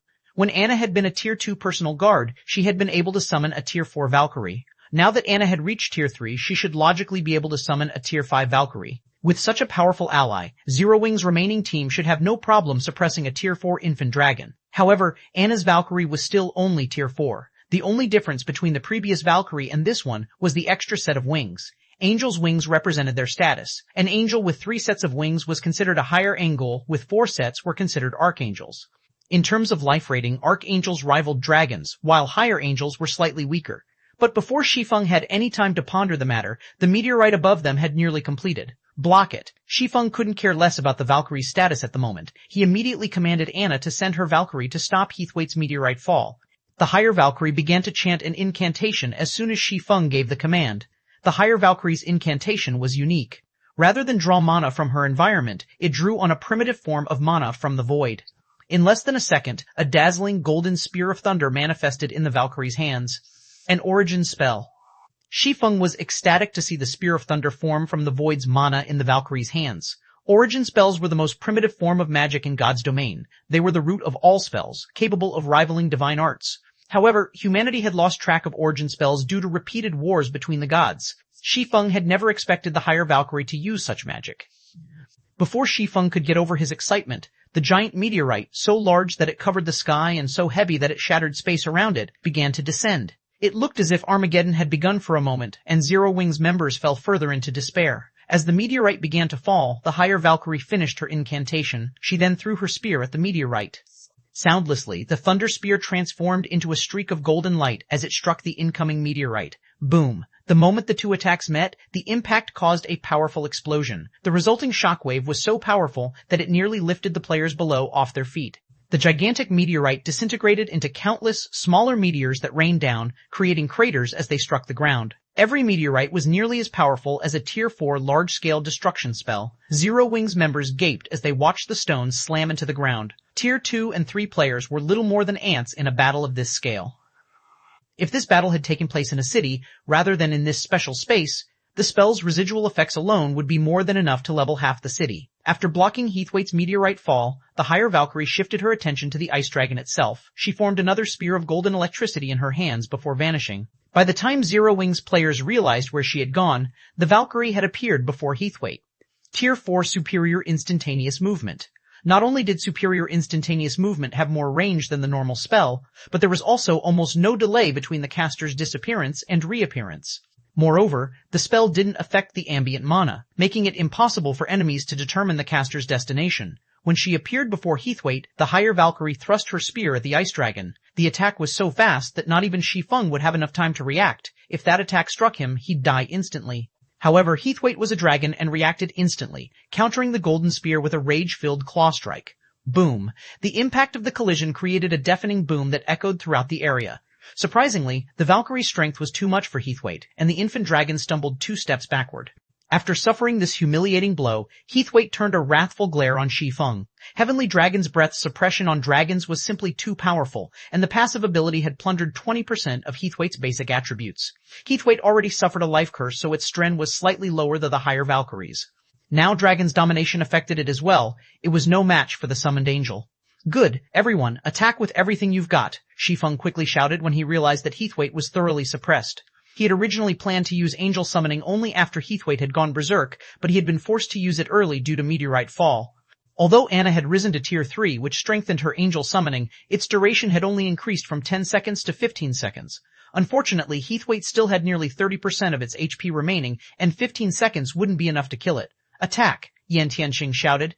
Yan Tianxing realized the predicament they were in as well. He immediately activated his berserk skill and his trump card, Shadow Stink, a tier 2 taboo skill. In a frenzy, Yan Tianxing transformed into 3 streams of fog, attacking the ice dragon and dealing over 70,000 damage with each hit. Occasionally, the fog streams landed a critical hit, dealing over 150,000 damage. The rest of Zero Wing's survivors activated their trump cards as well, with the weaker players dealing around 50,000 damage, while the stronger members of the team, such as Zhao Yuru, dealing upwards of 200,000 damage. Zhao Yuru's critical hits even dealt over 500,000 damage to the ice dragon. Her tier 3 fire-type spells were a massive advantage in this raid. However, Shi Feng's DPS was undoubtedly the highest. After activating Heavenly Dragon's power, his strength could even surpass an ordinary mythic monster's, and as a result, he dealt over 1,000,000 damage, even without fire-type skills or spells. When he used Void Slash, he instantly devoured over 10,000,000 of Heathwaite's HP. With the higher Valkyrie, Anna, Kite, and the Blaze Demon attacking as well, Heathwaite's HP rapidly decreased. 25%, 20%, 15%. The higher Valkyrie continued to suppress Heathwaite after the dragon had gone berserk. However, she didn't deal quite as much damage. When Heathwaite's HP dropped below 10%, the higher Valkyrie's duration ended, and she vanished. Humans, you're dead. Heathwaite bellowed as the higher Valkyrie disappeared. The ice dragon swiped its tail at the Blaze Demon and Anna's Holy Knight, sending both of them flying. It then swiped a claw at Anna, ignoring the Blaze Demon completely. The ice dragon intended to rid itself of the most troublesome opponents before dealing with the remaining pests. Even without her army of summoned creatures, Anna's DPS was exceptionally high. With her summoned creatures, she was the infant dragon's most challenging opponent. Although Anna's spells could overwhelm ordinary mythic monsters, they were utterly useless against the berserk Heathwaite. Don't think you can take out our main DPS so easily. Suddenly, Shi Feng appeared before Anna and activated his disintegration power, swinging Killing Ray at Heathwaite's incoming claw. The moment Shi Feng activated disintegration power, it cancelled out Heavenly Dragon's power. In return, however, the ability temporarily elevated Shi Feng to tier 4. Not only did he now wield tier 4 strength, but his physique, reaction speed, and skills had risen as well. Boom. When the attacks collided, Shi Feng stumbled 3 steps backward due to the impact, losing more than 50,000 HP. He was still at a disadvantage, but he had successfully blocked Heathwaite's berserk attack. When that attack had failed, Heathwaite responded with another claw strike. This time, however, the ice dragon activated a skill in the process. Tier 4 skill, Sky Splitter. 5 razor-sharp claws flew toward Anna from different directions, each with more power than the previous claw strike. As soon as Shi Feng steadied himself, he executed Lightning Flash to counter the attacks. Executing the secret technique proved far easier after his forceful upgrade to tier 4, and he sent 17 sword lights at the approaching claws. Pung, pung, pung, a series of explosions blew apart the ground around Shi Feng. But even after all 5 attacks, he had only stumbled back 3 steps. He also only lost around 200,000 HP. Even at tier 3, Shi Feng had over 1,700,000 HP, far less than he currently had. Losing 200,000 HP was nothing life-threatening. After watching Shi Feng pin down the ice dragon, his teammates breathed a sigh of relief and continued their frenzied assault against Heathwaite. Time passed quickly. As the battle progressed, Heathwaite's attacks grew stronger, but with the Blaze Dragon and the Holy Knight's help, Shi Feng kept the ice dragon in check, preventing it from harming Anna or Kite.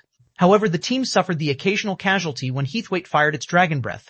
5%, 4%, 3%. When Disintegration Power's duration ended, Shi Feng followed it up by activating Power of Darkness and Blade Awakening, relying on his twofold Berserk's effects to tank Heathwaite's attacks. When less than 5 seconds of Shi Feng's twofold Berserk remained, Heathwaite's HP had fallen below 7,000.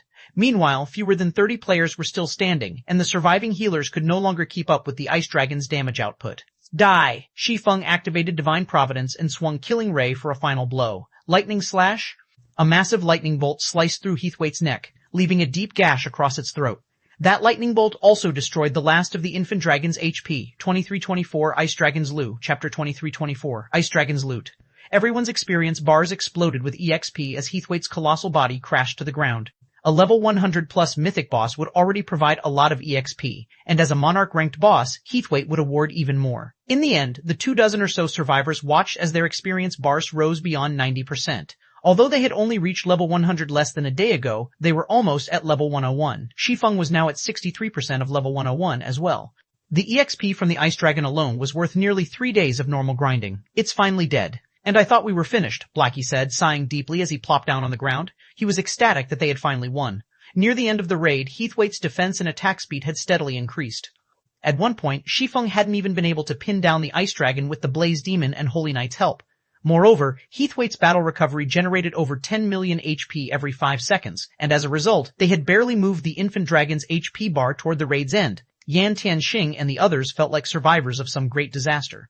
None of them wanted to imagine how the raid would have gone without Shi Feng's Bible of Darkness and 2 personal guards. When Heathwaite had died, it had dropped over 100 items beside its corpse, forming a small mountain that radiated waves of intense pressure. It's so powerful. This is the first time I've ever seen items that emitted such intense pressure. I wonder what kind of items dropped? Maybe there's a legendary item.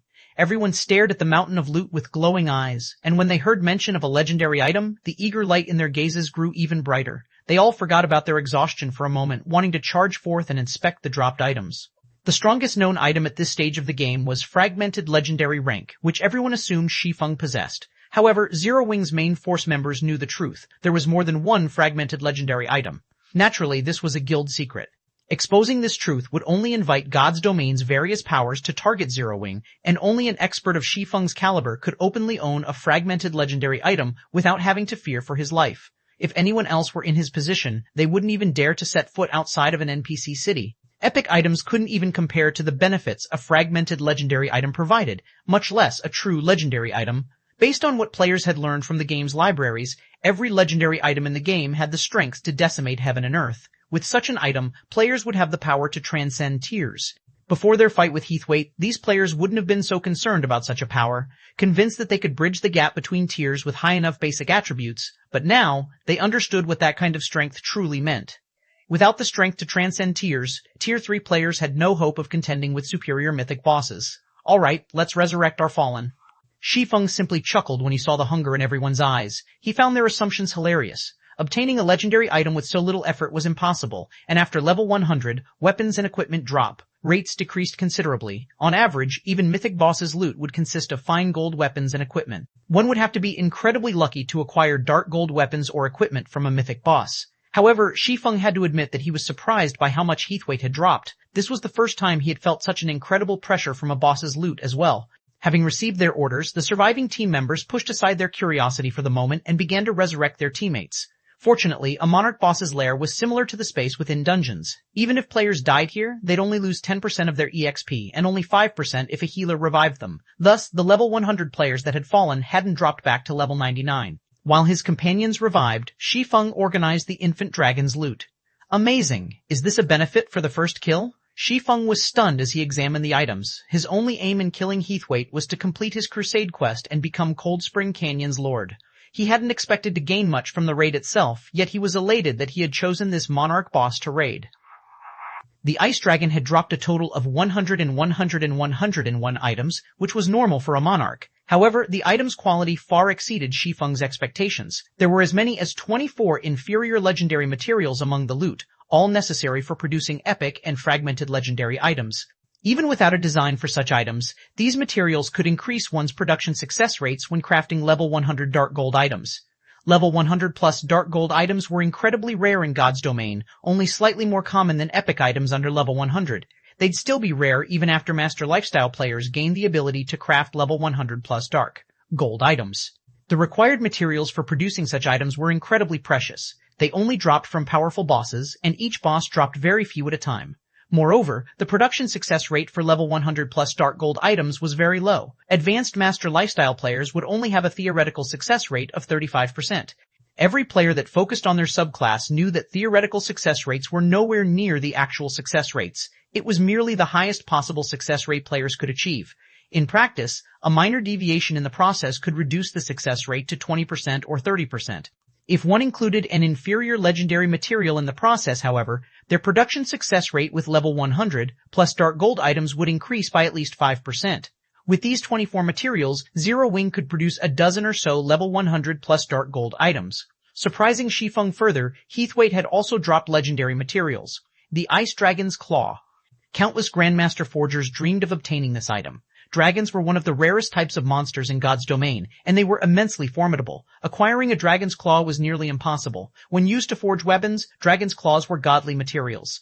As long as the player made some minor modifications to the claw, they could easily produce an epic weapon, even without an appropriate design.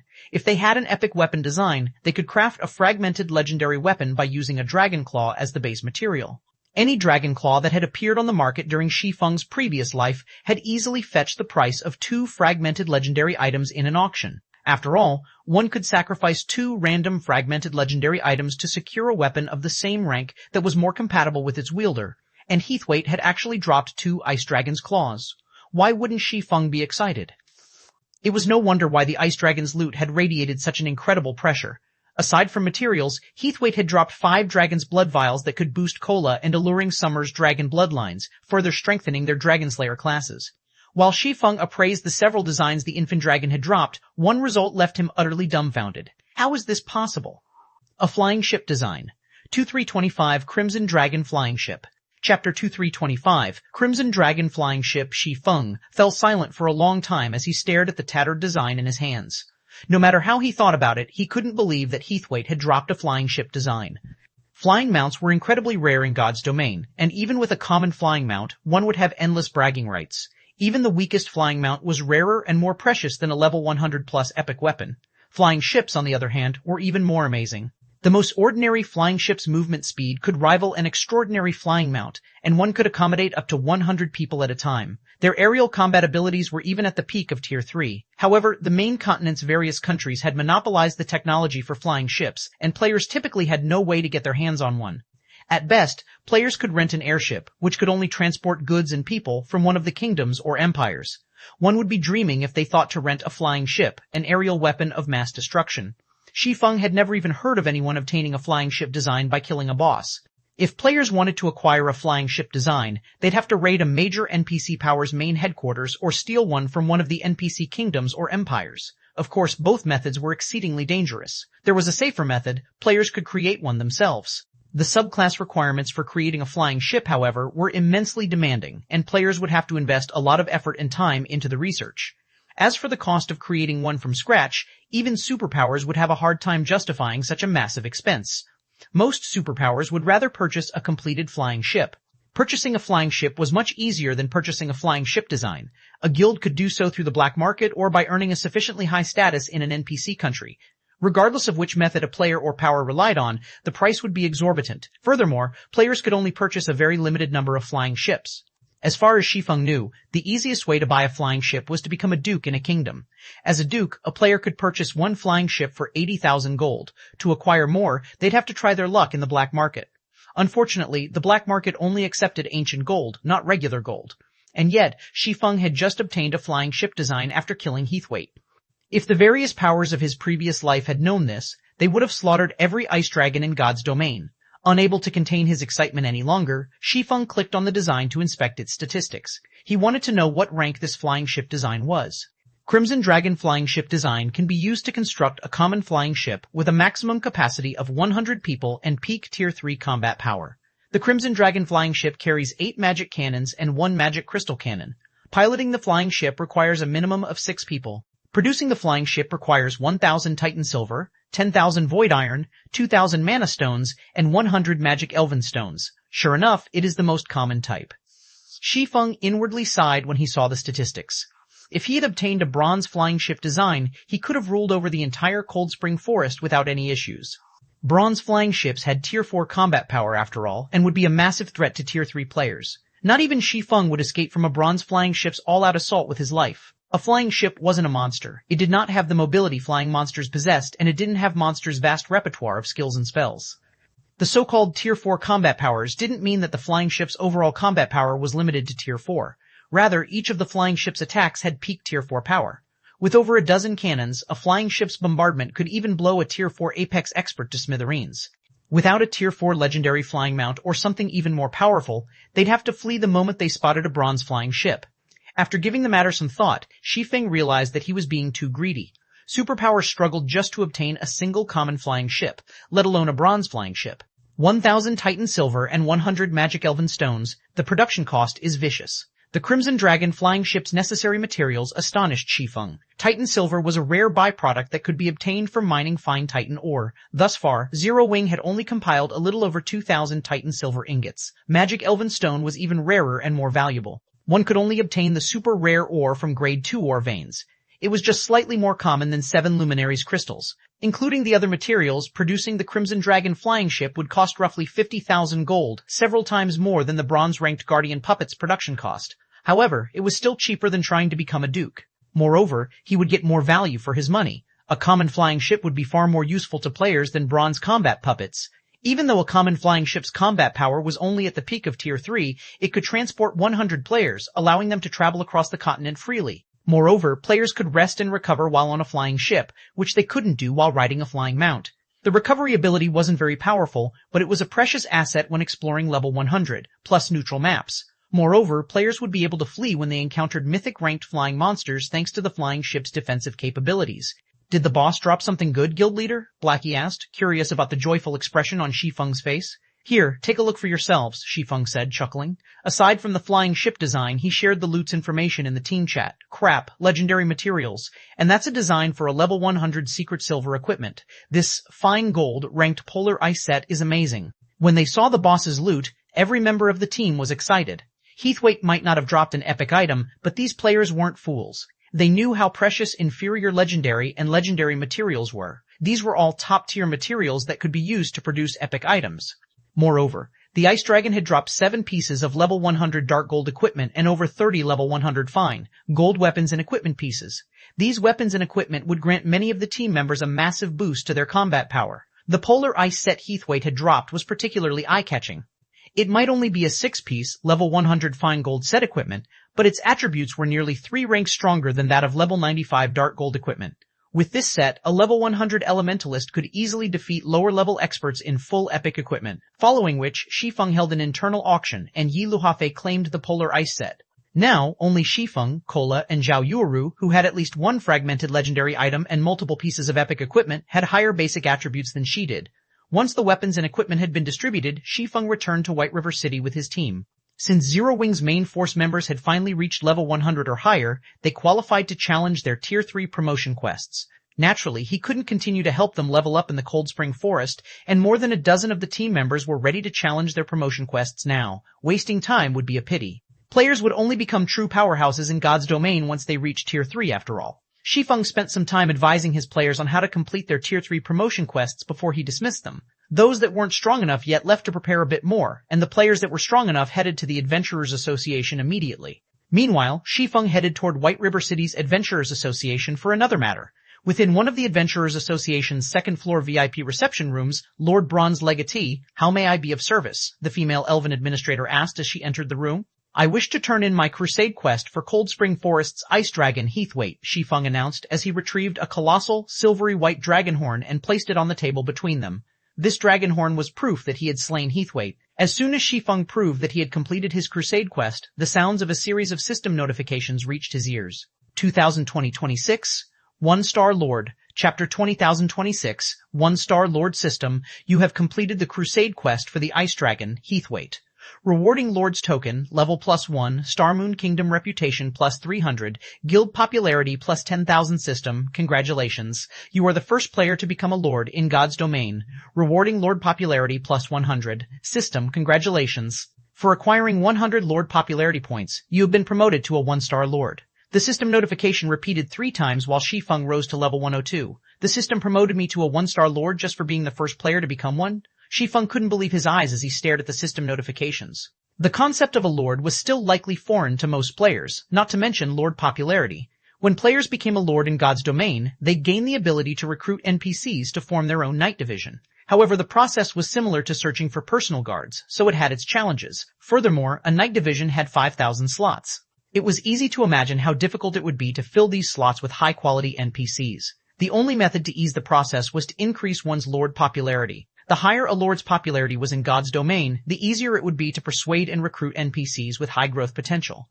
Unfortunately, increasing one's lord popularity was incredibly difficult, only possible by completing special quests. Moreover, one would only gain a handful of popularity points with each quest. Accumulating 100 lord popularity normally required a lot of time and effort. Meanwhile, every 100-point increment was a turning point.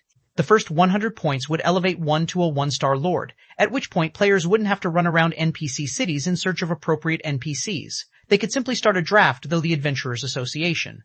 These drafted NPCs might not be uniformly powerful, but there would be quite a few with high growth potential. If one were lucky enough, they might even recruit a secret silver guard. Of course, with more Lord popularity, the standard of their drafted NPCs would increase. The problem of increasing his Lord popularity to 100 points had troubled Shi Feng. Without a solution, he'd have to spend several months finding capable NPCs to fill his 5,000 knight slots. Fortunately, God's Domain solved that problem for him. Administrator Lorraine, I wish to draft members for my knight division through the association, Shi Feng declared as he showed the Lord's token to the elven administrator. Very well. However, the fee will depend on the scale of the draft you wish to implement.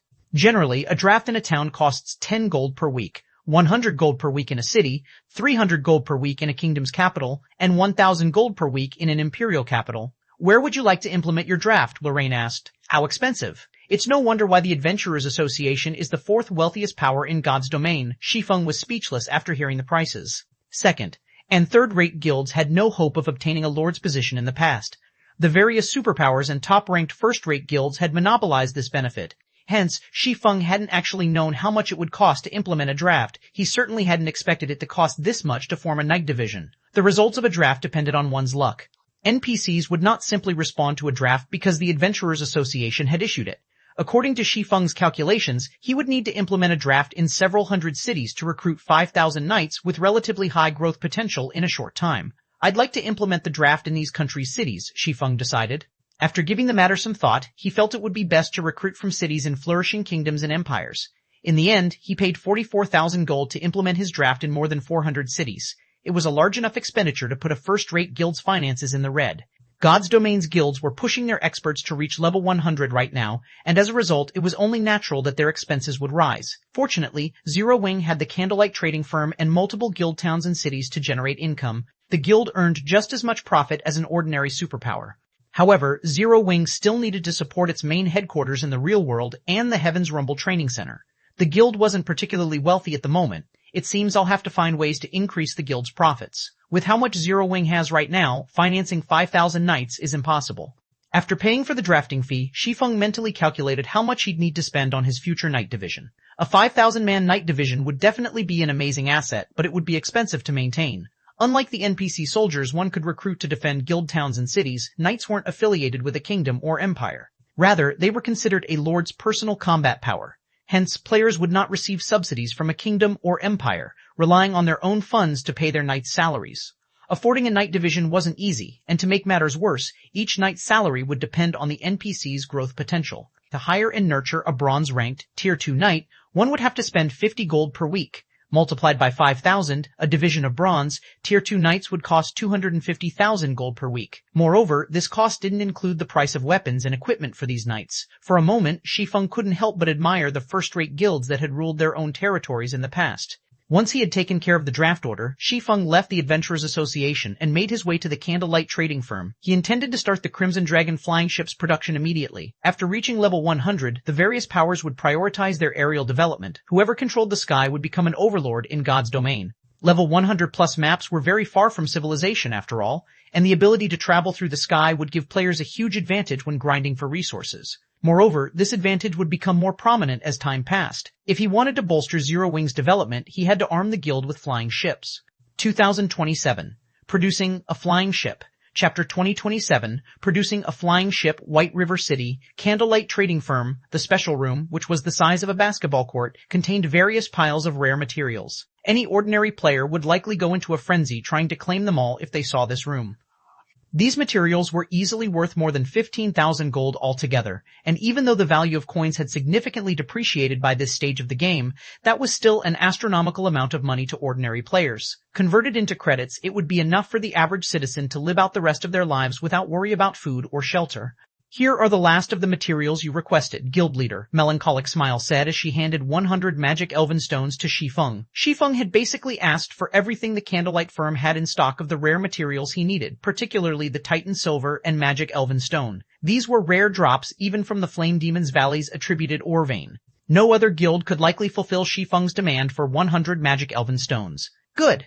Shi Feng nodded approvingly after inspecting the materials in the room. He then continued in a serious tone, I'll need you to help me with something later, but you must keep it an absolute secret. I can't tell anyone? Melancholic Smile was a little confused. The Candlelight trading firm rigorously screened any potential members before they were recruited. Moreover, all core members were required to sign a series of strict contracts, ensuring the smallest chance possible that the firm's technology and methods leaked. Sharing such technology required one to transfer designs. Without the correct design, it didn't matter if a player knew how to produce an item. Now, however, Shi Feng forbade her from even mentioning their discussion. It was a bit unusual. "You'll understand soon," Shi Feng said. He then carefully pulled the Crimson Dragon flying ship design from his bag and placed it on the stone table before him. Melancholic Smile didn't think much of the design initially. She had seen plenty of precious and rare designs and recipes in her line of work. She had grown numb to such surprises. However, when she realized what this design booklet depicted, she froze in shock. Flying ship. Melancholic Smile could not believe her eyes. As a lifestyle player and the Candlelight trading firm's manager, she could only dream of crafting an airship, which was only a method of transportation, let alone a flying ship. Countless lifestyle players dreamed of creating flying ships, especially after seeing airships fly from one city to another. However, they assumed that would remain a dream. Players had absolutely no access to designs for airships and flying ships due to the various kingdoms and empires' heavy restrictions regarding their flying technology. Creating one would require an immense amount of knowledge and skill, not to mention a ton of materials for the necessary experiments. And yet, Shi Feng had just dropped a flying ship design on the table between them. It was at this moment that Melancholic Smile, more or less, realized why Shi Feng had forbidden her from speaking of this to anyone. Although the trading firm had restrictions in place that prevented members from sharing trade secrets, those restrictions were only effective in the game. Candlelight couldn't stop these players from running their mouths off in the real world, and if news that Zero Wing had obtained a flying ship design went public, the consequences would be unimaginable. The various powers already hungered for their own airships. On the other hand, flying ships were capable of transportation and aerial combat. Needless to say, the various powers' desire for flying ships was even greater, nearly maddening. If the various powers learned that Zero Wing had a flying ship design, they'd do anything they could to take it, and if they couldn't, they'd ensure that Zero Wing didn't keep it. Acquiring a flying ship wasn't easy, but with the design, one could create as many flying ships as they wanted. After a certain point, flying ships would be significantly more useful than combat puppets in battle. Players had ways to deal with combat puppets after all, but none of them knew how to deal with a flying ship. Hence, the various powers would do whatever necessary to ensure that Zero Wing failed to develop, and they'd strike while they still had an opportunity. "That's right, it's a flying ship. I intend to produce one, but I can't handle the task alone. Aside from forgers, I'll need a large number of engineers and alchemists," Shi Feng said. "To protect this secret, however, I'll need you to split these players into multiple groups and assign them various parts to work on. I'll handle the final assembly." "We're going to make one now?" The very idea began to make Melancholic Smile nervous. "Guild leader, just the core engine is so complex that I'm not even sure an advanced master forger can handle it. If we fail, all of this magic elven stone will be useless. Why don't we wait a little while longer? If it were only an issue of money, Zero Wing could handle it, but these magic elven stones were incredibly rare. Collecting more wasn't simply an issue of money. If they failed in producing the flying ship's engine, they would have to wait for a very long time before they'd have enough elven magic stone to attempt it again." "I wish it could wait too, but Zero Wing can't afford that," Shi Feng explained, flashing her a bitter smile. The various major powers were desperately leveling up, and many of them have already begun to explore level 100 neutral maps. The Shadowless Empire's members had made that clear. Once they secured a foothold in level 100 neutral maps, the various superpowers would finally be able to exhibit their true strength. Zero Wing didn't have support from any major corporations. Thus, it couldn't afford to continuously recruit large numbers of experts, especially Refinement Realm and above experts, rapidly expanding. Zero Wing would have to nurture such experts on its own. There was simply no comparison between the various superpowers and their guild. Obtaining more resources and ensuring it had time to develop was the only way Zero Wing could secure its position in God's domain. That was the only way the guild would survive the intense struggle between the various superpowers in level 100 plus neutral maps. Now that Zero Wing had its own territory and had begun to draft NPCs for a knight division, the guild needed more funds and resources to arm its knights. Maintaining a proper knight division with Zero Wing's current income was impossible. Unfortunately, it had become considerably more difficult to earn profits and resources from other worlds now that the planar passages had opened. That left Zero Wing with only one method to increase its income: transportation of goods. The industry would be particularly profitable when it came to moving non-bag space items. Shi Feng had intended to produce intermediate traps to earn more funding, but it was too soon to introduce these items to the public. Most of the various large guilds' main forces hadn't begun exploring level 100 neutral maps yet, and demand for intermediate traps would be limited. Furthermore, Zero Wing's members would need these traps as well. Without at least 100 intermediate trap designs, it would be very difficult for Candlelight to produce enough intermediate traps for Zero Wing's purposes and to earn substantial profits. However, transportation methods were a different story, especially when it came to flying ships. Even a common flying ship could carry up to 500 non-bag space items, far more than any sailboat. In addition, flying ships' movement speed was much higher than sailboats. If Zero Wing resold non-bag space materials, it would make a killing. This was why the various superpowers had gone crazy for airships and flying ships during Shi Feng's previous life. I understand. I'll copy the design for these parts and split them between multiple groups. I'll ensure that no one has any idea that we're making a flying ship, Melancholic Smile promised, nodding. She then began to examine the flying ship's design and plan accordingly. It shouldn't be very difficult to hide what they were doing. Some of the flying ship's parts were similar to those in ordinary ship designs. Most of the parts that were different would require forgers. As long as Shi Feng crafted those parts himself, they shouldn't have any issues keeping this a secret. Melancholic Smile then left to distribute the construction materials and designs among the Candlelight's Master Lifestyle players. None of these players suspected a thing when they received their orders. This wasn't a usual process after all, especially after Zero Wing had recently begun to craft bronze speedboats. Meanwhile, Shi Feng turned his full attention to forging the flying ship's engine. After producing the Guardian Puppets and Hell Tanks, he was quite familiar with engine production. The Crimson Dragon flying ship's engine was simply a more complex version. Sure enough, this is beyond an ordinary advanced master forger. As Shi Feng examined the engine's design, he could feel a headache begin to brew. Fortunately, his forging standard wasn't a problem. With the Philosopher's Hand, he could elevate himself into an advanced master forger, so he met the engine's minimum requirements. However, the magic array that he needed to inscribe on the engine would be a challenge. It was so complex that it nearly required a master magician to complete. However, Shi Feng did not panic. Instead, he calmly and slowly researched the engine's magic array and repeatedly attempted to draw it. After over a dozen hours of practice, Shi Feng had finally learned how to draw the magic array successfully and barely finish it in one go. Good, let's make the engine now. Shi Feng took a short break before he focused on producing the engine. The engine's production process wasn't simple, and Shi Feng had decided to use a dragon blood crystal, a top-tier inferior legendary material Heathwaite had dropped to increase his success rate. Crystallized dragon power, the dragon blood crystal, was the size of a fist and contained energy that was nearly as pure as that in 7 luminaries crystals. Not only could one use a dragon blood crystal as a power core for a city's defensive magic array, but it could also reinforce magic arrays. It was easily as valuable a level 100 plus epic weapon. Unfortunately, Heathwaite had only dropped 1 dragon blood crystal. Shi Feng had considered saving it to strengthen one of his city's magic arrays, but after giving the matter some thought, he decided to use it to increase his production success rate. A flying ship would be an immeasurable asset after all. Time passed quickly and the engine slowly took shape. Although others would have struggled to temper the materials, it was quite easy for Shi Feng with the help of the Soul Flame.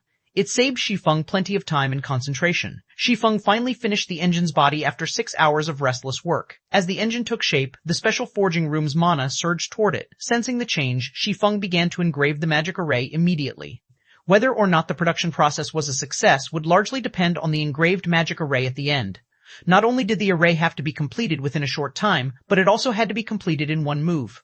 Shi Feng couldn't afford to pause during the process. This was the only way the engine's mana would be able to flow smoothly. A single minor deviation would waste all of his efforts thus far. 1 minute, 3 minutes, 5 minutes, as the mana flowing into the engine began to thin, Shi Feng engraved the array faster. His concentrated rapidly depleted as if he were executing lightning flash with every second that passed. Just as the mana flow was about to cut off, Shi Feng finished the last connection, completing the magic array. 2020-38 Advanced Flying Ship. Chapter 2020-38 Advanced Flying Ship. Did it succeed? As a storm of mana enveloped the engine, Shi Feng began to grow nervous. The engine was the most difficult part of the flying ship to produce, but once it was complete, the remaining parts would be fairly easy to craft. The most troublesome aspect of the remaining parts was how much manpower they required to produce. Fortunately, with Candlelight's strength, the trading firm had the manpower to simultaneously construct the parts of 3 flying ships, let alone 1. The magic array engraved in the engine began to glow as the mana calmed down, actively gathering the mana into the engine.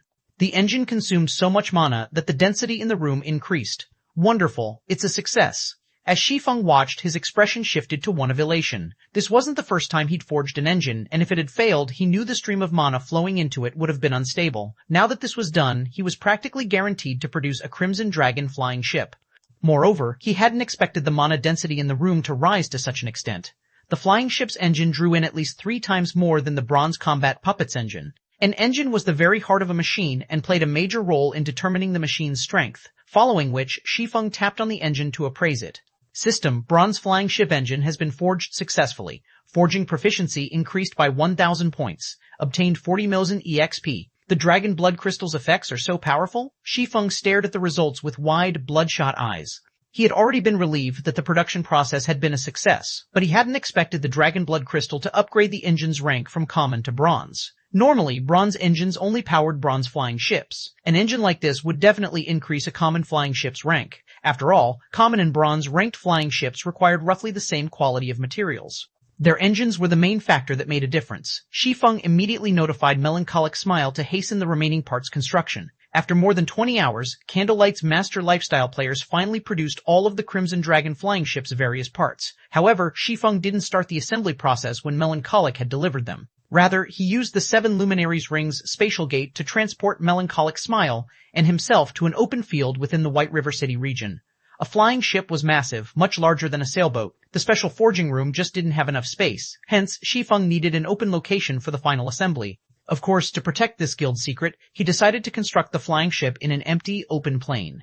There was an extremely large number of parts to a flying ship. Normally, if a player tried to assemble one themselves, they'd need at least 2 days to complete the task. However, Shi Feng and Melancholic Smile had already become intermediate master forgers, saving a lot of time with their skills. With Shi Feng's Soul Flame in particular, he could assemble and weld parts together quite quickly.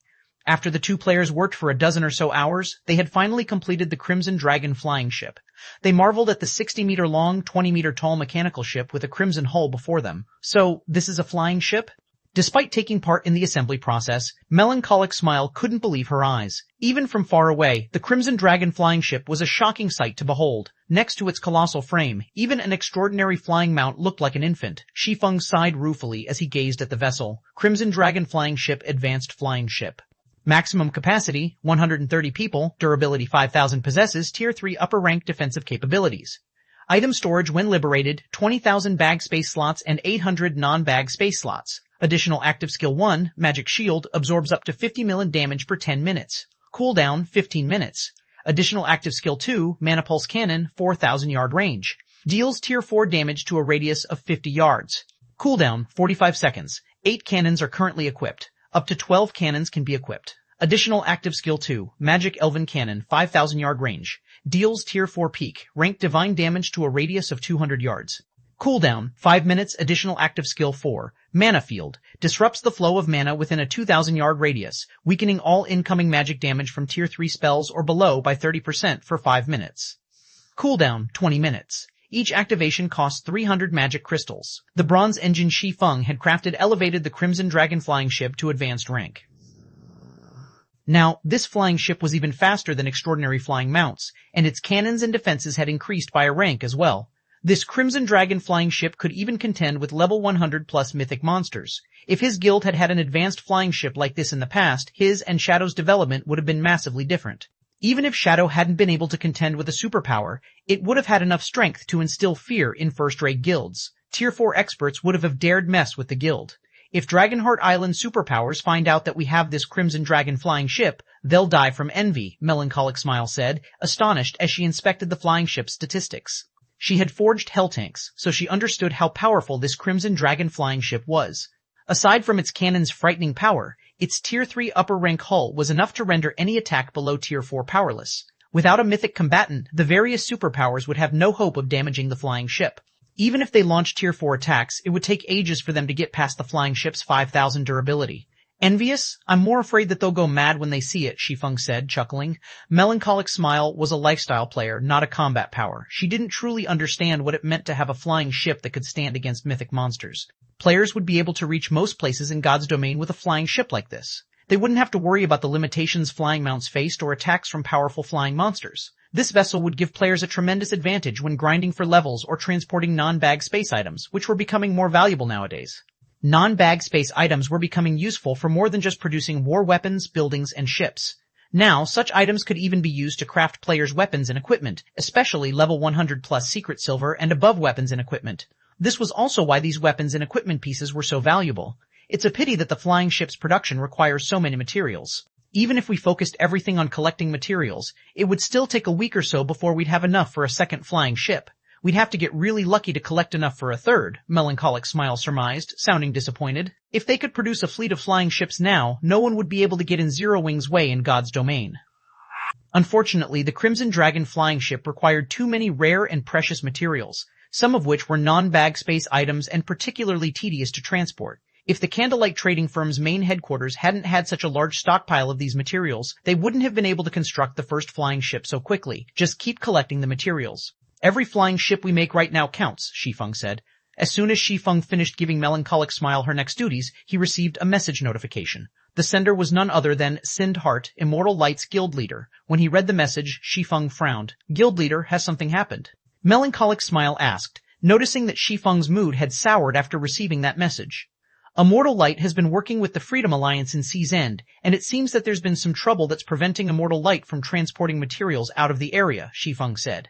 The Freedom Alliance has invited its allied guilds to send representatives for a meeting, and Sindhart is hoping that we'll send one to investigate the situation. Immortal Light was the naval guild that Zero Wing secretly controlled in the Apocalypse Empire. It had been relying on Immortal Light to secure its naval resources, especially those from Sea's End. The area was home to many materials that were imperative to producing ships and level 90+ dark gold weapons and equipment.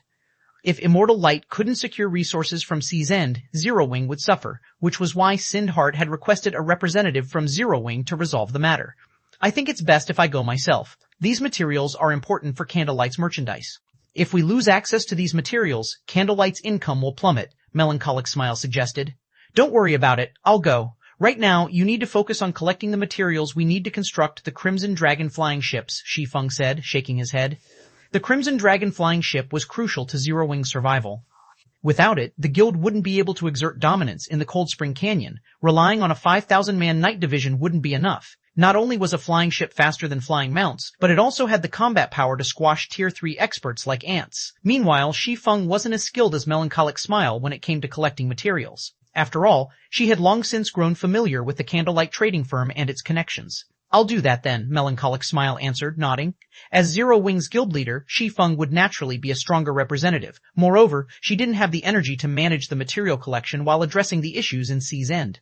Melancholic then used a return scroll to teleport back to White River City, while Shi Feng stored the Crimson Dragon flying ship in his epic spatial bag and made his way toward the Apocalypse Empire. 2029, times have changed. Chapter 2029, times have changed. Apocalypse Empire, Blue Bay City. After teleporting to Apocalypse City, Shi Feng continued toward Blue Bay City, one of the Empire's port cities. Although Blue Bay City wasn't a particularly large NPC city, its player traffic was intense. Shi Feng saw an endless stream of players entering and leaving the city's teleportation hall. Moreover, many of these players wore exquisite clothing and the 2-star merchant's insignia. Some even had the 3-star insignia. The merchant's insignia was proof of a merchant player's ability. The higher a merchant player's star rank was, the greater their ability. Normally, 3-star merchant players were supported by a large guild, and they possessed significant resources and sales connections. Hence, they were known as great merchants and were even rare in imperial capitals. And yet, Shi Feng encountered quite a few great merchants in Blue Bay City. Based on the bland reactions to these merchant players, their presence in the city didn't seem to be unusual. So many great merchants gathered in Blue Bay City because it was a trading port. Countless players came into port each day with resources from the various neutral powers out at sea, which allowed the merchant players in the area to earn huge profits. This city's development speed is amazing. I doubt it'll be long before Blue Bay City is promoted to a large-scale city and gains a Tier 4 NPC magistrate manager. As he watched the various horse and transport carriages rolling down the streets, Shi Feng had to admit that Sindhart had impressed him. When Sindhart had wanted to move Immortal Light to a new city, Shi Feng had suggested that he develop near the sea. The various first-rate guilds hadn't been paying much attention to the ocean at that time after all. By relying on the few resources Zero Wing had provided, Sindhart had established Immortal Light in one of the Apocalypse Empire's port towns, eventually expanding the guild to occupy all of Blue Bay City. Now, Blue Bay City was almost ready for its promotion into a large-scale NPC city, and Immortal Light's naval prowess had grown powerful enough that the guild didn't need to fear first-rate guilds. Sindhart's management was even more impressive than Gentle Snow or Aqua Rose's. Not only would Blue Bay City grow larger once it became a large-scale NPC city, but the conveniences it offered would also improve. The city would have no trouble accommodating a large number of players, and Immortal Light would even qualify to contend with the Apocalypse Empire's first-rate guilds. As Shi Feng left the teleportation hall, he headed toward a nearby advanced restaurant. A level 96 man approached him as he arrived. The Elementalist wore 5 pieces of epic equipment, and the weakest piece on him was level 95 dark gold rank. 2 more level 96 players followed the Elementalist, one of which was a cleric, while the other was a berserker. Both wore 3 pieces of epic equipment. Seeing these 3 greet Shi Feng, the rest of the players in the restaurant were surprised. Who is that guy? Immortal Light's guild leader and two of its great experts are actually welcoming him. Could he be some big shot? Every player in Blue Bay City knew of Immortal Light's guild leader, Sind Hart, as well as the two great experts that accompanied him. To secure control of the city, Immortal Light had challenged and defeated many of the large guilds that had occupied Blue Bay City. It had even sunk a first-rate guild's fleet, which had spread its fame across the Apocalypse Empire. Moreover, Sind Hart was even one of the top 10 elementalists in the Empire. Even first-rate guilds' guild leaders treated him with respect, yet now Sind Hart had been waiting to greet an ordinary-looking player. Why wouldn't this surprise them? Hearing the hushed discussions around him, Sind Hart had Immortal Light's members clear out the restaurant. The spectators obediently stopped talking and scattered. I hadn't expected you to make the trip here, Brother Yi Feng. With you, we'll stand a much better chance in Sea's End, Sind Hart said as he greeted Shi Feng. Brother Sind Hart, you jest. May I know what happened with the Freedom Alliance? Why is it calling in its allies for a meeting? Shi Feng asked, getting straight to the point. I've just received some information regarding the situation. Let's head inside to continue our conversation, Sind Hart insisted, his expression becoming disheartened at the mention of the Freedom Alliance. He led Shi Feng into the advanced restaurant he had fully reserved earlier. As Shi Feng and Sind Hart entered the restaurant, the cleric and berserker gave each other disgruntled looks behind Shi Feng's back. This guy doesn't think much of our guild, does he? He started demanding answers as soon as the boss walked up to him. Our boss is too mild-tempered. If I were in his position, I would have given this guy a piece of my mind. I don't want him thinking that Immortal Light is the same small guild it had been in the past. Forget it. He'll see how powerful Immortal Light has become once we get to Sea's End. The two experts weren't pleased with Shi Feng's behavior. Immortal Light might have received a lot of resources from Zero Wing and shared half of its shares with the guild, but Immortal Light had changed. Now it was only slightly weaker than the Empire's first-rate guilds, and on the water it was even stronger than some of them. Not only was Sind Hart Immortal Light's guild leader, but he was also an extraordinary expert who had successfully repelled the peak experts King's Return had sent. Even superpowers were wary of his strength at sea, yet Shi Feng treated the man so casually. Once they had taken their seats in the restaurant, Sind Hart filled Shi Feng in on the details regarding the Freedom Alliance's recent actions. A new power had joined the Freedom Alliance, and now the Alliance had 12 major fleets, not 11. This new power was exceptionally powerful. It had started out as the last-ranked 12th fleet, but it had soon taken the top position in the Freedom Alliance. This had significantly changed the status quo in the Freedom Alliance. The Alliance had only controlled 3 of the major cities in Sea's End, but now it controlled 5. Naturally, this had caused a qualitative improvement regarding its resource income. Normally, this development would be a good thing, but the newly minted First Fleet wanted to reorganize the Freedom Alliance's partnerships with the various powers, including disqualifying some of them. Hence, the Alliance had invited the various powers to visit Starfall Island for this meeting. Starfall Island was a particularly dangerous location in Sea's End. Ordinary ships wouldn't make it into the sea zone, torn apart by the area's powerful sea monsters. One could only get through with a sufficiently strong fleet. A new power has joined the Freedom Alliance? Realization dawned upon Shi Feng when he heard Sind Hart's explanation. A commotion had occurred in the Freedom Alliance during Shi Feng's previous life, but Silent Entropy, the original First Fleet's commander, had eventually suppressed it. Unfortunately, Silent Entropy and his fleet had suffered a massive setback thanks to Shi Feng, which must have prevented him from controlling the situation. This resulted in a new power taking over the Freedom Alliance. Since the Freedom Alliance has grown stronger, they want to see whether their partners still qualify to participate in their alliance. While I can understand its reasoning, I had never thought something like this would happen so suddenly, Sind Hart said, smiling bitterly. I've recalled all of Immortal Light's best ships, but it'll probably be another 3 or 4 hours before they return. If we wait until then to leave, we'll likely be a little late to the Freedom Alliance's meeting. They would need a small fleet of bronze speedboats just to get to Starfall Island. Without sufficient strength, they'd only find death waiting for them. How many bronze speedboats and stronger have you gathered so far, Brother Hart? Shi Feng asked. We currently have 8 bronze speedboats and 1 mysterious iron speedboat ready to depart, Sind Hart said, shaking his head. It won't be enough to make it to Starfall Island. We'll need at least 20 bronze speedboats and a sailboat. 8 bronze speedboats and 1 mysterious iron speedboat. That'll be enough. We should set out right away, Shi Feng declared. 2330 Mysterious. Iron Sailboa, Chapter 2330 Mysterious. Iron Sailboat, they're enough? Sind Hart gave Shi Feng a confused look. Normally, a small fleet of 8 bronze speedboats and a mysterious iron speedboat would be a formidable force, but they needed to reach Starfall Island. Starfall Island served as a transit point for players who wanted to explore level 100+ sea zones. Every sea monster near the island was level 95 or higher, and their population density was terrifying. One could even encounter mythic-ranked king-class sea monsters in the area. Without a sufficiently powerful fleet, their journey to Starfall Island would be a one-way trip. I brought a sailboat with me. With it, we should have enough combat power. Shi Feng tried to reassure Sindhart when he saw the man's worried expression. He then took out the crystalline bottle housing the storm sailboat from his bag. A mysterious iron sailboat? Sindhart's eyes nearly fell out of their sockets when he saw the storm sailboat. Sindhart had long since known that Zero Wing possessed superb naval power. The guild had both the secret, silver-ranked Swift Dragon speedboat and bronze-ranked One-Horn sailboat after all. Even now, there were only 2 known secret silver speedboats throughout the Apocalypse Empire, Pantheons and Zero Wings. Although a secret silver speedboat was only 1 rank higher than a mysterious iron speedboat, the difference between the 2 boats' combat power was like the difference between heaven and earth. Not even an ordinary sailboat was a match for a secret silver speedboat. When Phoenix Rain had secured her position on Thunder Island, Zero Wing's Swift Dragon speedboat had been a large part of the reason for her success. Moreover, the Freedom Alliance's Passing Monarch had relied on the Swift Dragon and One-Horn speedboats to secure the best territories the Freedom Alliance occupied. Although Passing Monarch hadn't been able to claim his as the Alliance's first fleet, he had secured the second rank enough authority that his word in the Freedom Alliance was only second to Silent Entropy's, the original First Fleet's commander. Passing Monarch had also become the reason that Immortal Light had been able to continue developing in the Apocalypse Empire. Sindhart had never dreamed that Zero Wing would have an even stronger ship. Reaching Starfall Island shouldn't be much of a problem with this storm sailboat, but it's getting pretty late. We should head out, Shi Feng said as he stored the repaired storm sailboat. This is wonderful. We'll have a much better chance of securing our position now, Sindhart exclaimed, brimming with confidence. Setting aside Zero Wing's strength as a pseudo-superpower and the relationship between Passing Monarch and Shi Feng, the storm sailboat would be more than enough to ensure Immortal Light retains its position as one of the Freedom Alliance's partners. In fact, it might even help improve relations between Immortal Light and the Freedom Alliance. Sindhart gathered his men immediately, and they teleported to Sea's End's Blue Jade City with Shi Feng. Once they arrived, they'd set sail towards Starfall Island's sea zone. Sea's End, Starfall Island, as a transit hub for players traveling to level 100+ sea zones, the island wasn't very populated right now. However, due to the Freedom Alliance's invitation, any power that wanted to remain a member of the Alliance had no choice but to brave the dangerous journey to the island. As a result, a large number of speedboats and sailboats filled Starfall Island's port.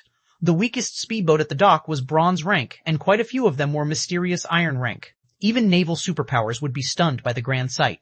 I wonder what stunt the Freedom Alliance is trying to pull this time? They called us all the way out here. It's likely that they're trying to determine whether or not we're strong enough to get this far. Ordinary powers have no hope of reaching this sea zone. We lost a considerable amount of durability just from the fights with the sea monsters on the way here. That's right. I came with a fleet of 20 bronze speedboats and 1 sailboat. If my fleet had been any weaker, I wouldn't have made it here. As the various powers' representatives discussed their journey to Starfall Island, they couldn't help but frown. They all had questions regarding the Freedom Alliance's invitation to such a dangerous place, and none of them knew what the Alliance intended. They could not figure out what the Freedom Alliance was trying to do. It should be known that the Freedom Alliance was a giant in Sea's End, and any power it allied itself with was formidable at sea. Otherwise, they couldn't guarantee the cargo's safety as they transported it across the sea, earning a stable income of resources and coins. I wonder how the Freedom Alliance intends to choose which partnerships it will maintain. The Alliance is nearly as powerful as the House of Seas and controls 5 of Sea's End's major cities. Even naval superpowers in other locations are afraid of the Freedom Alliance at this point. I assume they'll base their decisions on each power's strength and connections. Take Immortal Light, for example. As a second-rate guild, it doesn't qualify to partner with the Freedom Alliance. But because of its close relationship with Passing Monarch, the Third Fleet's commander, it can collect resources that not even first-rate guilds like ours can reach. Indeed. Immortal Light should be responsible for as much as 10% of the Freedom Alliance's resources. Even naval superpowers are envious. However, based on my information, Zero Wing stands behind Immortal Light. The guild is a large part of the reason that Passing Monarch had risen to his current position. It is only natural that Immortal Light has been assigned better resources than other powers. As the various representatives chatted about Immortal Light, envy flashed in their eyes. There were over 30 powers cooperating with the Freedom Alliance, yet Immortal Light claimed 10% of the Freedom Alliance's resources. Immortal Light's luck will run out soon. I'm sure the Freedom Alliance intends to redistribute its resources during this meeting, and not even Silent Entropy has as much authority in the Alliance as he used to, much less Passing Monarch. Based on what insider information I've received, not only has the Freedom Alliance invited major powers like ours to this meeting, but it's also invited Giant's Heart from the Sea God's realm. Giant's Heart? You mean the guild that stole the Flare Fortress from the Pride Empire in the Fire Dragon Empire? The very same. Is there another Giant's Heart I don't know about? When the various representatives heard mention of Giant's Heart, their expressions darkened. They had never thought the superpower from the sea god's realm would try to claim a piece of the pie. Ordinary players might not have heard of Giant's Heart, but the various major powers that paid constant attention to the shifts of power within God's domain would be quite familiar with the name by now. The superpower had successfully stolen a fortress from the Pride Empire, a super guild. With that move, Giant's Heart had proven that it was powerful enough to shake the various superpowers on the main continent. If Giant's Heart intervened in the Freedom Alliance's matters, it was almost certain to claim a large fraction of the Alliance's resources. Meanwhile, while the various major powers' representatives conversed, another fleet approached Starfall Island. Once they noticed the fleet, these representatives gaped, shocked. This fleet consisted of 60-plus bronze speedboats, 11 mysterious iron speedboats, and 5 sailboats, 2 of which were bronze rank. This fleet was easily several times stronger than the various powers, and every ship bore the Giant's Heart Guild emblem on its sails. As these ships docked, over 1,000 players disembarked. Every one of these players was level 96 or above, with many at level 97. The weakest piece of equipment on these players was level 95 fine gold rank, and over a dozen of them wore level 95 fine gold set equipment. As for the several players leading the group wore a minimum of 5 pieces of epic equipment. As these players walked through the port, the various major powers members unconsciously stepped aside to open a path. Amazing. Too amazing. So, this is Giant's Heart? Even if Zero Wing makes a personal appearance, Immortal Light will get nothing but the Freedom Alliance's scraps. These representatives couldn't help but admire the strength of Giant's Heart's fleet and members. Shortly after Giant's Heart's fleet docked, more ships appeared on the horizon. A sailboat, which was much larger than bronze sailboats and required 3 mainsails, led this small fleet. A faint layer of mana enveloped the entire sailboat. What is that? That sailboat is actually protected by a magic barrier. Wait, that's a mysterious iron sailboat. 231 times have changed. Chapter 230-31, times have changed. When someone had mentioned a mysterious iron sailboat, silence descended on the port as everyone stared intently at the approaching fleet. A mysterious iron sailboat? Impossible. To small guilds and adventurer teams, sailboats were unattainable treasures, but that wasn't the case for the major powers on Starfall Island. Ordinary sailboats were nothing special, and bronze sailboats at most would earn a surprised glance. For major powers, it was only a matter of time before they had their own bronze sailboats. Many of them already had clues and information that would lead to bronze sailboats, and as long as they had the strength and were willing to put in the time and resources to follow these clues, it wouldn't be difficult to secure a bronze sailboat. Otherwise, so many powers wouldn't have acquired their own by now. However, mysterious iron-ranked sailboats were an entirely different story. Not one power had found a single clue pertaining to mysterious iron sailboats' locations, much less acquired one. Although there was only one rank between a mysterious iron sailboat and a bronze sailboat, the difference between the two boats' strength was like the difference between heaven and earth. A bronze sailboat had slightly stronger defense and firepower than an ordinary sailboat, but at mysterious iron rank, its defense would undergo a qualitative transformation. At that point, a sailboat could block Great Lord rank sea monsters' attacks without losing any durability. As players explored higher-level sea zones, they'd encounter Great Lord rank sea monsters more frequently. Coming across 2 or 3 Great Lords at a time might not be an issue, but even a bronze sailboat would lose some durability during a fight with 5 or 6 Great Lords. Without multiple ships, long journeys at sea would be impossible, as would exploring dangerous sea zones. Crap, it really is a mysterious iron sailboat. A mysterious iron sailboat. Our guild could practically move unhindered through a level 100 sea zone if we had one of those. Amazing. Whose fleet is that? They actually sent a mysterious iron sailboat to lead it. The various major powers couldn't help their shock and curiosity as they watched the gradually approaching storm sailboat. Aside from the up-and-coming superpower, Giant's Heart, they hadn't expected another power with the ability to field a mysterious iron sailboat to participate in this meeting on Starfall Island. The storm sailboat glided to a stop by one of the port's docks, while the representatives quietly chatted amongst themselves. As Immortal Light's members stepped onto the dock, many players quickly recognized Sindhart. His arrival caused an instant sensation at the port. Sindhart? That mysterious iron sailboat belongs to Immortal Light? Impossible. How can a guild like Immortal Light have a mysterious iron sailboat? Our guild has thoroughly investigated Immortal Light. That guild doesn't even have a bronze sailboat, much less a mysterious iron sailboat.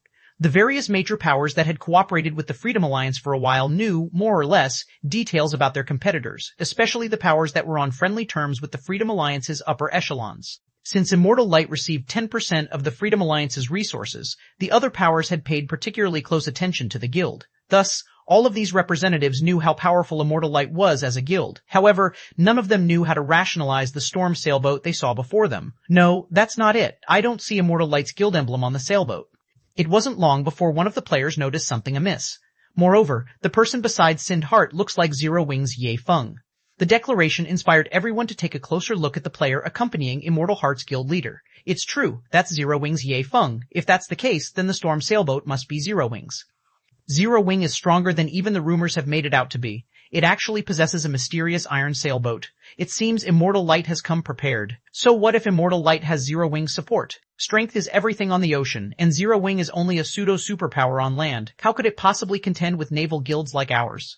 The various representatives sneered at Shi Feng and Immortal Light's members. The status quo wasn't the same as it had been at sea. In the past, a powerful ship had been a significant asset to a power. After all, the various naval powers barely had enough ships to form a full fleet back then. However, even third-rate powers had their own fleets by now, not to mention first-rate powers. So, that's the rumored Zero Wing? I hadn't expected it to have a mysterious iron sailboat as well. It's no wonder why it dared to provoke war blood on Dragonheart Island. A tall, handsome man some distance away from the port stated. The man wore Giant's Hearts Guild emblem, and a hint of interest flashed in his eyes when he saw the storm sailboat. A mysterious iron sailboat is quite powerful, but unfortunately it'll at most offer some convenience when grinding sea monsters. A single mysterious iron sailboat isn't enough to affect the power struggle at sea, a blue-haired woman added indifferently. Moreover, Zero Wing has provoked Starlink, which Old Undying has nurtured. Its future is quite bleak. Although Zero Wing's storm sailboat had indeed caused quite a commotion at Starfall Island's port, it was only a minor interlude to the Freedom Alliance's announcement regarding how it would redistribute its resources among its partners, following which, the Freedom Alliance's members guided the various representatives to a reception room in the Freedom Alliance's residence on Starfall Island. Once everyone had arrived, the Freedom Alliance's 12 commanders entered and took their seats on the stage at the front of the room. These expert standards had clearly improved since the last time Shi Feng had attended one of the Freedom Alliance's meetings. This was especially true for the First Fleet's representatives who sat in the center of the stage. Although the First Fleet had only sent 2 representatives, both were apex experts. The middle-aged man, the First Fleet's commander, was particularly powerful. The First Fleet's commander only looked to be around 40, but Shi Feng could sense a wild energy deep within the man. He felt like a veteran mercenary that had seen countless battlefields before. He was also a level 97 berserker. A young man with short hair stood behind the commander. The assassin youth radiated a chilling aura, and even Sind Heart, who sat quite a distance away, felt an intense pressure from this youth. These 2 people alone would be more than enough to give the various superpowers a huge headache. It was no wonder why Silent Entropy, Passing Monarch, and the Freedom Alliance's other commanders had been overtaken. Since everyone's here, I'd like to begin with discussing our resource redistribution, Flame Robber, the First Fleet's commander, said as he swept his gaze over the gathered players. The resources under the Freedom Alliance's control have changed, and more powers have begun to target us. Hence, we have decided to re-examine our current partner's strength to ensure the safety of our future benefits. The method we will use to determine your strength is simple. We have stored some precious, non-bag space materials on Starfall Island, and we'd like you to deliver these materials to the Chaos Sea's Ghost City. As long as you arrive safely with the materials, you will pass the test. The various representatives' expressions twisted when they heard Flame Robber's announcement. Even Sind Heart's expression turned dark. God's domain's dark forces ruled over the Chaos Sea, and the players in the area were lunatics who only thought of slaughter. Dark players in the Chaos Sea were particularly powerful. Some of them could even control sea monsters, using them as tools for transportation and combat. In the Chaos Sea, even an expert fleet would suffer tremendously, and some would simply be annihilated. Most of the various superpowers tried to avoid the sea zone at all costs. If Immortal Light, a guild that was barely considered a first-rate power on land, tried to sail through the Chaos Sea, it was almost guaranteed that the journey would be a one-way trip. Flame Robber must have lost his mind. Big Sis leaves. He actually set up such a brutal test. If we agree to this, we'll lose over 80% of our partners, including many of his own supporters. What is he thinking? A level 96 female cleric asked from her seat with the 4th Fleet's members. As far as she was concerned, Flame Robber's decision might weaken the other fleet's influence in the Freedom Alliance, but it would also weaken First Fleet's. No, he hasn't gone mad. I'm afraid that Passing Monarch will get hit the hardest with this decision. Hundred Leaves, the 4th Fleet's current commander, said as she watched Passing Monarch, who wore a similarly ugly expression. At the same time, she couldn't help but applaud Flame Robber's determination. Passing Monarch's fleet consists of independent adventurer teams, none of which have any background or support from major corporations. Passing Monarch has gone to great lengths to strengthen Immortal Light as his supporter, but after this redistribution, he'll lose the guild. If that's the case, Passing Monarch might also lose his position among the top 5 fleets in the Freedom Alliance during the next resource competition. While most of the Freedom Alliance's fleet commanders celebrated Passing Monarch's misfortune, the tall, handsome man from Giant's Heart, who sat with the other representatives, shifted his gaze toward Shi Feng. What a pity. I had hoped I would get to see the power of a mysterious iron sailboat, but it seems that won't be the case, the handsome man said, sighing. I told you that a single ship means nothing at sea, the blue-haired woman said, rolling her eyes. Let's get moving. Once the sun sets, the Chaos Sea will become far more dangerous. The handsome man fell silent and followed his companion out of the reception room. The other first-rate powers began to move, as well. They might not be a match for the various naval superpowers and wouldn't survive a direct clash with the Chaos Sea's dark players, but if they were careful and lucky, they could pass this test. Brother Ye Feng, it seems this trip has been a waste of your time. I hadn't expected the Freedom Alliance to set up such a vicious test. However, I still intend to try. The Chaos Sea is the Dark Forces territory, but with how vast it is, I might be able to avoid dark players if I'm lucky, Sindhart said, gritting his teeth. The Freedom Alliance's resources were too important for Immortal Light to give up. He had to take this risk and try to pass the test. You don't need to take everything on yourself, Brother Hart. Zero Wing is Immortal Light's major shareholder, and this matter involves resources that my guild requires. Naturally, Zero Wing will participate as well, Shi Feng declared, shaking his head. He then glanced at Flame Robber, who had stood and was about to leave the room. Flame Robber had certainly played his cards well. Unfortunately, he had chosen the wrong opponent. 2332, Steel Gion, Chapter 2332, Steel Giant.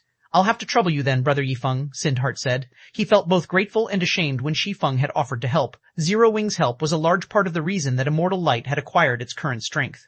Sindhart had thought that with Immortal Light's development, it could return the favor, more or less, but it seemed that the guild needed to rely on Zero Wing once again. However, Immortal Light's fleet would have a greater chance of reaching Ghost City with Zero Wing's storm sailboat. Sindhart then began to make the necessary arrangements for Immortal Light's remaining bronze speedboats and sailboat to meet him at Starfall Island for a final struggle. If Immortal Light could secure the Freedom Alliance's resources, it would qualify as a first-rate naval power. It might even become an overlord in the Apocalypse Empire.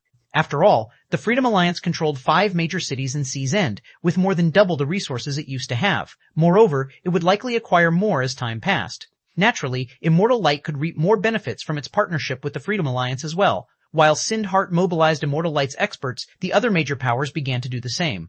After just 8 hours, sailboats and speedboats crowded Starfall Island's port. The spectacular scene stupefied the adventurer teams and guilds that rested on the island. More than 30 expert fleets had docked, and the weakest ship among them was a bronze speedboat. Moreover, the weakest fleet had a minimum of 30 bronze speedboats and 3 sailboats.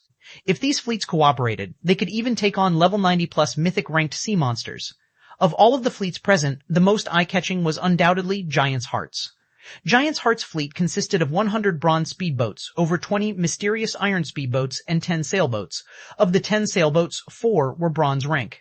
Not even the Freedom Alliance's first fleet had such combat power, yet this wasn't all that Giant's Heart possessed. Giant's Heart is terrifyingly powerful.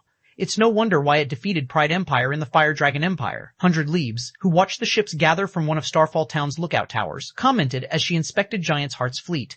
Giant's Heart had sought out Passing Monarch to cooperate, but Passing Monarch was too stubborn and refused the offer. He's likely regretting his decision to continue his partnership with Immortal Light. Even the Sacred Temple was afraid of the naval power Giant's Heart displayed. If Passing Monarch had agreed to work with the guild, he could have competed for the first fleet position. However, Passing Monarch had given this opportunity to Flame Robber. Big Sis Leaves, are we really going to hold back the guild's strength? One, the female cleric beside 100 Leaves, anxiously asked. Our position in the Freedom Alliance isn't stable enough. If we openly rely on the guild's strength, even a fool would realize that we're members of the Sacred Temple, not just a team with the guild's support, 100 Leaves said, shaking her head. She then turned toward Silent Entropy's group nearby with a bright smile. Flame Robber might have Giant's Heart support, but Silent Entropy won't just take this lying down. All we need to do is watch those two go at each other's throats and wait for an opportune moment. When Sindhart saw the various major powers' fleets from the port, he suddenly felt tiny. Immortal Light was a top-ranked naval power in the Apocalypse Empire, but if it weren't for the Storm sailboat, it would be the weakest power here. Even Shi Feng was surprised when he saw the multiple fleets. He hadn't expected God's Domain's naval powers to develop so quickly, especially Giant's Heart. Even on Dragonheart Island, very few powers could contend with the guild. Dragonheart Island's powers weren't limited to the human variety. Many neutral powers also operated from the island, including super first-rate guilds and super guilds. Once the fleets were ready, the Freedom Alliance's members began to move crate after crate of cargo onto the various powers' ships. When the representatives saw the cargo, they were stunned into a moment of silence. How is this possible? They want us to transport Primal Void Stone? There are so many Primal Void Stones here. Has the Freedom Alliance discovered a Primal Void Vein? Everyone was shocked when they saw the translucent crystals within the crates. All of these players were either experts or upper echelons for major powers, so they had seen many precious items in God's Domain. However, they couldn't help their astonishment when they saw the Primal Void Stones. Primal Void Stone was a top-tier material that could be used to construct all sorts of high-ranked workshops. Primal Void Stone could absorb mana from the void, and although the amount it could store was minute, this mana could enhance players' mental processing, which was particularly useful to lifestyle players when they produce items. Buildings made with Primal Void Stone could also help combat players when training their skill or spell completion rates. Hence, the various large guilds had been desperately collecting Primal Void Stone to construct training rooms or workshops within their guild towns to help their members improve. Unfortunately, Primal Void Stone was a non-bag space item and incredibly rare. Collecting enough stones to construct a training room was a dream at this stage of the game. And yet, the Freedom Alliance revealed that it had so many available. Why wouldn't this shock the various major powers present? Seeing so many Primal Void Stones even stunned Shi Feng. He hadn't thought that the Freedom Alliance would have so many in its possession. The various superpowers had treated buildings constructed with Primal Void Stone as sacred places for their players to improve skill or spell completion rates and craft items during his previous life. However, due to the scarcity of the stone, even those superpowers had only been able to construct a small number of buildings. Hence, the Superpowers Guild members had exclusive access to these buildings, and some of these superpowers hadn't even given access to their low-ranked members. It's no wonder why they want us to head to Ghost City. Shi Feng immediately understood the Freedom Alliance's plans when he saw the crate's contents. Primal Void Stone could be used for more than constructing buildings. It would also be helpful when improving certain Dark players' bloodline density. Hence, Primal Void Stone was extremely popular among Dark players, who were generally willing to pay 3 or 4 times more than the market price. I'm sure that you've all seen the Primal Void Stones.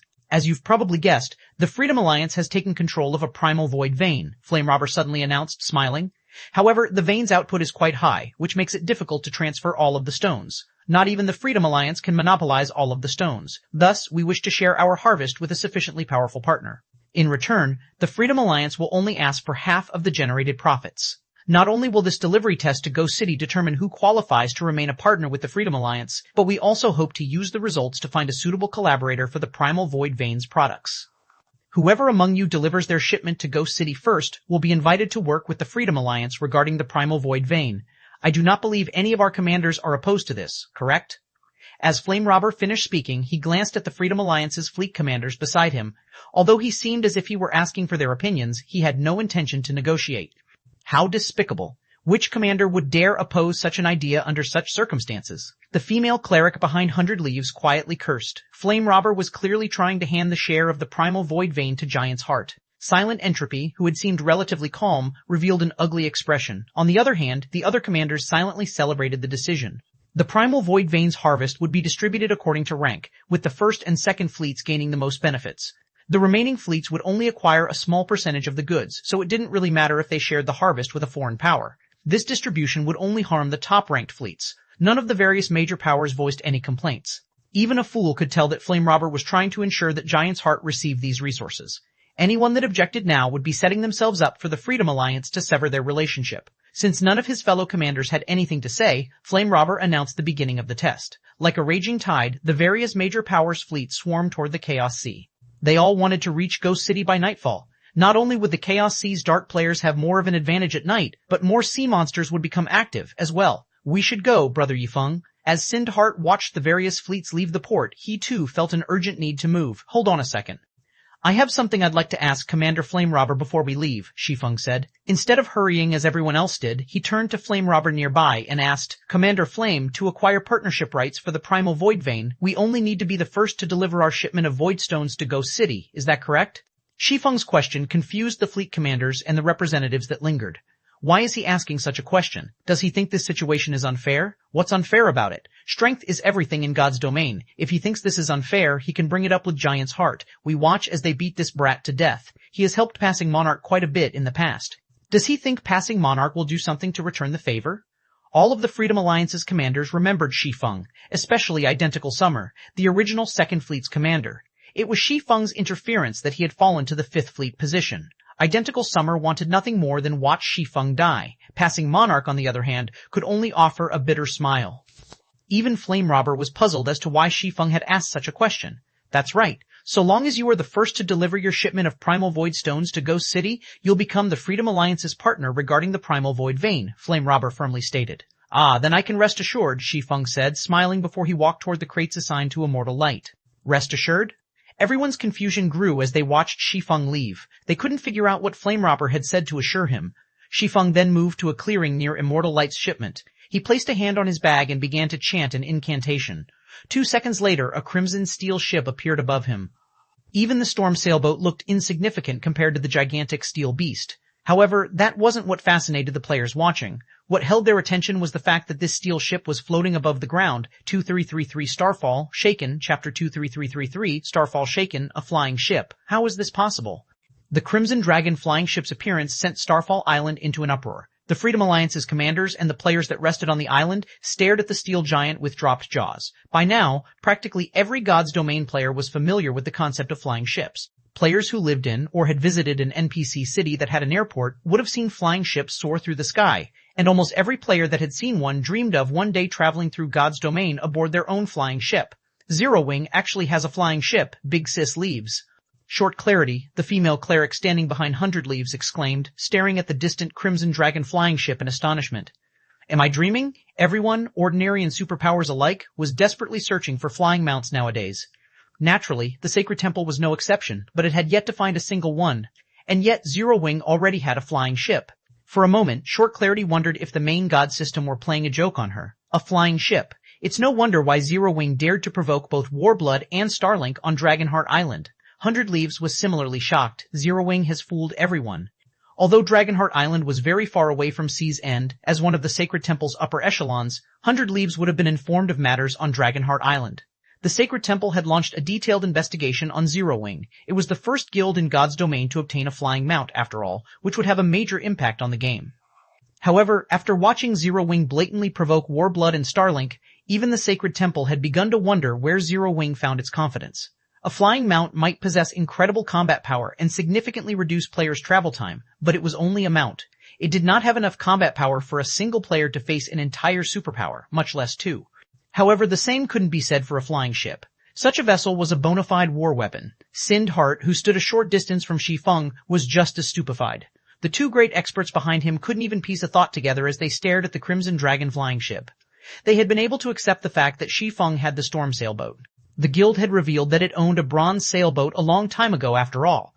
It wasn't that surprising to learn that Zero Wing had a mysterious iron sailboat, but Shi Feng had just pulled a flying ship from his bag. What was up with that? Meanwhile, Shi Feng quickly loaded the primal void stones on the Crimson Dragon flying ship. Silence descended on the port as the nearby players watched him do it.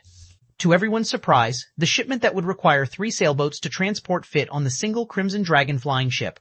Brother Hart, let's go, Shi Feng called out once he finished transferring the crates. Shi Feng's shout shook everyone from their stupor. Sind Hart replied with a stiff nod, robotically following Shi Feng as he boarded the flying ship.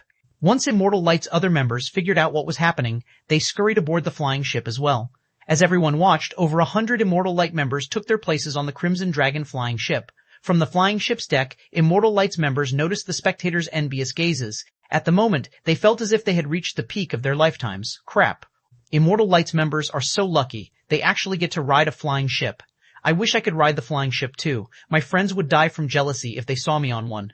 I knew I should have joined Zero Wing. The crowd at the port wanted nothing more than to drag Immortal Light's members off the Crimson Dragon flying ship and take their place. But when they saw the patrolling NPC soldiers, they abandoned the idea. Good, let's set off. Once Immortal Light's members were on board, Shi Feng piloted the Crimson Dragon flying ship, and it slowly ascended into the air. As the flying ship rose roughly a kilometer above the ground, he ramped up the engine. The flying ship transformed into a crimson blur as it shot forth, crossing 300 yards in the blink of an eye. It was far faster than an extraordinary flying mount. After a few short seconds, the Crimson Dragon flying ship vanished over the horizon. So, that was a flying ship? It's insanely fast. Giant's Heart won't stand a chance against Immortal Light. Cool. That flying ship was so cool. No matter what, I've got to join Zero Wing. After watching the Crimson Dragon flying ship fly off, a commotion erupted among the independent players and Major Powers members on Starfall Island. They had all known that flying ships were powerful, but they hadn't expected the vessel to be this powerful. Speedboats and sailboats were little more than snails compared to a flying ship. Furthermore, the flying ship's capacity for non-bag space items was unbeatable. The remaining representatives on the island stared after the flying ship with wide, bulging eyes. They had never dreamed that a land-based guild would pull such a move against them. A flying ship? Players can't get their hands on such an item. Just how did Zero Wing do it?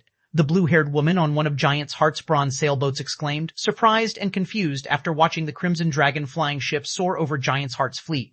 The Sea God's realm was one of the strongest otherworlds. Players from the otherworld had even more access to resources, legacies, and information than those on the main continent. The only thing the Sea God's realm lacked compared to the main continent was technology. The Sea God's realm simply didn't have the resources to support its lifestyle players as the main continent did. The otherworld's lifestyle classes even struggled to produce secret silver equipment. Despite the advantages the Sea God's realm's players possessed, a flying ship was still out of their reach, yet Zero Wing had one of its own. She couldn't understand how this had happened. Zero Wing, is it? The handsome man beside the blue-haired woman revealed a rare smile as he watched the Crimson Dragon flying ship fade into the distance. This is interesting. I wonder what the boss will do with this information. Once the flying ship was gone, the Freedom Alliance's commanders revealed a myriad of expressions. Some commanders were enraged, while others rejoiced. Some expressed their admiration, and some voiced their envy. Passing Monarch's luck is impressive. Flame Robber has gone to great lengths to set up this ploy, yet it's turned around to bite him, Hundredleaf surmised, a hint of envy flashing in her eyes as she glanced at Passing Monarch. Regardless of what would happen to the Crimson Dragon flying ship in the future, there was no doubt that Immortal Light would win the partnership rights to the Primal Void Vein. At that time, Immortal Light was guaranteed to grow stronger, which would, in turn, bolster Passing Monarch's authority in the Freedom Alliance. What should we do about the Crimson Dragon flying ship? Big Sis leaves. Short Clarity asked. We don't have the authority to decide that. We'll just report these events to the higher-ups, Hundredleaf said, an excited brightening her expression. A flying ship. This news will shake the very foundation of God's domain. 2033-4. Start of a New Era. Chapter 2033-4, Start of a New Era. Shortly after Shi Feng piloted the Crimson Dragon flying ship away from Starfall Island, the various major powers members frantically began to report to their superiors. At this point, none of them paid any mind to the Freedom Alliance's decision to re-evaluate its partners. After all, the appearance of a flying ship represented the start of a new era.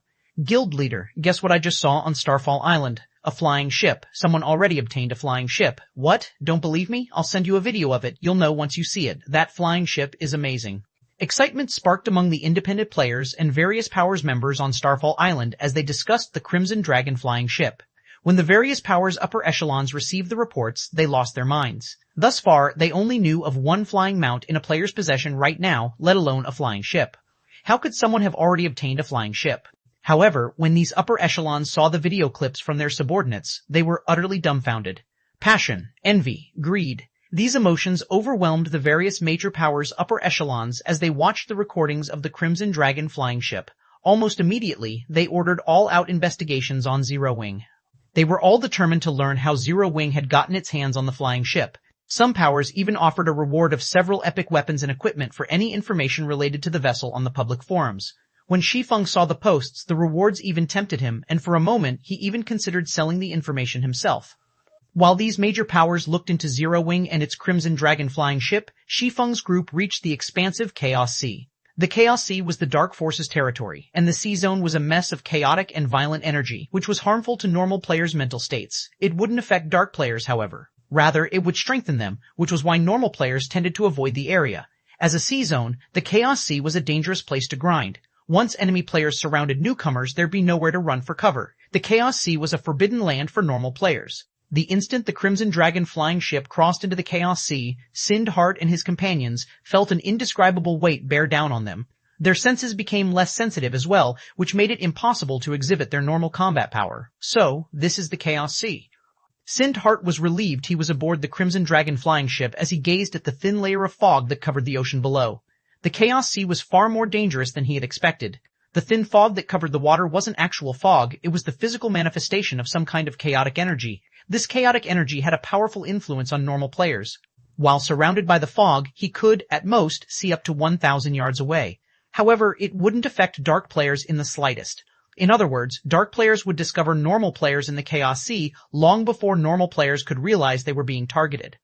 The Dark players would have the initiative in battle, and normal players would have no way to escape. After a few minutes, Sindhart and the others noticed a group of players ganging up on a level 93 mythic-ranked sea monster. Every one of those players rode an 8-meter-tall demonic creature into battle. Players had nicknamed these demonic creatures mini-sea monsters. The demonic creatures were incredibly powerful, with the weakest among them possessing the strength of a lord. The stronger creatures could even rival a great lord's strength. They were far more powerful than land mounts. Meanwhile, bombarded by the fierce attacks of several hundred demonic creatures, the level 93 mythic sea monster rapidly lost HP. Oceania demonic creatures might not have as much attack power as an actual ship, but they were easily more mobile. Moreover, they could easily tank a mythic sea monster's attacks with their high HPs and player-made armor. It was only a matter of time before the level 93 mythic sea monster fell. They're looking this way. They've discovered us. Thankfully, we're flying. If we were sailing, they'd likely annihilate us. Immortal Light's members felt an immense pressure bear down on them as they watched the dark players below. Even the lowest leveled player among those dark players was level 95, and they all radiated auras that were as strong as great lords of the same level. If these several hundred dark players attacked with their demonic creatures, they could likely decimate an entire expert fleet. Meanwhile, countless dark teams of their caliber filled the Chaos Sea. Just the thought of sailing through all of those players made their scalps tingle. Fortunately, Immortal Light's members rode Zero Wing's flying ship. Even if those dark players had noticed them, they couldn't do anything about it. The dark players could only stare as they flew away. The dark players fighting the mythic sea monster were even more shocked than Immortal Light's players. A flying ship? What's going on? I thought only one player in God's domain has found a flying mount thus far. How does someone already have a flying ship? They're not here to kill steel, are they? The dark players nervously watched the steel giant fly across the sky. They were all afraid that the vessel's pilot had set their sights on their team.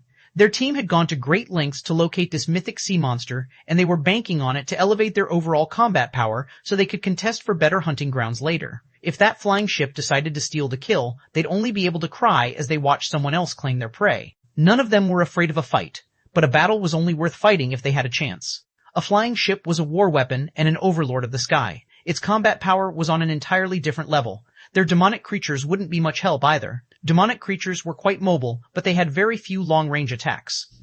If the Crimson Dragon flying ship stopped 400 or 500 meters above them and bombarded the team from there, they wouldn't have any means to retaliate.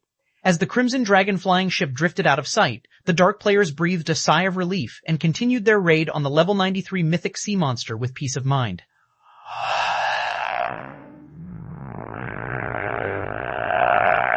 The Chaos Sea was large enough that it could contain multiple land-based empires. Even a bronze sailboat would need more than a day to travel from Starfall Island to Ghost City. However, the Crimson Dragon flying ship could complete the journey in several hours. As the city came into sight, Sindhart felt as if he were dreaming. 2030-35, Profitable Trading, Chapter 230-35, Profitable Trading.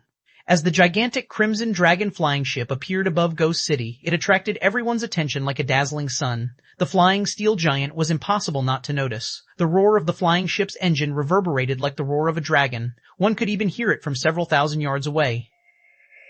Did someone trigger an event? No, that should be the rumored flying ship that appeared at sea not long ago. It's come to Ghost City. Which power owns that flying ship? Aren't they a little too strong? Heated discussions erupted across Ghost City when players noticed the Crimson Dragon flying ship. The dark players it had flown over earlier had already posted about it on the Chaos Sea's official forums, which had already caused a huge commotion. Now that the ship had appeared above Ghost City, how could the city's players ignore it?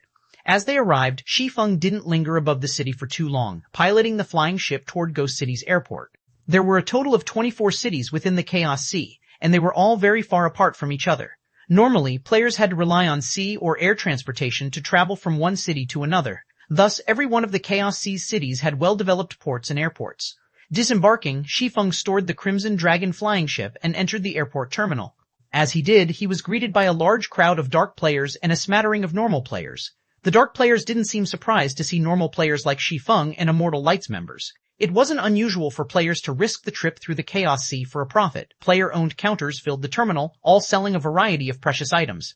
Ghost City's airport was just as lively as the auction houses in the capital city of kingdoms. This place is bustling. Sindhart could not believe his eyes when he saw the number of players and precious items in the terminal. Is this city really controlled by the Dark Forces? From his impression of the Dark Forces, their territory should be chaotic, filled with endless slaughter. They shouldn't look anything like this prosperous city. Moreover, the items available for purchase were so valuable that even Sindhart, Immortal Light's guild leader, was tempted. These vendors sold secret silver mounts and Tier 3 summoning scrolls that were quite rare in the Apocalypse Empire. Moreover, these items were available in abundance. He even spotted one player selling over a dozen bronze speedboats, which weren't available at all in the Apocalypse Empire. The rest of Immortal Light's members were just as excited, wanting nothing more than to claim every one of these items. Only Shi Feng maintained his composure when he saw the wide variety of products for sale in the airport terminal. Chaos did reign over the Dark Forces' territories, but that chaos stopped at a city's borders. As the only safe havens for dark players to rest, the Dark Forces ensured safety within their NPC cities, allowing players to conduct their business. Due to how few cities there were in the Chaos Sea, it was only natural that these cities would prosper. In addition, dark players had very different values than their normal counterparts. Some items that were quite important to normal players had no value to dark players. Since the Chaos Seas dark players used oceanic demonic creatures as their preferred mode of transportation at sea, land mounts and ships were worthless to them. Moreover, dark players prioritized their own strength over all else, so they weren't particularly interested in external tools. Those that relied on such tools would struggle to secure powerful legacies. Thus, players generally sold external tools for low prices in the Dark Forces domain. This was also why the various naval powers were interested in conducting business in the Chaos Sea. When Sindhart noticed the Primal Void Stones for sale and saw their prices, he had the urge to curse, even with as mild-tempered as he typically was. Primal Void Stones sold for as high as 5 to 10 gold per stone on the main continent. The inconvenience of transporting the stones was a large part of the reason that they sold for such a high price. But compared to the Primal Void Stones in Ghost City, the stones on the main continent were dirt cheap. These players were selling Primal Void Stones for 40 gold apiece. Moreover, these dark players fought to purchase any Primal Void Stones they could, even at such a high price. They cleaned the vendors of every stone in no time. Only the counters that demanded 60 gold per Primal Void Stone had any remaining stock. Here, Primal Void Stones were incredibly profitable. The Freedom Alliance had tasked each power to transport 300 Primal Void Stones for its test. As an incentive, the Freedom Alliance had also offered each power that completed the task half of their shipment. Even if they sold their Primal Void Stones at 50 gold each, they'd make 7,500 gold from this trip alone. If they could deliver such large shipments to Ghost City each day, they'd walk away with an astounding amount of profit. Sindhart finally understood why Shi Feng had insisted on competing for the partnership rights to the Primal Void Vein, going so far as to expose the Crimson Dragon flying ship to the other major powers, becoming a target. If they could deliver Primal Void Stones to Ghost City long-term, they'd likely earn more profit than a guild city. Even a lousy Primal Void Vein should generate several thousand Primal Void Stones each day. Even if Immortal Light and Zero Wing only secured 1,000 Primal Void Stones per day and shared half of the profits with the Freedom Alliance, they'd make over 25,000 gold a day. If they sold the stones at a higher price, they could even rake in 30,000 gold per day. Even a first-rate guild would go crazy for such massive profits. Sindhart wasn't the only one surprised by the Primal Void Stones' prices. The situation even shocked Shi Feng. Within the Dark Forces territories, Primal Void Stone had only sold for 20 gold per stone during his previous life, yet now, that price was more than double. It was no wonder why the Freedom Alliance wanted to find partners to help deliver its stock. Shi Feng quickly handed off half of his shipment to the Freedom Alliance's representatives in Ghost City, putting the other half of the Primal Void Stones up for sale. By the time all 150 of his Primal Void Stones had sold, he had earned a net profit of 7,650 gold. If they secured the Freedom Alliance's partnership rights, both Zero Wing and Immortal Light would secure a long-term source of coin and Primal Void Stone income.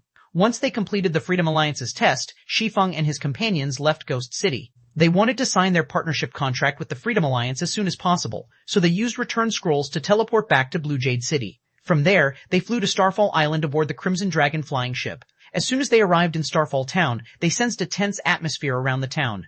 For some reason, the various major powers' representatives now stood outside of the entrance to Freedom Alliance's residence. These representatives didn't seem surprised or envious as they watched Shi Feng and the others return. Rather, some of them sneered at the group, while others watched with pity. Shi Feng approached the residence's entrance, and 5 players, a woman and 4 men, wearing Giant's Hearts Guild emblem blocked his way.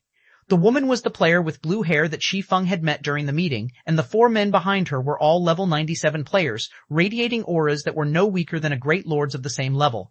Unlike Sindhart, who only had the combat power of a peak expert, all 4 of the men were bona fide peak experts. "You're back. Come with me. Our boss wants to meet with you," the blue-haired woman coldly stated as she glanced at Shi Feng. 2033-6, Giant's Invitation. Chapter 2033-6, Giant's Invitation. When they heard the blue-haired woman's declaration, the various powers' representatives glanced at Shi Feng with varying expressions. Sure enough, Giant's Heart is making its move. I knew this would happen. With the Primal Void Stone's potential profits, neither the First Fleet nor Giant's Heart can let this go so easily. Zero Wing doesn't know how to take a hint. Flame Robber is clearly trying to share the Primal Void Vein with Giant's Heart, yet Zero Wing dared to interfere. All of these powers wanted the partnership rights to the Primal Void Vein as well, but they knew that they couldn't get their hands on it with a superpower like Giant's Heart already in the way. Zero Wing's determination to win the competition was no different than pulling a tiger's whiskers. The Freedom Alliance might be a powerhouse in Sea's End, but its strength was limited to the sea. However, even super guilds were wary of Giant's Heart, both on land and at sea. Now, retribution had come for Zero Wing. Just as Sindhart was about to step forward, the 4 experts behind the blue-haired woman noticed, and the intensity of their auras skyrocketed. All 4 of the men stared Sindhart down. These 4 were bona fide peak experts with extraordinary legacies and equipment standards to rival Sindhart's. When their aggressive auras washed over Sindhart, he felt as if he were being watched by 4 ferocious beasts. He sensed that these 4 would pounce and kill him if he made any sudden movements. So, this is Giant's Heart's strength? Suddenly, Sindhart didn't feel in control of his own life as he squirmed under the experts' gazes. He was one of the top 10 elementalists in the Apocalypse Empire, and he had defeated his fair share of peak experts. However, every one of the 4 experts before him felt like a major threat. Even if he had backup from Immortal Light, he was certain that he'd die here if all 4 attacked together. Moreover, he suspected that the blue-haired woman was the most frightening of the 5. Sindhart didn't know exactly how strong the blue-haired woman was, but it was clear that the 4 experts behind her respected her greatly. In God's domain, players that had risen to the standard of peak experts would even enjoy very high status within superpowers. The various superpowers would fight to recruit such players, and it was no exaggeration to say that a peak expert could join any superpower they wished. Because of this, peak experts tended to be quite prideful. Peak experts only truly respected more powerful experts. Giant's Heart is quite impressive to nurture such a young domain realm expert, such as yourself, Shi Feng flattered, smiling at the indifferent, blue-haired woman. Since your guild has invited me, please, lead the way. Shi Feng was not surprised that Giant's Heart had sought him out. The primal void stones would be a huge source of income, even to the various superpowers. He would have actually been surprised if Giant's Heart hadn't made a fuss. Astonished, Sindhart glanced between Shi Feng and the blue-haired woman. He hadn't been aware of a domain realm expert's true strength a few months ago, but as he grew stronger, that factor became clear. Defeating an expert of his caliber would be child's play for a domain realm expert. But as far as he knew, only old monsters were domain realm experts. This blue-haired woman appeared to be, at most, 23 years old. Even the term geniuses wasn't a sufficient description. Meanwhile, the blue-haired woman couldn't help but pay more attention to the man before her, surprised and confused by Shi Feng's statement. She had only reached the domain realm 7 days ago, and very few people in her guild knew about the accomplishment. She was very careful to hide her combat standards, ensuring that even domain realm experts would dismiss her as a void realm expert at most.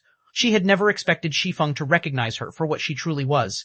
"Are we really going to go with them, Brother Yifeng?" Sindhart asked worriedly in the team chat. Just standing before these 5 players put their lives at risk. If they entered Giant's Heart's territory, they'd be at the guild's mercy. "Since we've received such a grand reception, why wouldn't we?" Shi Feng countered, chuckling. Shi Feng's response rendered Sindhart speechless. Shi Feng wasn't wrong about this being a grand reception.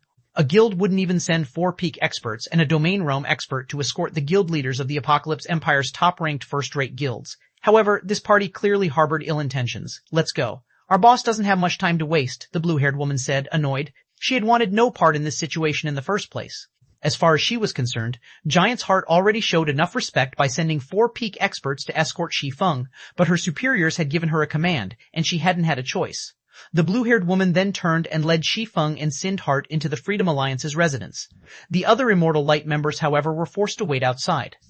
Following the young woman, Shi Feng and his companion soon found themselves outside of the residence's top-floor reception room. Sindhart was dumbfounded to see 8 Giant's Heart experts guarding the doors. Although these 8 experts were only level 96, they all radiated incredibly powerful auras.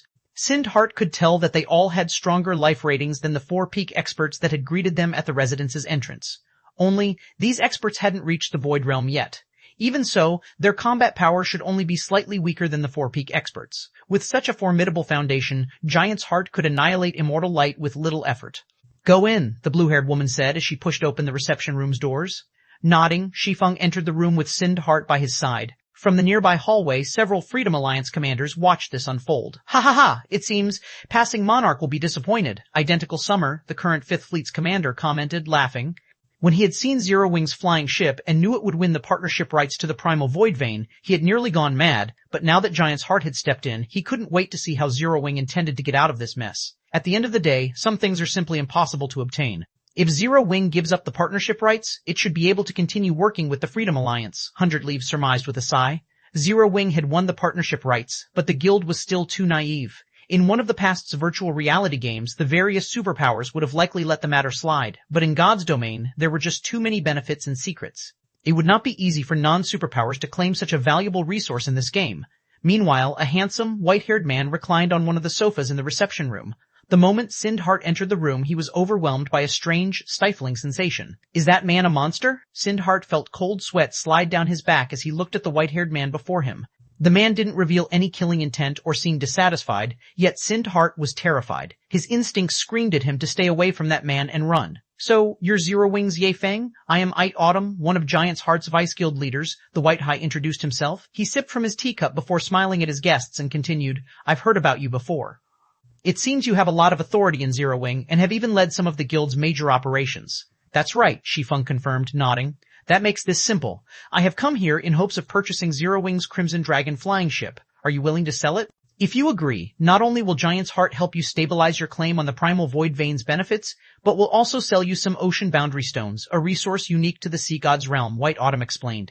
Ocean Boundary Stone is a precious item that can help players learn combat techniques more efficiently. It can even help peak experts master the incredibly complex bronze combat techniques. When the blue-haired woman heard White Autumn's offer to sell Ocean Boundary Stones, she was stunned. Ocean Boundary Stones were extremely rare in the Sea God's realm, just as rare as epic equipment. Even Giant's Heart only had a small number on hand and had refused to sell its stock to outsiders. Your offer is quite attractive, Vice Guild Leader White, but Zero Wing has no intention of selling the Crimson Dragon flying ship. Shi Feng shook his head, rejecting the offer without a second thought. 233.7 Ocean Boundary Stone. Chapter 233.7 Ocean Boundary Stone. Silence filled the room after Shi Feng had rejected Giant's Heart's offer. Sind Heart looked particularly gloomy. He hadn't expected Shi Feng to refuse White Autumn so curtly. The blue-haired woman behind White Autumn could only stare at Shi Feng in astonishment. Shi Feng should have been ecstatic to accept White Autumn's offer. Giant's Heart was incredibly powerful, even strong enough to contend with super guilds. It ruled over all of the Sea God's realm. If Zero Wing had agreed to trade with Giant's Heart, it would have earned the superpower's favor, which countless powers dreamed of. This was especially true now that God's domain had entered such a chaotic era with the planar passages opening. A flying ship was very valuable, but the various superpowers now knew of it and had begun to set their sights on Zero Wing. Holding on to the flying ship wouldn't be easy for the guild. If Zero Wing had accepted the offer, not only would it have gained Giant's Heart's favor, but it would have also secured a ton of resources to help its experts grow stronger. Not even Starlink would have casually attacked Zero Wing, much less Warblood, yet Shi Feng had rejected the offer without any hesitation. Is he unaware of our guild's strength? It was the only possibility the blue-haired woman could think of. There was no other reason that Shi Feng would refuse such an excellent opportunity. Zero Wing doesn't intend to sell it? How unfortunate, White Autumn said, sighing. Contrary to everyone's expectations, he didn't seem angry about Shi Feng's response. Rather, he maintained his composure as he continued. Since that is the case, may I ask to borrow the flying ship to complete a quest? I'm willing to offer 5 Ocean Boundary Stones as remuneration. Help with a quest? After giving the matter some thought, Shi Feng said, I don't see an issue with that. How long will the quest take to complete? Shi Feng did find the Ocean Boundary Stones tempting. They were the 5th best tool in God's domain to improve players' efficiency with learning combat techniques. 2 Ocean Boundary Stones had been as valuable as a piece of level 100 plus epic equipment during his previous life. But even when offered such a trade, very few powers had been willing to part with their stones. White Autumn's offer of 5 Ocean Boundary Stones was the equivalent of 2.5 pieces of level 100 plus epic equipment, which was a considerably high price to rent a flying ship.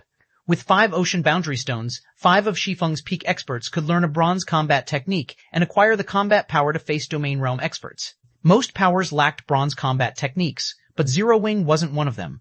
The guild had found quite a few bronze legacy tablets thus far and had the secret technique, Lightning Flash.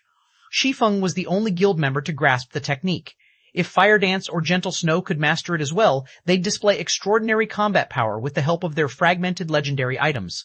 It'll take roughly 3 days. If we can complete the quest ahead of time, I'm willing to offer an additional Ocean Boundary Stone, White Autumn said after some mental calculations. Chuckling, he continued, even if we fail the quest, I will pay you 1 Ocean Boundary Stone in exchange for the flying ship's rental and any damage it sustains. We have a deal, Shi Feng agreed. Ocean Boundary Stones were an incredibly important resource to the various super guilds, not to mention Zero Wing. May I know when this quest will begin? If Zero Wing had had enough materials to produce 2 Crimson Dragon flying ships, Shi Feng would have agreed to trade one for a large batch of Ocean Boundary Stones, using them to nurture a large force of peak experts. We'll set off in 15 hours, White Autumn answered. Our destination is a very dangerous one. I should take this time to rest and prepare. All right, let's sign a contract now then, Shi Feng said after a quick look through his schedule. He had some free time, so he might as well use it to make some extra income. White Autumn and Shi Feng signed the contract, and now that they were bound, Giant's Heart could proceed with the quest with peace of mind. Shi Feng then left the room to sign his partnership agreement with the Freedom Alliance. Meanwhile, the blue-haired woman, who had remained silent during the meeting, finally spoke up. Vice Guild Leader, are you really planning to challenge that quest again? The blue-haired woman asked. White Autumn kept most people in the dark, but as one of the guild's domain realm experts, she knew what was happening. The man intended to challenge one of the Sea God's realm's epic main storyline quests. Giant's Heart had 3 chances to complete the quest, but had already failed twice. Clearly, White Autumn hadn't given up, but if they failed again, the quest would vanish. Our chances of success will be much higher with a flying ship on our side. Moreover, we're running out of time to complete the quest, White Autumn said, chuckling. If we can complete it, Giant's Heart will have all it needs to establish itself in the Fire Dragon Empire. Even if the Pride Empire sends everything it has at us, it won't have the power to remove us from the Empire. But is it really okay to take Ye Feng with us? The blue-haired woman asked worriedly.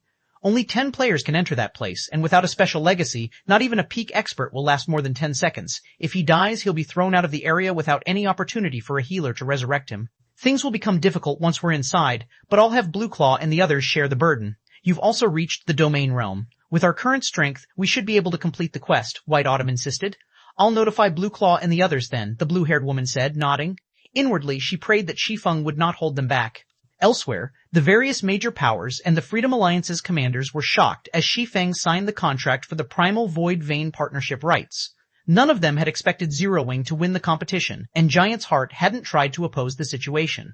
Now that Zero Wing had the partnership rights to the Primal Void Vein, both Zero Wing and Immortal Light had secured another stable source of income. Since Immortal Light lacked sufficient naval power, Shi Feng decided to lend the guild the Storm sailboat for now. Shi Feng then made another delivery to Ghost City aboard his Crimson Dragon flying ship during his 15-hour wait. During their second visit to the city, Sind Heart had emptied his pockets to purchase 7 bronze speedboats and 2 sailboats, instantly boosting Immortal Light's naval prowess. Moreover, Passing Monarch spared no effort to help Sind Heart, sending one of his expert fleets to assist Immortal Light. Now, even without the flying ship, Immortal Light could deliver Primal Void Stones to Ghost City without fearing the Chaos Sea's dark players. The guild would also deliver Zero Wing's share to its branch guild in the Apocalypse Empire. Selling Primal Void Stones to the Dark Forces was an excellent way to make a fortune. But to Shi Feng, the Primal Void Stones themselves were more valuable than the coins he could gain by selling them, especially when he had access to so many. The more he had, the valuable the stones would be. Current players just didn't know it yet. Time passed quickly while Shi Feng made these arrangements. Before he knew it, the 15 hours were nearly up. I should head to Blue Jade City now. Taking a look at the time, Shi Feng pulled a return scroll from his bag and teleported to Blue Jade City. 2338, Legacy Combat Technique. Chapter 2338, Legacy Combat Technique sees end. Blue Jade City. After appearing in Blue Jade City's teleportation hall, Shi Feng noticed the blue-haired woman from Giant's Heart. She carried a legacy crystal ball and was in the midst of learning a combat technique. A legacy combat technique. Shi Feng was stunned to see the crystal ball in the woman's hands. God's Domain's combat techniques fell into various categories, each rarer than the last: offensive techniques, defensive techniques, footwork, and physical techniques. The rarest and most unique of these were legacy combat techniques. Legacy combat techniques were a special type, unlike ordinary combat techniques. They were limited to specific classes. Players without the appropriate class couldn't learn one even if they obtained it. Every legacy combat technique was as rare as a fragmented legendary item, and they didn't possess fixed ranks. The standard of the techniques depended on the user's mastery of them. All legacy combat techniques started out at bronze rank, and the greater a player's master was, the more power they could wield with the technique. According to rumors Shi Feng had heard, a player could acquire the strength to transcend tiers if they could fully master a legacy combat technique, even without relying on fragmented legendary or legendary items. Shi Feng had never thought that he'd run into the woman form Giant's Heart carrying a legacy combat technique around. By the looks of it, she'd already gained a certain level of mastery over the technique, too. You're here. The blue-haired woman stored the legacy crystal ball in her bag when she noticed Shi Feng. Her tone serious, she continued, "Since you'll be questing with us, I should formally introduce myself. I am Lin Ya, the vice commander of Giant's Heart's main force. The quest we'll be doing is unusually difficult. Even domain realm experts can lose their lives if they're not careful. I hope you won't act recklessly during the quest. We won't be able to save you. All you'll need to do is survive. Rest assured, I might not be particularly skilled in all aspects, but I'm quite good at keeping myself alive," Shi Feng replied, smiling. Lin Ya's warning made him a bit curious.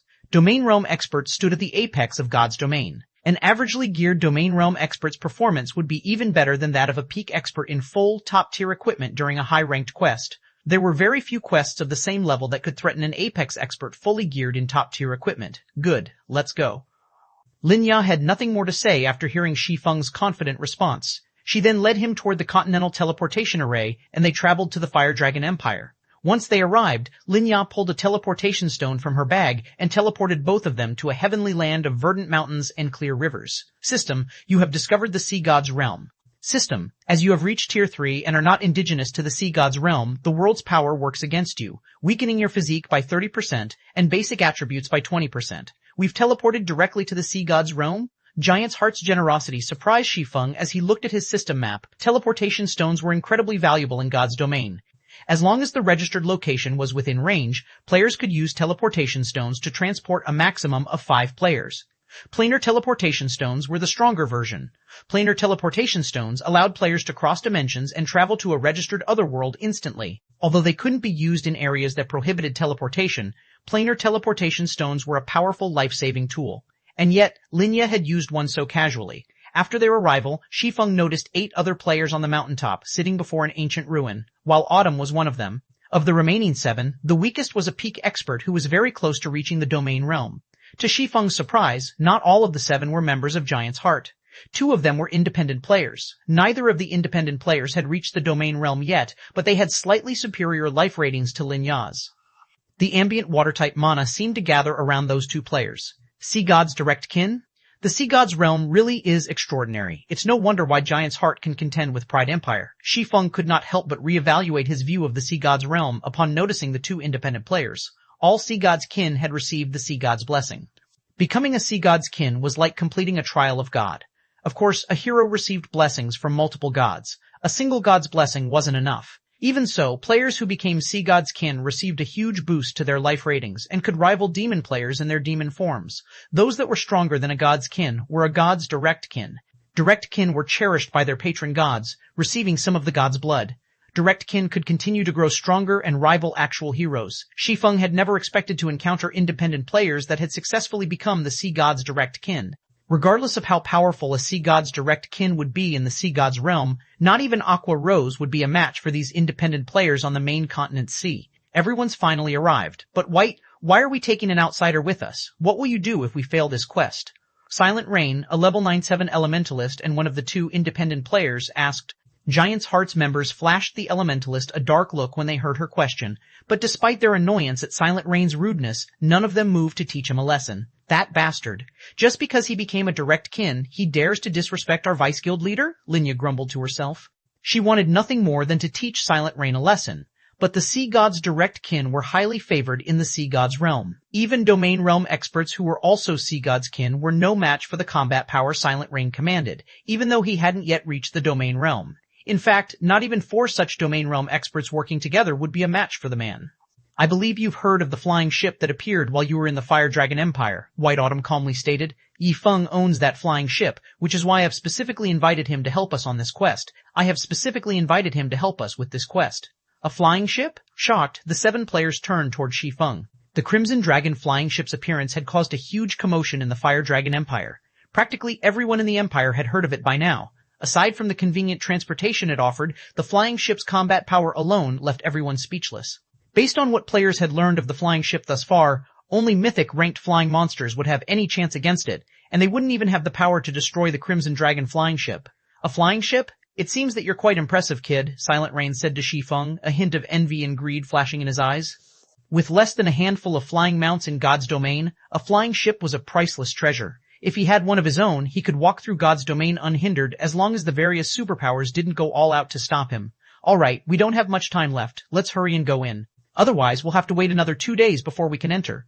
The other independent player, a level 97 berserker, quickly interrupted when he noticed the tension between his comrades. We are running out of time, Silent Rain agreed after taking a look at the time. He then smiled at Shi Feng, saying, once we're in, all you need to do is follow me, kid. I'll keep you safe. That's none of your concern, Rain. We'll handle Ye Feng's protection. You just need to do your own job, a stern man in his 30s coldly stated from beside White Autumn. Blue, do you think anyone in the Sea God's realm is stronger than me? Silent Rain shot back disdainfully, glancing at the stern man named Blue Claw. As Blue Claw was about to offer a harsh reply, White Autumn interjected, enough. We will proceed as planned. Let's hurry and get inside. Although White Autumn hadn't spoken loudly, every one of the 9 players felt his authority. Neither Silent Rain nor Blue Claw said anything more. The team quietly entered the ruin one after another, and Shi Feng followed Linya into the cave. 2033-9, go ahead if you can. Chapter 233-9, go ahead if you can. The cave was dimly lit. After everyone in the team entered it, a magic barrier appeared and sealed off its mouth. Now, players would no longer be able to enter or exit the cave unless they found the mechanism to remove the barrier. Inside this dim environment, even Tier 2 experts couldn't see more than 30 yards away, a considerably disadvantageous situation to current players. A distance of 30 yards might seem very far, but level 90+ Lord-ranked monsters could cross it in 2 seconds, at most, getting within melee range. If a group of Lords suddenly charged forward, even Tier 2 experts would take damage. Our quest begins now. Everyone, stay cautious. There are many diverging paths here, so stick close to each other, White Autumn commanded. Linya, you scout ahead. Blue, focus on protecting Ye Feng.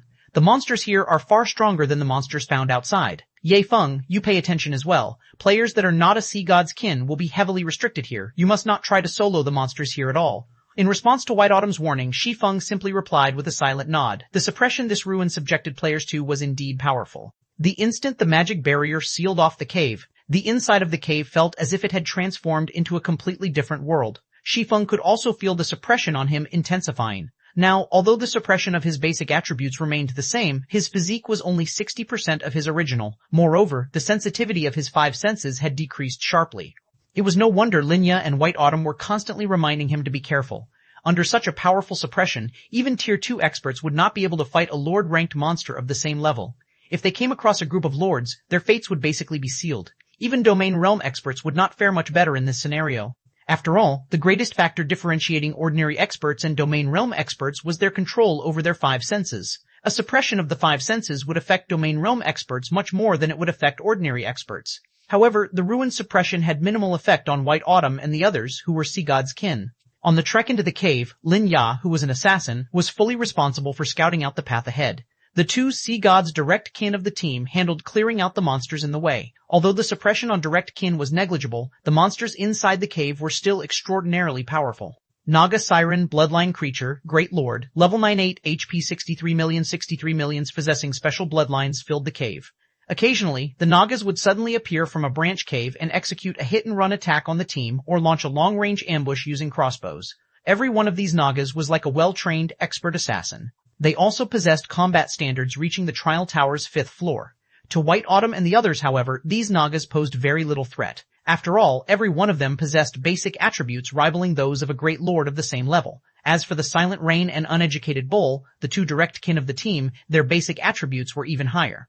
Before the dozen or so ambushing Nagas could get close to the team, they were already sent flying by a bunch of powerful attacks. We cannot waste stamina here. Accelerate our advance, White Autumn ordered as he shoved back a Naga with his shield. The Nagas inside the cave were endless. No matter how many Nagas the players killed, more would just take the place of the fallen. If they did not speed up their progress, they would eventually die from exhaustion, even if they were more powerful. At White Autumn's words, everyone immediately hastened their footsteps. For the next 3 hours or so, the team kept pushing through swarms of Nagas. However, as they moved deeper into the cave system, not only did the terrain become increasingly complex, but the number of Nagas that attacked them each time also multiplied. Initially, each group would have only a dozen or so Nagas. Eventually, that number increased to at least 20. In addition, the Nagas' coordination with each other constantly improved. Even though White Autumn and the others possessed very high combat standards, they still could not help but feel more and more pressured. Fortunately, this was not White Autumn and the others' first time visiting this place, so they were very familiar with the cave system's paths. Eventually, after fighting for another 2 hours or so, the team arrived at an extremely expansive cavern that housed a large temple. The instant everyone entered this underground cavern, a magic barrier appeared and sealed off the tunnel behind them, preventing the Nagas from chasing them any further. How close? Sure enough, it's much tougher now that we're bringing one more person, Silent Rain said. Glancing at White Autumn, he continued. White, we never agreed to bring an additional person before. You have to increase our remuneration once we get back. Rain, you'd best not go overboard. The Vice Guild leader already offered you a high remuneration. Moreover, our people were the ones responsible for protecting Ye Feng. You were only responsible for opening up the path, Linya countered, frowning. She felt very dissatisfied with Silent Rain's demand. If not for this ruin being special, they wouldn't have allowed non-guild members to participate in this quest at all. Fine then, you guys tank the monsters later on. I'll stay in the rear. If that's the case, I won't have any objections. Silent Rain sneered as he pointed at the 2 golem monsters standing guard before the temple. Rock Giant Elemental Creature, Grand Lord, level 101, HP 375 million, U. Linya's complexion turned ashen at Silent Rain's words. Everyone present was fully aware of how powerful level 100+ monsters were. This was especially true for the 2 rock giants before them. Through her previous experience fighting against these 2 rock giants, Linya knew that they were not monsters that current players could hope to go up against, even while in an unsuppressed state. Meanwhile, players were prohibited from using magic tools and berserk skills while inside this ruin. In such a situation, even White Autumn, who was a guardian knight, could only hold his ground against one of these rock giants for a very short period. Hence, they had to rely on Silent Rain and Uneducated Bull, who were direct kin, to tank and distract the rock giants while the others opened the temple's doors. "How much do you want?" White Autumn asked. From his calm reaction, he had long since expected this situation to occur. "Not much. Just give the two of us one extra ocean boundary stone each. You should know that as direct kin, we burn through ocean boundary stones much more quickly than you people. Moreover, unlike independent players like us, you people from Giant's Heart are filthy rich," Silent Rain replied, smiling. However, just as White Autumn was about to agree to Silent Rain's demands, Shi Feng suddenly spoke up in the team chat. "Vice Guild Leader White, you'll pay 2 ocean barrier stones to whoever can tank those 2 monsters?" Shi Feng asked. Everyone on the team turned involuntarily to look at him in surprise. Why is this guy adding fuel to the fire? Linya's mood soured greatly when she heard Shi Feng's question. Giant's Heart had expended a lot of effort just to protect Shi Feng, yet he was actually helping Silent Rain stir up trouble. In this situation, White Autumn also could not help eyeing Shi Feng strangely, wondering what Shi Feng was up to. "If you can safely stop these 2 monsters for 30 seconds, I'll gladly give you 2 more ocean barrier stones," White Autumn said. He did not particularly mind making this additional transaction. Instead, he was more curious about what Shi Feng was planning to do. "What, kid, you want to give it a try as well?" Silent Rain laughed loudly at this development. "Sure, go ahead if you can, I won't object. As long as you can tank those 2 monsters, I'll also give you the remuneration White promised me." Even a sea god's direct kin like him still had a very tough time tanking one rock giant. The slightest mistake would mean his life. On the other hand, Shi Feng wasn't even a sea god's kin. It would be a miracle if he could tank one of the rock giants, let alone 2. "If that's the case, I'll give it a try," Shi Feng said before slowly approaching the 2 rock giants. The instant Shi Feng got within 100 yards of the 2 rock giants, the latter's eyes suddenly released a crimson glow. Both Grand Lords then started pacing toward the swordsman, their bodies releasing a frightening pressure that made everyone tense up. 23rd 40, Tier 3 Sword King. Chapter 23rd 40, Tier 3 Sword King.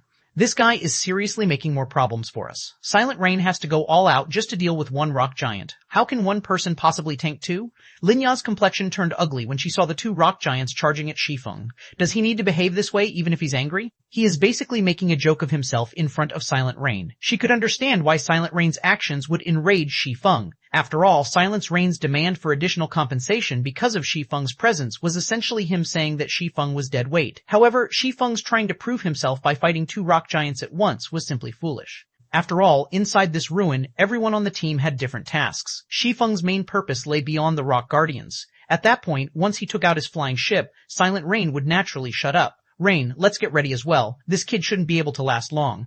"If he dies, we'll have to start all over again," Uneducated Bull said, unsheathing the crystalline greatsword slung on his back when he saw the rock giants closing in on Shi Feng. Although they had yet to reach the starting point of their quest, so long as players died here, they would be automatically resurrected outside the cave and lose 5% of their EXP. Then, the team would have to suicide and leave the cave too.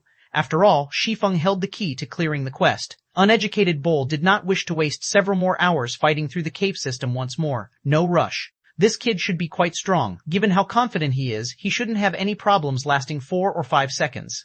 It won't be too late for us to take action just when he is about to fall. That'll let him know his own worth and save us a lot of negotiation later, Silent Rain said as he shook his head and smiled. "I guess you're right." Uneducated Bull nodded as he felt Silent Rain's words were reasonable. Every expert possessed trump cards. The rock giants might be very powerful, but Shi Feng should not have much of a problem holding his ground against the Grand Lords for a few seconds. In contrast, if Silent Rain and Uneducated Bull took action too soon, they would only devalue themselves. While the 2 sea gods' direct kin were coming to an agreement, the 2 rock giants had arrived before Shi Feng and were smashing their humongous fists down at him. The rock giants were 10 meters tall, and their fists were large enough to cover a 10-yard radius. Let alone a Tier 2 swordsman, even a Tier 2 assassin would not be able to dodge the rock giants' attacks in time. Meanwhile, even a small scratch from the attack of a level 101 Grand Lord could reap a large chunk of a Tier 2 MT's HP. Facing the attacks of 2 rock giants simultaneously, a Tier 2 MT would have to activate a life-saving skill to survive. Just when everyone assumed that Shi Feng would utilize a life-saving skill to stop the 2 rock giants' attacks, he suddenly unsheathed the Abyssal Blade and Killing Ray, then lightly brandished his swords at the 2 descending fists. In the next moment, 2 deep, distinct cuts appeared on the rock giant's knuckles. At the same time, the attack trajectories of both fists suddenly changed.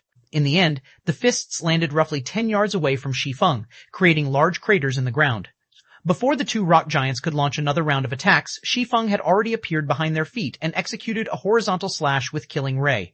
Void slash. 6 slashes carrying the power of the void landed on the hamstrings of the two rock giants, each slash inflicting over 800,000 damage on the Grand Lords. The powerful strength the slashes carried also forced the two rock giants to their knees, their offense coming to an abrupt halt. Silence. For a moment, as if time had frozen, silence filled the entire cavern. Whether it was Giant's Heart's members or Silent Rain and Uneducated Bull, everyone wore a dumbfounded expression. None of them could believe this scene was true. Let alone having trouble against the two rock giants, Shi Feng practically got the upper hand on the Grand Lords. He had easily blocked the fists that they found extremely difficult to dodge. His attack speed was also so fast that they caught only a blurry glimpse of his blows. However, the most frightening part of his performance would still have to be the strength he displayed. Impossible. This is definitely impossible. Silent Rain blurted out his thoughts as he watched Shi Feng repelling the rock giants' attacks time after time. How can a player have so much strength? The strength of Uneducated Bull, who was a sea god's direct kin and a berserker, was unrivaled in the sea god's realm, yet even he could just barely deflect the attack of one rock giant. On the other hand, Shi Feng, who wasn't even a sea god's kin, was actually suppressing the two rock giants all by himself. This feat completely shattered Silent Rain's worldview. Tier 3, White Autumn exclaimed. Although he found this unbelievable, it was also the most plausible answer he could come up with. He should be a Tier 3 Sword King. Upon hearing the words Tier 3 Sword King, unprecedented shock filled everyone's heart. Tier 2 classes were commonplace in God's domain, especially among NPCs. Only after reaching Tier 3 would one be considered a powerhouse in God's domain and receive the acknowledgement of NPCs. A Tier 3 class was one of the requirements for becoming the Lord of a city. This was also the goal that players like themselves were striving toward. However, even with their current extraordinary strength, they were still not confident of completing their Tier 3 promotion quests. After all, their legacies were very special. This, in turn, meant their Tier 3 promotion quests were much more difficult than the promotion quest of ordinary players. Hence, they needed to make plenty of preparations. Nevertheless, while they were still suffering a headache over their Tier 3 promotion quests, Shi Feng had actually become a Tier 3 Sword King already. Who is he? Lin Ya's heart churned with confusion as she gazed at Shi Feng. She did not believe that a small guild like Zero Wing could nurture a Tier 3 powerhouse at this stage of the game. After all, none of the various superpowers had a Tier 3 powerhouse yet. Moreover, judging by Shi Feng's performance, he definitely wasn't your average Tier 3 powerhouse. When she thought back to how she had tagged along with her guild's 4 peak experts to invite Shi Feng in order to show him how strong Giant's Heart was, she could not help but find her actions laughable. Rain, it seems you've bitten off more than you can chew this time, Uneducated Bull said in pity. With his current combat power, even if both of us go at him together, we won't last more than 10 seconds against him. Experts of their caliber understood very clearly just how powerful a Tier 3 class was. The difference between Tier 2 and Tier 3 wasn't limited to basic attributes. Instead, the differences in physique and reaction speed were also massive. The degree of control a Tier 3 player could potentially exert on their bodies was far superior to that of a Tier 2 player. Meanwhile, Silent Rain's complexion also turned extremely ugly at this sight. He had never imagined that such a situation would occur. Originally, he had thought that he could use Shi Feng as an excuse to earn a few more benefits from Giant's Heart. However, he ended up accidentally stroking the whiskers of a tiger instead. Silent Rain was not afraid of Giant's Heart. After all, he was practically invincible in the Sea God's realm. Unless Giant's Heart was willing to dispatch a large force to hunt him down, the guild could hardly do anything against him. However, that was not the case for Shi Feng. Shi Feng alone would be more than capable of killing him. With the help of a tracking tool, the swordsman could kill him out in the fields any time he wanted to.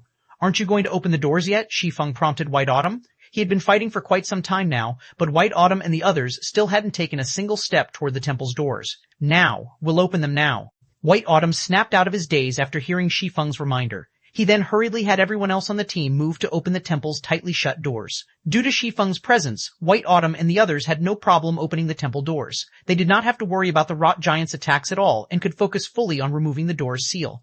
In the end, they took only 25 seconds to open the temple doors completely. After seeing White Autumn and the others enter the temple, Shi Feng executed Void Slash and sent the two Rot Giants stumbling back. He then dashed straight for the temple's entrance and disappeared from the dimly lit cavern. 234.1 Mutated Mythic, Chapter 234.1 Mutated Mythic.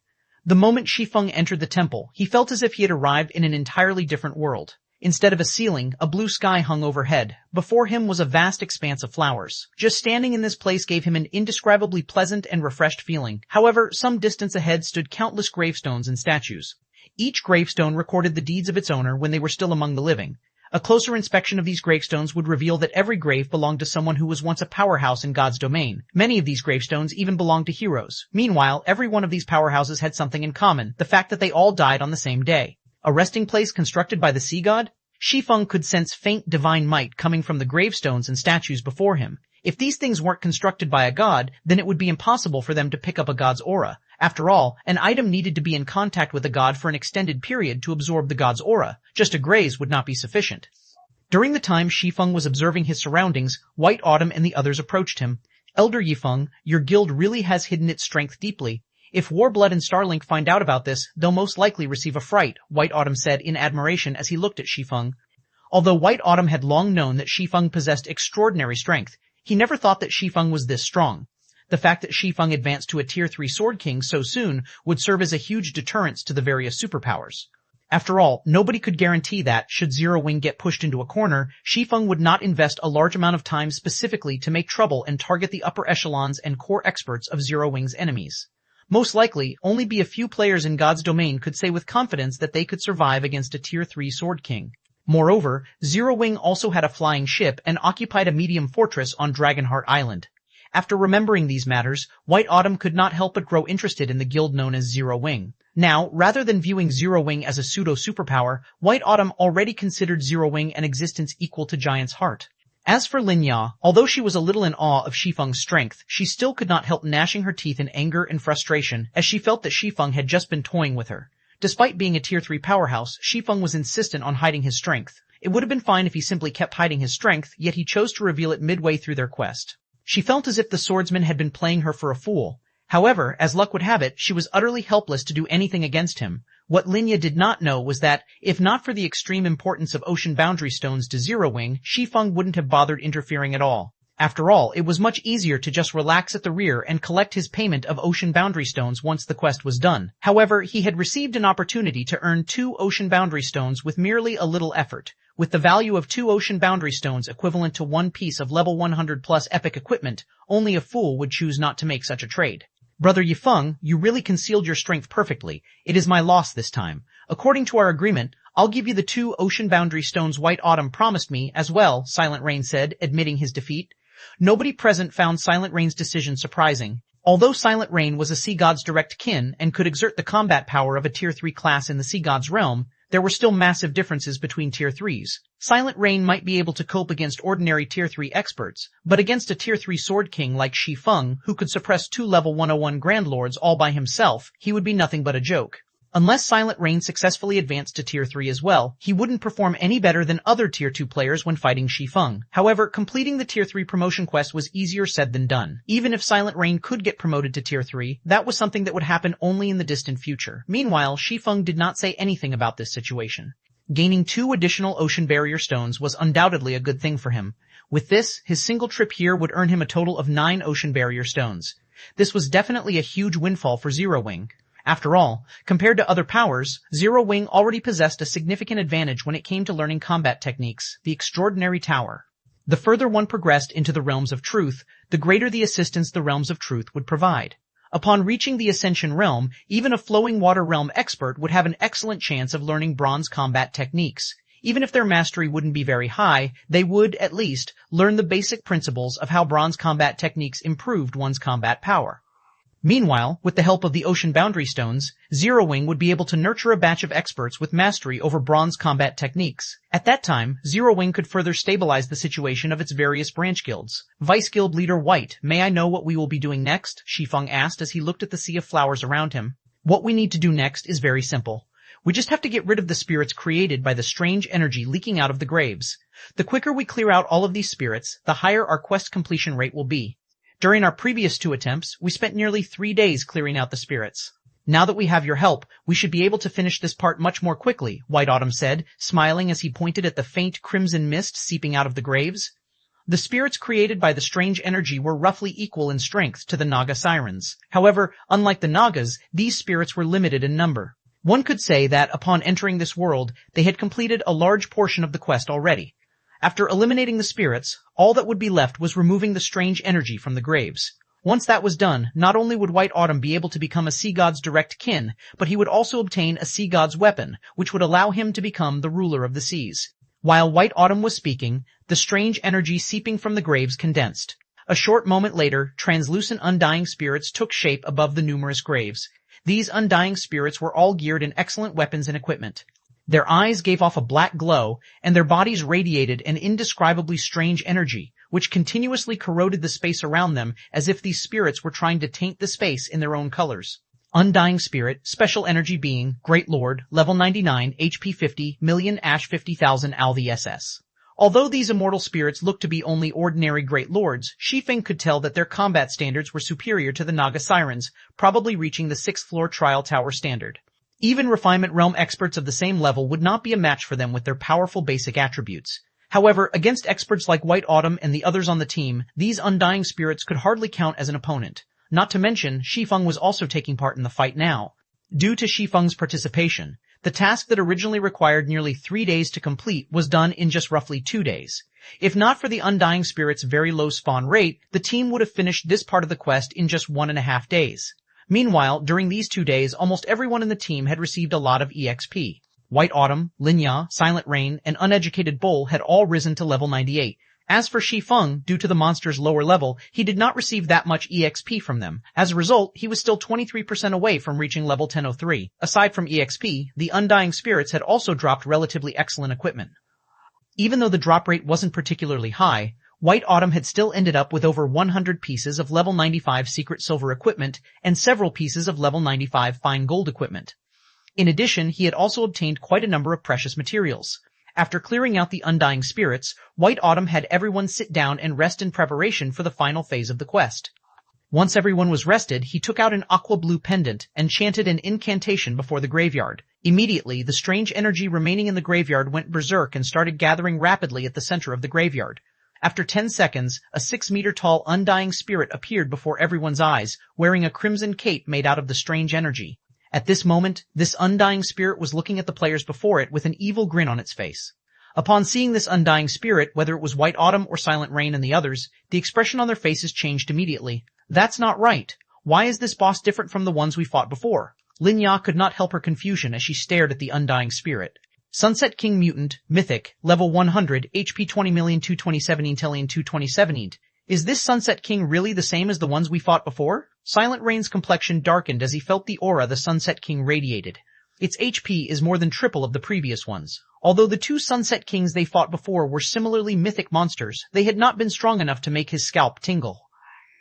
The intensity of the current Sunset King's aura was at least twice as strong as the previous ones. Damn it, why is it a mutant? White Autumn's complexion paled when he saw the Sunset King. He was very familiar with the existence of mutants, as he had come across one in the Sea God's realm before. The mutant back then was only a level 60 Grand Lord.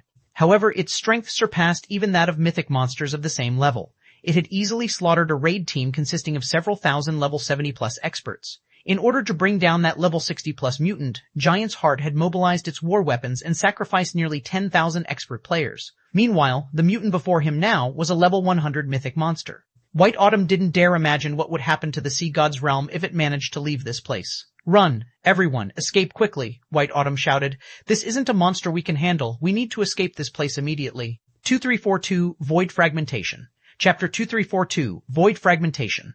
None of the team members doubted White Autumn's judgment, and Linya immediately retrieved a Tier 3 group instantaneous transfer scroll, activating it. She almost moved faster than she ever had in her entire life. A level 100 mythic monster was already a handful, even for Sea God's kin like themselves. They had Shi Feng's help, but that might not be enough to take one day. Needless to say, they had no hope of surviving against a mythic-ranked mutant. The last time a mutant had appeared in the Sea God's realm, it had badly shaken the entire world. For that battle, Giant's Heart had unified the forces across the Sea God's realm, losing over 10,000 lives and blowing through nearly half of its resources.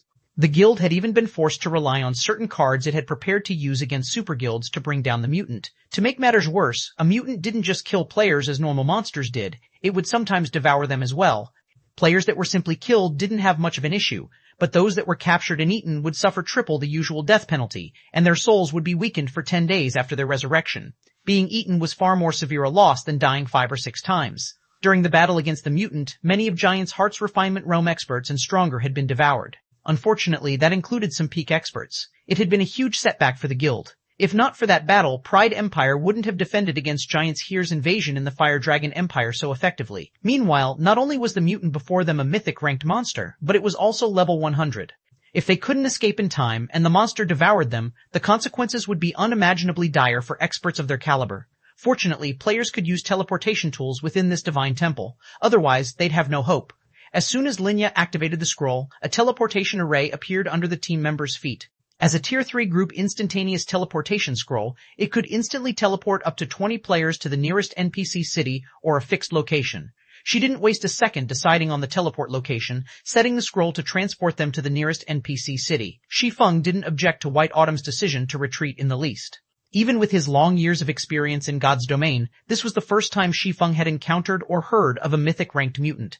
By becoming a mutant, a monster would be akin to a fearsome beast released from its cage. Its basic attributes would undergo a qualitative transformation, and its intellect would substantially increase.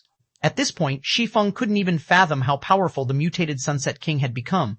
He was certain that if he chose to stay, he'd lose his life. Mythic-ranked mutant. By becoming a mutant, a monster would be akin to a fearsome beast released from its cage. Its basic attributes would undergo a qualitative transformation, and its intellect would substantially increase. At this point, Shi Feng couldn't even fathom how powerful the mutated Sunset King had become. He was certain that if he chose to stay, he'd lose his life. We're finally safe. Linya breathed a sigh of relief when she saw the countless players wandering the street around them. The rest of the team members nodded in agreement. Had they lingered in that temple for a few more seconds, the mutated Sunset King would have slaughtered them. Now that they were in Lake Mountain City, they were safe. Lake Mountain City wasn't a capital city, but it was a major NPC city that was extremely far away from the ruin they had been exploring. Even if the Sunset King wanted to target them, it shouldn't be able to do so.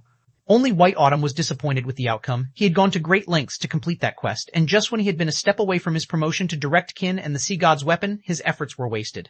It seems I troubled you for nothing, Elder Yifeng. I hadn't expected these results. However, I will still pay for your time with 3 ocean barrier stones. I hope that you can accept them, White Autumn apologized. Although he had failed the quest, White Autumn saw the merit in befriending Shi Feng after the swordsman's display in the cavern. It wasn't certain that Giant's Heart wouldn't encounter another quest that would require such an expert's assistance in the future. After all, Shi Feng had completed his Tier 3 promotion quest far sooner than anyone in God's domain.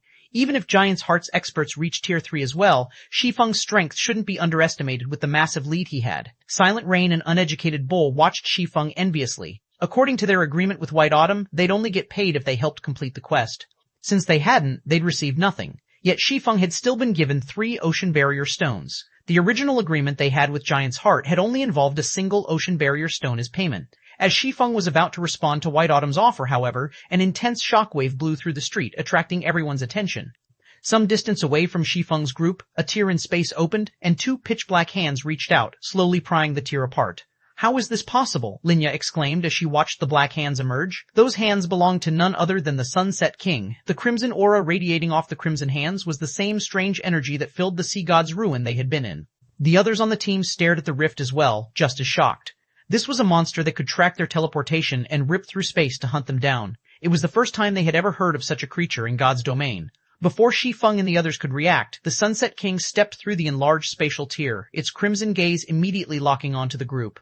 When it saw Shi Feng and his companions, it gave them a sinister grin, as if ridiculing Shi Feng and the others for thinking they had any hope of escaping it. Void fragmentation. A mythic-ranked mutant is actually this powerful? Shi Feng was utterly astonished. Normally, not even Tier 4 NPCs could track players when they fled by teleporting, yet this mutated Sunset King was exactly that powerful, forcing open a path that led directly to its prey. To accomplish such a feat, the Sunset King would need to have the strength to fragment space itself. Normally, only Tier 5 or Tier 6 NPCs would have such power.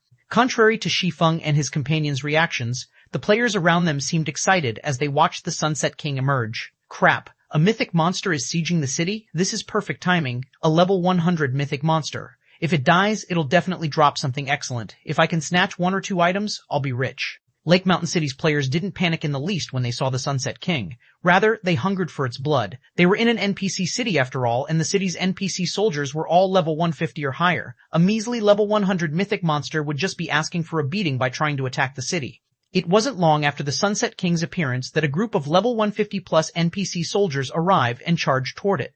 As the soldiers approached, however, the Sunset King removed a strange crimson scythe from its back. It then brandished the weapon. Crimson blades flew from the scythe, surrounding the Sunset King. The instant these crimson blades slammed into the NPC soldiers, the NPCs flew through the air, heavily injured. Even the buildings lining the street, which were protected by magic arrays, turned into rubble as the attacks sliced through them. Every player within 100 yards of the mutated Sunset King died without even leaving behind their ashes. It was as if they had evaporated instantly. Finally, the city's players realized how afraid they should be of the Sunset King.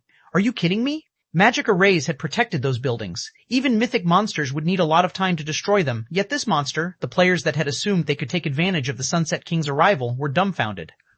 With a single skill, the mutated mythic monster had heavily injured several dozen level 150+ Tier 2 NPCs and flattened the street's buildings. This was the first time any of them had seen such power. White Autumn and his team could only gasp as they watched. How was this a mythic monster? The Sunset King was practically a natural disaster. After repelling the NPC soldiers, the Sunset King returned its attention to Shi Feng's group. It walked toward them, and every step it took increased the pressure they felt. For a moment, they all felt as if they were standing before the Grim Reaper himself. Although the process had seemed drawn out, the Sunset King had crossed the distance between it and Shi Feng's group in an instant. In fact, Shi Feng hadn't even had time to react to the monster's approach. Suddenly, however, a blue-haired man in silver armor and wielding an icy blue two-handed axe appeared, interrupting the Sunset King when it was still 50 yards from Shi Feng and about to swing its scythe again. The instant this middle-aged blue-haired man appeared, the nearby players breathed a sigh of relief. This man was none other than Lake Mountain City's magistrate, Wesland, a level 180, Tier 4 Heavenly Knight. 2433 Inferior, Legendary, even Chapter 2433, Inferior Legendary Event. Even White Autumn and his guildmates released a relieved sigh when they spotted Wesland. Wesland was a level 180, Tier 4 Heavenly Knight. Even if the Sunset King were immune to level suppression, Wesland wouldn't be thrown as easily as the level 150+ Tier 2 NPC soldiers. Furthermore, Lake Mountain City's magic array strengthened Westland in battle. However, the Sunset King remained unperturbed. It released even more intense energy from its scythe, energy so powerful that space around it began to crumble. At the same time, the power of the Sunset King's aura skyrocketed. What's going on? How has it become even stronger? Silent Rain stared at the crimson energy around the mutant's weapon in astonishment. The Sunset King had already displayed unbelievable power, yet it continued to grow stronger. It almost seemed like some seal had been removed. As the aura washed over him, Silent Rain even struggled to move. How is it growing so quickly? The situation confused Shi Feng as well. As monsters completed a mutation, they would experience a qualitative leap to their strength, which would grow until it couldn't be quantified by levels. As mutants killed other creatures, they would continue to grow stronger, but Shi Feng had never heard of a mutant that could power up twice in such a short time. The Sunset King swung its scythe again before White Autumn or his comrades could react. As a result, the space before them turned a deep crimson. Is this really a mythic monster? The distant spectators were utterly dumbfounded. With just a swing of its scythe, the Sunset King had saturated the space before it with crimson energy, which vaporized everything in its path, distorting space itself. As the crimson energy extended toward Westland, the Heavenly Knight raised his icy blue axe and yanked it down in a deadly arc. Tier 4 skill, Heavenly Flash. Several dozen arcs of blue light flew toward the approaching crimson energy. Boom, boom, boom. As the attacks collided, they created a fierce shockwave that forced White Autumn and his team to stumble back. With it came a loud boom that echoed throughout the city. As the dust settled, it revealed that the Sunset King had only stumbled a few steps backward. Even after taking Wesland's attack, the Sunset King maintained its calm gaze as it stared down the Tier 4 NPC. The mythic mutant hadn't sustained a single injury. Impossible. Is that really a monster? Even a level 180 Tier 4 NPC was only able to shove it back a little. The spectating players gaped in shock. They couldn't rationalize how a level 100 mythic monster had the strength to rival a level 180 Tier 4 NPC. While the nearby players were dazed, the Sunset King raised its scythe and bellowed. A bloody mist then manifested, spreading out around it. Easily tens of thousands of level 100+ undying spirits began to emerge from the mist.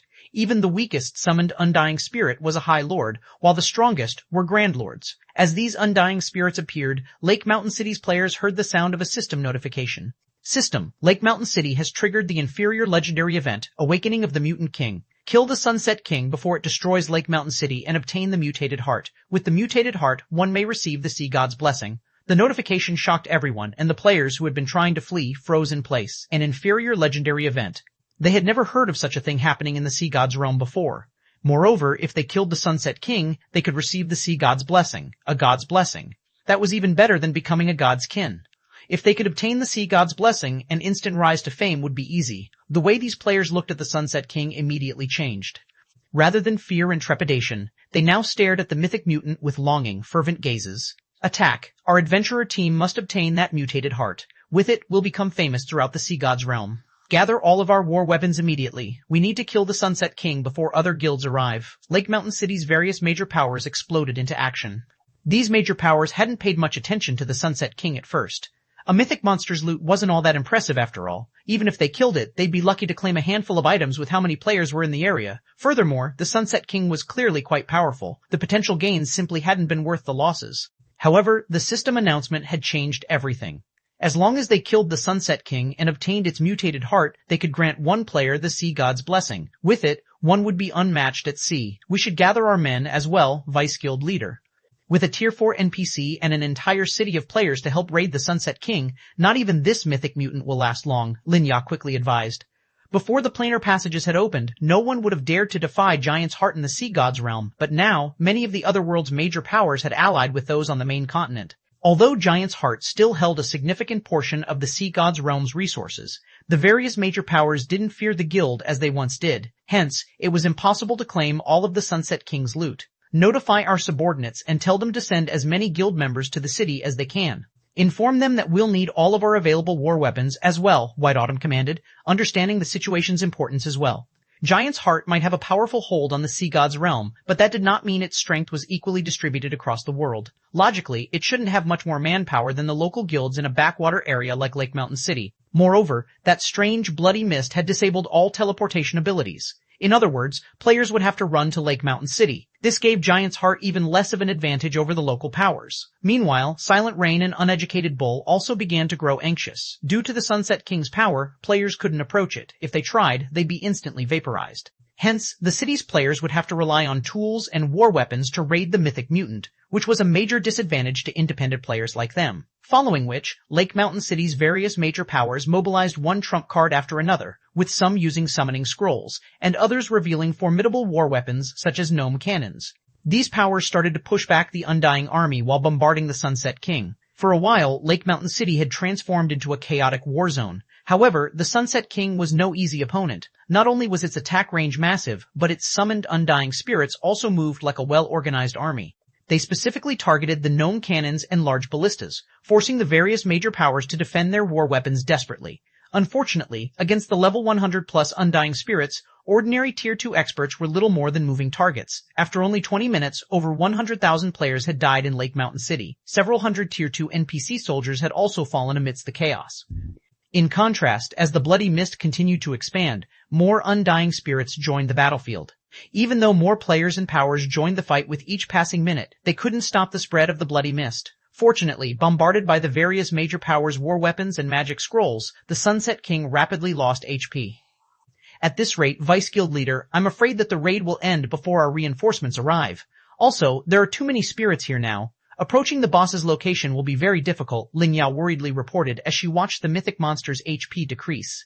Even in Lake Mountain City, Giant's Heart had a considerable amount of manpower, but it didn't have as many war weapons and tools as the local powers. If their reinforcements didn't get to the battle soon, Giant's Heart's members wouldn't be able to reach the Sunset King's loot until after the other powers. White Autumn was just as anxious about the situation, but he didn't have a solution. Without being able to teleport, mobilizing their war weapons and tools would take a very long time. Vice Guild leader White, I have a suggestion that may help us secure the Sunset King's kill, Shi Feng suddenly offered. In exchange, however, I want everything the mutant drops aside from the mutated heart. Are you interested? You have a plan? White Autumn asked. The rest of the team turned to stare at Shi Feng, confused. Linya was particularly confuddled, with no idea how Shi Feng intended to kill the Sunset King and claim its mutated heart. The Sunset King was surrounded by a swarm of undying spirits, and the Grand Lord ranked undying spirits could even fly. Even with a flying ship, getting close to the mythic mutant would be impossible without being attacked. They would need a large number of war weapons to protect the flying ship. A flying ship wasn't particularly useful against monsters to begin with. Its offensive abilities were mainly a deterrence for other players. The vessel would be a sitting duck against a group of monsters. Of course, Shi Feng said, nodding confidently. Deal. If you can get me the mutated heart, I'll give you the rest. White Autumn agreed. He wasn't particularly interested in the Sunset King's other items anyway. If Shi Feng was confident of killing the Sunset King, it was only good news for him. May I know what the plan is, Elder Yi Feng? Do everything you can to protect my flying ship, and I'll need 8 experts to man the ship's cannons. You can leave the rest to me, Shi Feng said. After hearing the plan, Linya couldn't help but roll her eyes. If they had enough war weapons to keep the undying spirits off of the Crimson Dragon flying ship, then they wouldn't have to worry about missing out on the Sunset King's loot in the first place.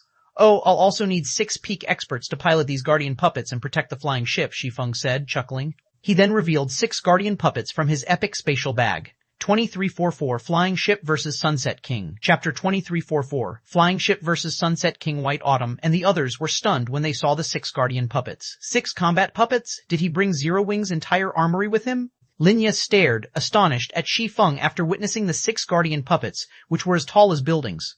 Combat puppets weren't as rare as they once had been, and many superpowers had a few of their own at this stage of the game. Giant's Heart was no exception. However, due to how few the guild had, every one of them was treated as a part of the guild's foundation and mustn't be used casually. Even White Autumn, one of Giant's Heart's vice guild leaders, had to gain the guild leader's permission before he could mobilize a guardian puppet. And yet Shi Feng had pulled 6 of them from his bag as if they were common tools. The unexpected development rendered White Autumn speechless. White Autumn had already been shocked that Shi Feng was allowed to carry a flying ship on him, yet now he found out that the swordsman also had 6 combat puppets. If he hadn't taken the initiative to invite Shi Feng to assist on his quest and bring the man to the sea god's realm, he would have suspected that Shi Feng had actually come to declare war on the other world. Bronze-ranked combat puppets possessed peak Tier 3 power, and under an expert player's control, they could easily surpass the combat power of Tier 3 summoned creatures and war weapons. This was why the various superpowers were so careful with their combat puppets. Destroying a guild town would be child's play if one mobilized 6 bronze combat puppets at once. Combined with a flying ship, even destroying a guild city might be possible. We don't have much time left. Let's hurry, Shi Feng said, watching the spreading mist and increasing number of undying spirits. He hadn't planned to reveal the guardian puppets initially. They were a part of Zero Wing's foundation after all, and they would lose durability in combat. Moreover, the materials needed to repair them weren't easy to produce. However, this was an extraordinary situation, and the Sunset King was a mythic-ranked mutant. This was the first time he had ever even heard of such a monster. The last mutant he had killed in White River City had only been a High Lord, yet its loot had been priceless, especially the Blade Saint Legacy. At mythic rank, the Sunset King's loot would be just as astonishing. Its total value might even rival that of the Sea God's Blessing. However, the Sunset King wouldn't be easy to kill. Aside from the increasing number of undying spirits, the mutant itself wasn't a being current players could afford to provoke. If the city's level 180 Tier 4 magistrate weren't taking it, the Sunset King would have already transformed the city into ruins. After factoring in the swarm of undying spirits, it would be impossible to get the Crimson Dragon flying ship close to the Sunset King. Hence, Shi Feng had to rely on the guardian puppet's strength. Blue, your group will pilot these guardian puppets and protect the flying ship with me. Lin Ya, your group will help Elder Yi Feng control the flying ship, White Autumn said. He knew that time was of the essence right now. Everyone else, use everything you've got to help from the side. I will ensure that you're all rewarded appropriately as long as we succeed. Following which, White Autumn and 5 peak experts entered the guardian puppets' cockpits. Meanwhile, Lin Ya's group boarded the Crimson Dragon flying ship with Shi Feng. Naturally, Lake Mountain City's players soon noticed the flying ship and combat puppets. The steel giants were difficult to ignore. The constructs dwarfed both the players and the undying spirits. The level 100 plus undying spirits, which current players had no hope against, were like children before the guardian puppets. White Autumn and Giant's Heart's Peak experts perfectly displayed the colossal construct's strength, sending groups of undying spirits flying with a single slap. Effortlessly, the 6 guardian puppets opened a path through the swarm of undying spirits, preventing the summoned monsters from getting between the Crimson Dragon flying ship and the Sunset King. A flying ship? Crap. How is this fair? When the various major powers and adventurer teams saw the guardian puppets and Crimson Dragon flying ship, they felt as if they were using guns and swords in this battle, while Zero Wing and Giant's Heart used fighter jets and tanks. The two sides' firepower was on entirely different levels. White Autumn and the other guardian puppet pilots couldn't help but agree with that thought. When fighting alone, the guardian puppet didn't seem particularly powerful, but when 6 fought together, they made up for each other's weaknesses, doubling their combat power. Now, they were even confident of taking down a level 100 mythic monster, much less a few level 100 Grand Lords. Before the watching players could overcome their shock from seeing the guardian puppets, the Crimson Dragon flying ship's main cannons began to gather mana. Everyone within 2,000 yards of the flying ship felt the mana density around them sharply decrease. The instant Wesland used a Tier 4 skill to push the Sunset King back, the magic elven cannon fired a beam of divine light at the mythic mutant. The Sunset King had extraordinary movement speed and reaction speed. Normally, even ballistas and gnome cannons would struggle to land a hit. However, less than 300 yards separated the Sunset King and the Crimson Dragon flying ship, and even if the mythic mutant tried, it couldn't dodge the attacks in time. Thus, the Sunset King was forced to block the attack with its scythe. Boom.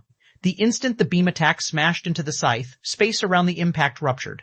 The Sunset King simply didn't have enough strength to resist the magic elven cannons, and as a result, the beam of divine light devoured the mythic mutant power. The Sunset King rapidly lost HP while bathed in the divine light. By the time the attack ended, the Sunset King, whom the magistrate hadn't been able to injure, was visibly hurt.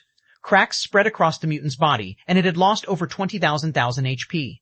While the Sunset King slowly healed its injuries, it would command far less combat power. A flying ship possesses such destructive power?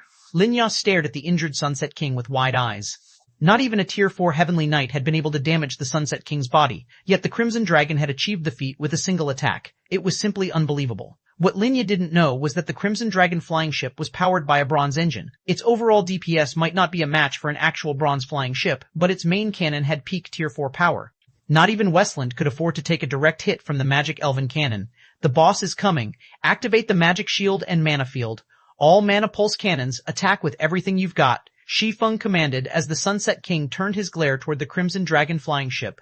The mythic mutant made its move as soon as Shi Feng finished giving orders.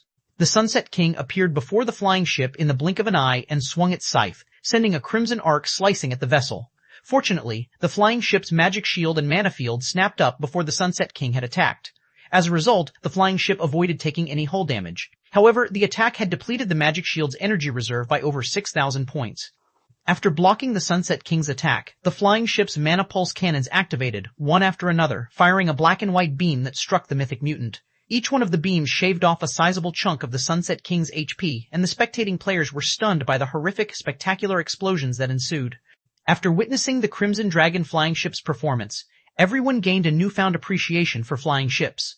None of them had ever thought that a flying ship could go toe-to-toe with a monster as powerful as the Sunset King. With Westland pinning down the mutant and the Crimson Dragon flying ship's firepower devouring its HP, the Sunset King was rendered powerless.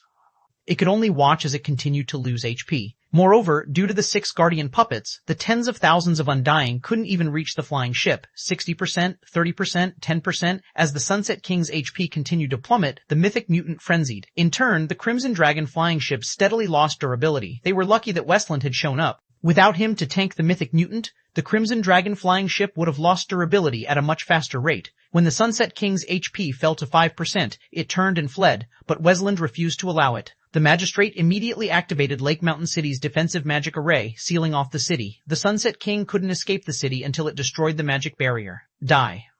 When Shi Feng saw how little HP the mythic mutant had left, he activated the magic elven cannon once more. Although the Sunset King tried desperately to defend itself, the beam of divine light cut through its HP until it eventually hit 0. The mutant's body then disappeared, returning to the void. 2045 Holy Chant. Chapter 2045 Holy Chant. As the Sunset King's body vanished into the void, a bright glow enveloped Shi Feng and his companions. He reached level 2003 and was more than halfway to the next level. Linya and the others manning the flying ship's mana pulse cannons instantly leveled from 98 to 100. The Sunset King had awarded many times more EXP than ordinary level 100 mythic monsters. It left Linya and the others dazed for a moment. Meanwhile, the bloody mist that had saturated Lake Mountain City began to gather toward the disappearing Sunset King. After 3 seconds, a resplendent crimson gem formed within the mist, attracting everyone's attention instantly. The mutated heart.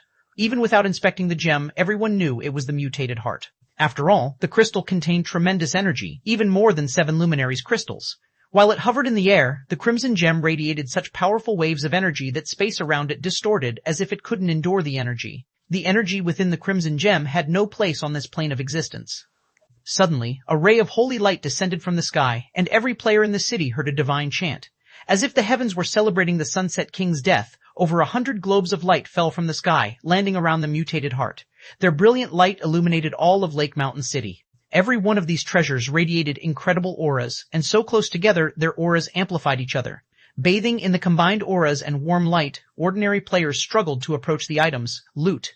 After a few seconds, someone broke the silence. As if the word had been the spark to ignite a powder keg, every player surged toward the glowing orbs like a crowd of lunatics. The city's players seemed to have forgotten about Giant's Heart's members, the Guardian Puppets, and the Crimson Dragon flying ship. All of you, charge. Those treasures are ours. Kill whoever tries to get in your way. I'll ensure that whoever claims an item is promoted by 1 rank within the guild. I'll even award bonus GCPs depending on the item's rarity.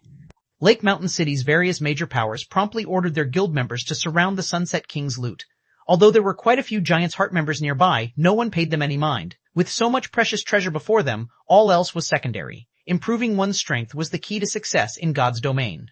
Even if the superpower demanded that they hand over the treasures they had claimed later, how would Giant's Heart's players know what treasures they had taken? The guild would be quite impressive if it even knew how many items had dropped. All these powers would have to do is hand over some of the less valuable items, and Giant's Heart wouldn't be able to do anything about it. While the various major powers made their move, they bombarded the area with attacks to prevent others from getting to the loot first. These people have lost their minds. Linya was furious as she watched the various major powers members swarm the loot area like locusts. She had never thought they'd be so desperate or shameless. Some major powers even began to attack the area with their war weapons. Even with a flying ship, it would take some time to clear out these pests, and by the time the loot area was clear, the surrounding players would have taken what they wanted. They were talking about several 100,000 players. Even if Giant's Heart had 6 guardian puppets and several thousand members present, it couldn't stop all of these players. I'll loot the items. You just need to keep players out of the area, Shi Feng calmly told Linya. Honestly though, he was just trying to suppress the elation and shock in his heart, a holy chant. If the super guilds from his previous life had known about this, they would have done everything in their power to secure these items. He wouldn't even be surprised if they flattened Lake Mountain City for the sake of the Sunset King's loot. By now, every player in God's domain was familiar with the appearance of loot, but most didn't know that there were different ranks of this phenomenon. The most common was the glow that enveloped dropped items. After that was a dragon's roar that heralded the item's arrival, and then there was the holy chant. The strongest phenomena he had experienced in the past had been the dragon's roar. He had only ever heard of the holy chant announcing the loot's arrival. A holy chant normally only preceded loot from Tier 5 superior demon kings, Tier 5 saints, and Tier 5 adult dragons. These bosses had already taken half a step into the realm of gods. Every one of these bosses ruled an area in God's domain. Ordinary superpowers had no chance of contending with such powerful existences. Usually, several superpowers would have to work together to take one down. Hence, Shi Feng had been taken aback when he heard the holy chant as the Sunset King's loot had dropped. He had expected a mythic mutant's loot to be extraordinary, but he hadn't thought it would be this incredible. If the various superpowers of his previous life had known about this, they would have nurtured every mutant they could find to mythic rank before slaughtering them. When Linya watched Shi Feng vault from the pilot seat, she was at a loss. Hundreds of cannons and ballistas continued to bombard the loot area. Not even a guardian puppet would last long against so many war weapons. How exactly did that swordsman intend to get to the items in such a situation? Even if Shi Feng had invulnerability skills, the dropped items were scattered across a vast area. He wouldn't be able to accomplish anything significant with how short invulnerability skills durations were. On the off chance that he miscalculated his timing or spent too much time gathering the loot, he'd lose his life and the items he'd collected. However, before she could try to dissuade the man, Shi Feng had already jumped from the Crimson Dragon flying ship directly into the loot area. Crazy bastard. The sight stupefied Linya. Everyone else had noticed Shi Feng jump from the flying ship as well. Is that guy stupid? He's trying to collect the loot in such a situation? He should have an invulnerability skill. Damn it, why don't I have one as well? I could have gone down there and stolen a dozen items myself. The crowd watched Shi Feng in envy and admiration.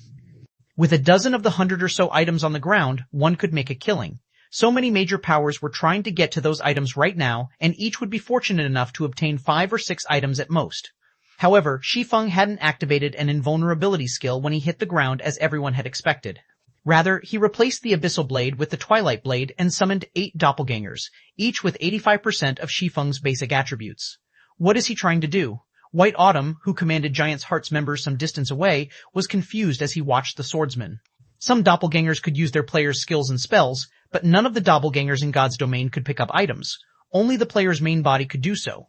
So, what was the point in summoning a bunch of doppelgangers in this situation? When they saw what happened next, however, everyone's eyes nearly fell from their sockets. As soon as the 8 doppelgangers appeared, they charged toward the hundreds of approaching cannonballs and ballista arrows. The 8 clones easily blocked the incoming projectiles, which were powerful enough to damage Grand Lord-ranked monsters. Meanwhile, Shi Feng strolled through the area as if it were his backyard, casually collecting the scattered loot. 1 item, 3 items, 9 items, 2346, oppressing all sides.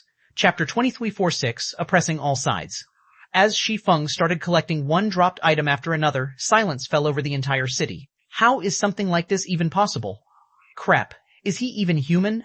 Everyone felt their worldview crumble as they watched. At this stage of the game, practically everyone had a healthy fear of war weapons. They could kill players in one hit, after all. War weapons could also cause significant damage to high-ranked monsters. Without invulnerability skills, players had no way to stand up against war weapons. Relying on his own strength, Shi Feng successfully blocked every incoming cannonball and ballista arrow.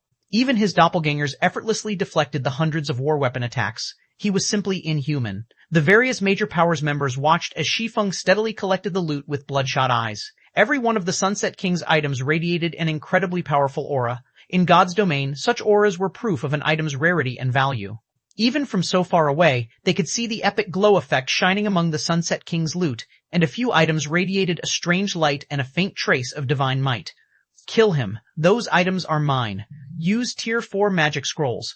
I refuse to believe he can stop those. The various major powers' upper echelons nearly spat blood as they watched Shi Feng storing the Sunset King's loot in his bag. Had Shi Feng used an invulnerability skill to stop their attacks, they would have accepted their fate, but he blocked their attacks with his doppelgangers. With doppelganger skills' average duration, Shi Feng would have more than enough time to collect all of the loot before his doppelgangers disappeared. If that happened, none of them would get anything from this inferior legendary event.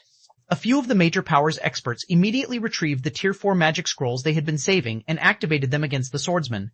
Tier 4 spell, Heavenly Thunder. Tier 4 spell, Dark Domain of Arrows. Tier 4, Hurricane Howl. Have these people gone insane? They're actually using Tier 4 magic scrolls against him. Linya felt her scalp tingle as she watched the 3 Tier 4 spells approach Shi Feng. At this stage of the game, Tier 4 magic scrolls were considered a part of a guild's foundation. Every one was worth as much as an ordinary epic item. Tier 4 spells could do even more damage than gnome cannons and large ballistas, and not just because they commanded greater raw power. Players had full control of these spells. They could manipulate the spell's trajectories and implement combat techniques as they cast them. Blocking a single Tier 4 spell was impossible for current players, much less 3. Suddenly, a massive lightning bolt struck down on Shi Feng with enough speed to break the sound barrier. At the same time, 12 dark arrows appeared around the swordsman, each with enough power to rival a mythic monster's attacks. Lastly, a gigantic tornado blotted out the sky as it rolled down toward Shi Feng. These 3 spells sealed off any path of escape for Shi Feng, and watching them move toward the swordsman was like watching Armageddon begin. The watching players felt their hearts skip a beat. The 3 Tier 4 spells' devastating power was stifling. How vicious. That guy's dead for sure now. Not even a mythic monster could take those spells without suffering severe injuries. The general populace hadn't expected Lake Mountain City's various major powers to be so vicious and decisive. Not even superpowers would casually waste Tier 4 magic scrolls on a single player. Death awaits any who oppose us. Let's see how you intend to block these attacks. The various major powers eagerly watched the Tier 4 spells assault Shi Feng, waiting for the moment the swordsman died and dropped all of the items he had claimed thus far. However, as everyone expected the Tier 4 spells to devour Shi Feng, the swordsman's aura exploded, and a strange black energy enveloped his body. Power of darkness. Scram, Shi Feng bellowed as he brandished Killing Ray. Secret technique, lightning flash. Sword lights immediately appeared around him, cutting down the incoming streams of mana. The lightning bolt and dark arrows scattered, and he sliced the descending tornado cleanly in two, dissipating the violent wind. Silence. As if time had frozen, silence filled Lake Mountain City. The city's independent players, the various major powers members, even Giant's Hearts members stared, dumbfounded. Those 3 Tier 4 spells would have even injured a mythic monster, yet Shi Feng had countered all 3 with a single swing of his sword. How is this possible? The upper echelons from the 3 major powers that had used the Tier 4 magic scrolls were frozen in shock. They had originally saved the Tier 4 magic scrolls as trump cards to use against mythic monsters, yet Shi Feng had stopped all 3 effortlessly. He hadn't even lost a single HP, much less been injured. So strong. Is this the true power of a Tier 3 class? Linya felt overwhelmed as she watched Shi Feng. She had seen the strength of a Tier 3 class when Shi Feng had fought the 2 wrought giants outside the temple, but she hadn't realized that a Tier 3 class was powerful enough to nullify Tier 4 spells. With such strength, none of God's domain's superpowers could touch Shi Feng. He was on an entirely different level compared to Tier 2 players. Before a Tier 3 player, a Tier 2 player was no more than an infant learning how to walk. Thank goodness. I'm so glad I didn't pick a fight with him. I'd be doomed. Silent Rain inwardly celebrated after seeing Shi Feng emerged from the Tier 4 spell bombardment unscathed.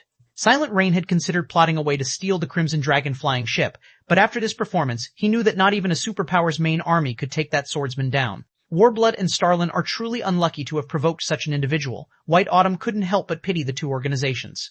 Warblood and Starlink would have already found Zero Wing to be an incredibly challenging opponent with its guardian puppets and Crimson Dragon flying ship, but with a player like Shi Feng to protect the guild as well, Zero Wing was essentially a natural disaster for the 2 organizations. After countering the 3 Tier 4 spells, Shi Feng glanced at the approaching players. These players, who still intended to fight for the Sunset King's loot, halted their steps immediately. Even the various major powers leading the charge stopped, quietly watching Shi Feng. None of them dared to take even half a step closer, afraid of attracting the swordsman's attention. They'd be gambling their lives if they tried to snatch the items from such a monstrous being. Even if they got their hands on one of the dropped items, they wouldn't be able to escape with it. They'd just become a target for Shi Feng to practice his swordsmanship. Seeing these players abandon their contest for the Sunset King's loot, Shi Feng turned around and resumed his work. Everyone merely watched as he quietly gathered the remaining items. Who is that guy? Isn't he a little too strong? He actually deterred an entire city of players by himself. I know, right? Not even the Sea God's Realm's #1 player, Scarlet Hand, would be a match for him. The players in the vicinity began to admire Shi Feng. They were also incredibly curious about his identity. As for the Sunset King's loot, none of them dared object to the situation anymore. Once Shi Feng had collected the dropped items, he quickly approached White Autumn, handing over the mutated heart. If possible, he wanted to leave Lake Mountain City as soon as he could. He planned to return to White River City immediately. Only there would he be safe enough to appraise the Sunset King's loot. In return for the mutated heart, White Autumn gave Shi Feng a whopping 10 ocean barrier stones. Shi Feng then retrieved a return scroll and activated it, transforming into a streak of light and leaving the Sea God's Realm. 234.7 Extraordinary Loot. Chapter 234.7 Extraordinary Loot. White River City's business district was full of advanced carriages and a variety of mounts. Meanwhile, the candlelight trading firm loomed over the street like a giant. A long line of players stood before the shop's entrance. Aside from those looking to purchase Candlelight's products, many were lifestyle players, seeking to improve themselves. They were there to take the Candlelight's recruitment test, hoping they'd be accepted into this sacred land for lifestyle players to become a respectable master lifestyle player eventually. A sea of players filled the shop itself, crowding around every counter in the firm and fighting desperately to purchase items. First-time visitors to the Candlelight trading firm were stunned by the scene. Isn't this just a shop? Why are so many people here? A level 96 female druid with a strong life aura muttered, surprised by the players around her. What is this shop selling? That's not what we're here to find out. Our main goal is to investigate the various kingdoms' alchemical standards. The sooner we finish our investigation, the sooner we can employ our Moon God's Realm's advantages. A male guardian knight who radiated a similar aura said, I guess you're right. The main continent's alchemy standards are far inferior to our world's. Once we verify the potions these people are selling, we can establish ourselves across the continent through our alchemy techniques. The female druid agreed, nodding. She then ignored the commotion on the first floor and headed up the stairs to the second. While the female druid and male guardian knight moved to the second floor, Shi Feng, who had overheard their conversation, couldn't help but pause. The Moon God's Realm? He watched the two players carefully after hearing mention of the Moon God's Realm. Other worlds in God's domain varied in size. When the planar passages had activated, these other worlds had gradually connected to the main continent according to size. The smaller other worlds were the first to open to the main continent. Meanwhile, the Moon God's Realm was one of the largest other worlds in God's domain, aside from higher planes. Now that the Moon God's Realm's players had arrived, the planar passages had opened fully. With all of the planar passages open, the other worlds would truly begin to impact the continent. From this point onward, not only would the competition for dominance over level 100 neutral maps become more intense, but the status quo in the various kingdoms and empires would also shift. Some kingdoms and empires might even see a new ruling power. During Shi Feng's previous life, the planar passages had greatly affected Star Moon Kingdom as well. Fortunately, Star Moon Kingdom had been a mid-ranked country among the many kingdoms on the continent, so none of the most powerful Otherworlds organizations had targeted the kingdom. Because of this, the various first-rate guilds that had ruled Star Moon Kingdom in the past had survived the chaos. Shi Feng certainly hadn't expected the Moon God's Realm's powers to target his kingdom in this life. This definitely wasn't good news to Zero Wing. If powers from an otherworld like the Moon God's Realm targeted Zero Wing, the other powers from large-scale otherworlds wouldn't be able to ignore Star Moon Kingdom. It seems I'll have to take care of the situation in the Cold Spring Canyon quickly. With the quality and number of experts Zero Wing has, we cannot stop an assault from multiple large-scale otherworlds. Thinking up to this point, Shi Feng picked up his speed. A sufficiently powerful expert might be able to turn the tides of war, but not even God's domain's strongest expert could affect multiple large-scale battles across an entire kingdom simultaneously. In the end, it would still be a competition of quantity and quality of experts, as well as guild foundations. Although Zero Wing had the strength to contend with superpowers, its overall strength wasn't a match for an actual superpower. Once he had closed himself in one of the special forging rooms on the Candlelight trading firm's top floor, Shi Feng pulled a Tier 3 strengthening magic scroll from his bag and chanted the incantation. Strengthening magic scrolls could reinforce magic arrays. A Tier 3 strengthening magic scroll was even effective on Grandmaster magic arrays. After activating the scroll, Shi Feng targeted the forging room's defensive magic array. Now, even a Tier 4 NPC would struggle to break down the door. The magic array should be strong enough now, Shi Feng thought as he examined the magic runes carved into the walls. The runes brimmed with mana, significantly increasing their overall effects. Following which, Shi Feng pulled one of the Sunset King's dropped items from his epic spatial bag after another. He wasn't being overly careful. Every item accompanied by a holy chant would be extraordinary, and all of these items had been sealed when they had dropped. These seals contained the item's auras, and the moment a player tried to appraise these items, the seals would vanish, exposing the item's true auras. Even while sealed, the combined aura the Sunset King's loot had radiated had been powerful enough that ordinary players hadn't been able to approach. Once Shi Feng broke the seals, even a Tier 2 expert would likely have a hard time reaching for these items. This was why Shi Feng had decided to appraise the items from within the Candlelight trading firm. Had he appraised the items in some random room in Lake Mountain City, it would have caused a huge commotion. Lake Mountain City's various major powers weren't fools. Just the loot's subdued aura had been enough of a reason for them to expend Tier 4 magic scrolls willingly. If they were exposed to the full strength of the loot's aura, even White Autumn might have been tempted to take action. As Shi Feng appraised one item after another, the energy in the room grew more intense. By the time he had finished, the loot's combined aura had grown more than twice as strong. So, these are holy chance items. There were as many as 6 Tier 4 magic scrolls alone. There were also 45 inferior legendary materials, 6 legendary materials, 26 units of 7 luminaries crystals, 3 god crystals, 4 pieces of level 100 epic equipment, and 1 level 100 epic weapon. Every one of the 5 epic items was top tier and could be used until level 150. Unfortunately, none of them suited Shi Feng. The 4 pieces of epic equipment were pieces of the Dark Flare set, a 4-piece epic set equipment for MTs. The 4-piece set effect increased its user's basic attributes by 30%, defense by 40%, and physique by 20%. It was undoubtedly a top-tier set equipment for MTs. As for the epic weapon, it was the Fantasy Blade, a 2-handed greatsword. Its attributes might be average, but its hidden effect, Blade Blur, was frightening. When it triggered, Fantasy Blade would ignore the opponent's defense and armor for 0.5 seconds, dealing direct damage to the target. Shi Feng had also appraised a fragmented legendary weapon, Brilliant Silver. 2-handed staff, fragmented legendary rank, equipment requirement, strength 800, agility 800, intelligence 2400, attack power 210% of main attribute. All attributes increases according to user's level.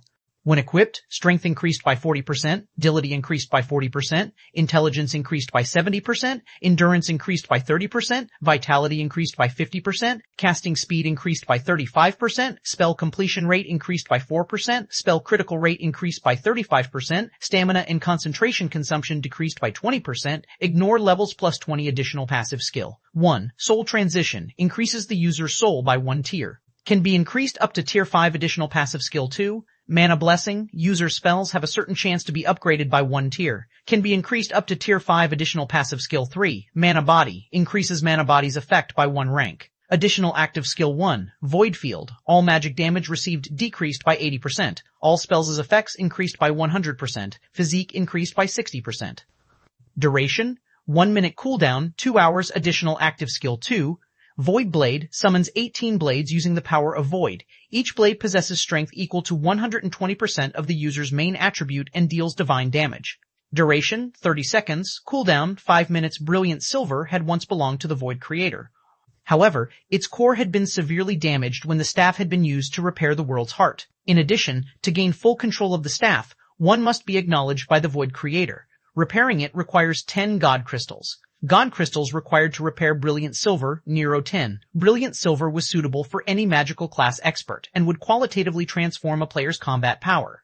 Its ability to improve its user's mana body was particularly useful to Tier 3 players. However, none of these items could compare to the most valuable item the Sunset King had dropped in Shi Feng's eyes. Not even the other item's total value could compare to this single item. The 4-star shop promotion order.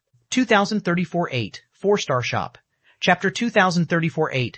4-star shop. Mainstream players haven't even reached level 100, yet Zero Wing is about to own a 4-star shop. If the various superpowers in the past knew about this, they'd die from envy. Shi Feng couldn't help his growing excitement as he gazed at the shining black token in his hand.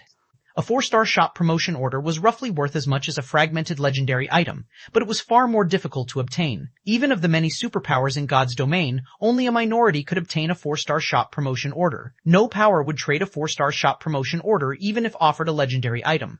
Similar to the qualitative transformation players undergone when they rose from Tier 2 to Tier 3, shops would transform when they were upgraded from 3-star to 4-star status. Shops in God's domain were considered basic rank from 1 to 3-star status, but once they reached 4-star status, they'd become an advanced shop.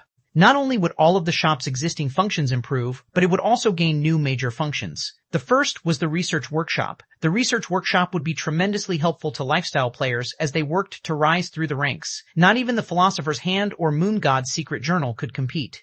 The Research Workshop could examine data on existing items and identify their deficiencies. Players could then modify and improve these items, thereby creating a new item. It was easy to imagine how helpful this would be to lifestyle players. The research workshops were a large part of the reason the various superpowers had been able to nurture Master, even Grandmaster, lifestyle players during Shi Feng's previous life. Without these workshops, the various superpowers would have, at most, been able to nurture Master lifestyle players, even if they relied on all sorts of rare materials. None of them would have had enough super rare materials to nurture a Grandmaster. Now that Zero Wing had access to a research workshop, the guild could have a large batch of Master lifestyle players in no time with how many talented lifestyle players it already had. God's Domain's designs for high-ranked weapons and equipment were incredibly rare already, but after level 100, rare would be an understatement. Trying to obtain a high-quality design would be like trying to win the lottery, hence the various major powers would have to rely on lifestyle players for such items. Of course, creating a high-ranked level 100+ weapon or equipment piece was easier said than done. Because of this, the cost for high-ranked level 100+ weapons and equipment would skyrocket as mainstream players reached level 100. Not even ordinary expert players would be able to afford such items. In fact, some ordinary experts would be stuck using level 100 equipment even after they reached level 110. Meanwhile, this scarcity would only begin to subside as 4-star shops began to emerge. The various major powers experts would still need some time to reach level 100, not to mention the time they'd need to obtain high-quality level appropriate weapons and equipment. Zero Wing's experts were no exception. If Zero Wing could secure a source of weapons and equipment early on, these items would be immensely helpful to the guild's experts as they gained more combat power and cleared their Tier 3 promotion quests. The second ability the shop would gain with its 4-star status would help a power dominate the market. The Shared Warehouse. At 4-star status, a shop would gain a shared warehouse and the ability to create similar warehouses in 5 3-star shops. These shared warehouses would be connected. The function might not seem glamorous, but countless powers dreamed of having such an ability. With a shared warehouse, a power could transfer items across long distances at no cost, including non-bag space items. Transporting non-bag space items had always been a huge problem in God's Domain, and the shared warehouse was one of the few methods that could solve this problem. Because of this, the various powers of Shi Feng's previous life had fought to promote their shops to 4-star status, with some even trading legendary items for the promotion order. There was a catch, of course. Once items had been placed in the shared warehouse, they'd be frozen for 24 hours, locked in the warehouse. Moreover, there was an extremely limited amount of space for non-bag space items. At the 4-star status, the shared warehouse could only hold up to 200 non-bag space items at a time. Even so, the function would save a lot of money and transportation time. Most importantly, this method of relocating items was safe. Had Shadow possessed a 4-star shop during Shi Feng's previous life, the guild wouldn't have taken so many risks to move highly valuable non-bag space items, getting robbed by powerful NPCs. Unfortunately, 4-star shop promotion orders were painfully rare in God's Domain. Only a small number of superpowers could enjoy the luxury of owning a 4-star shop.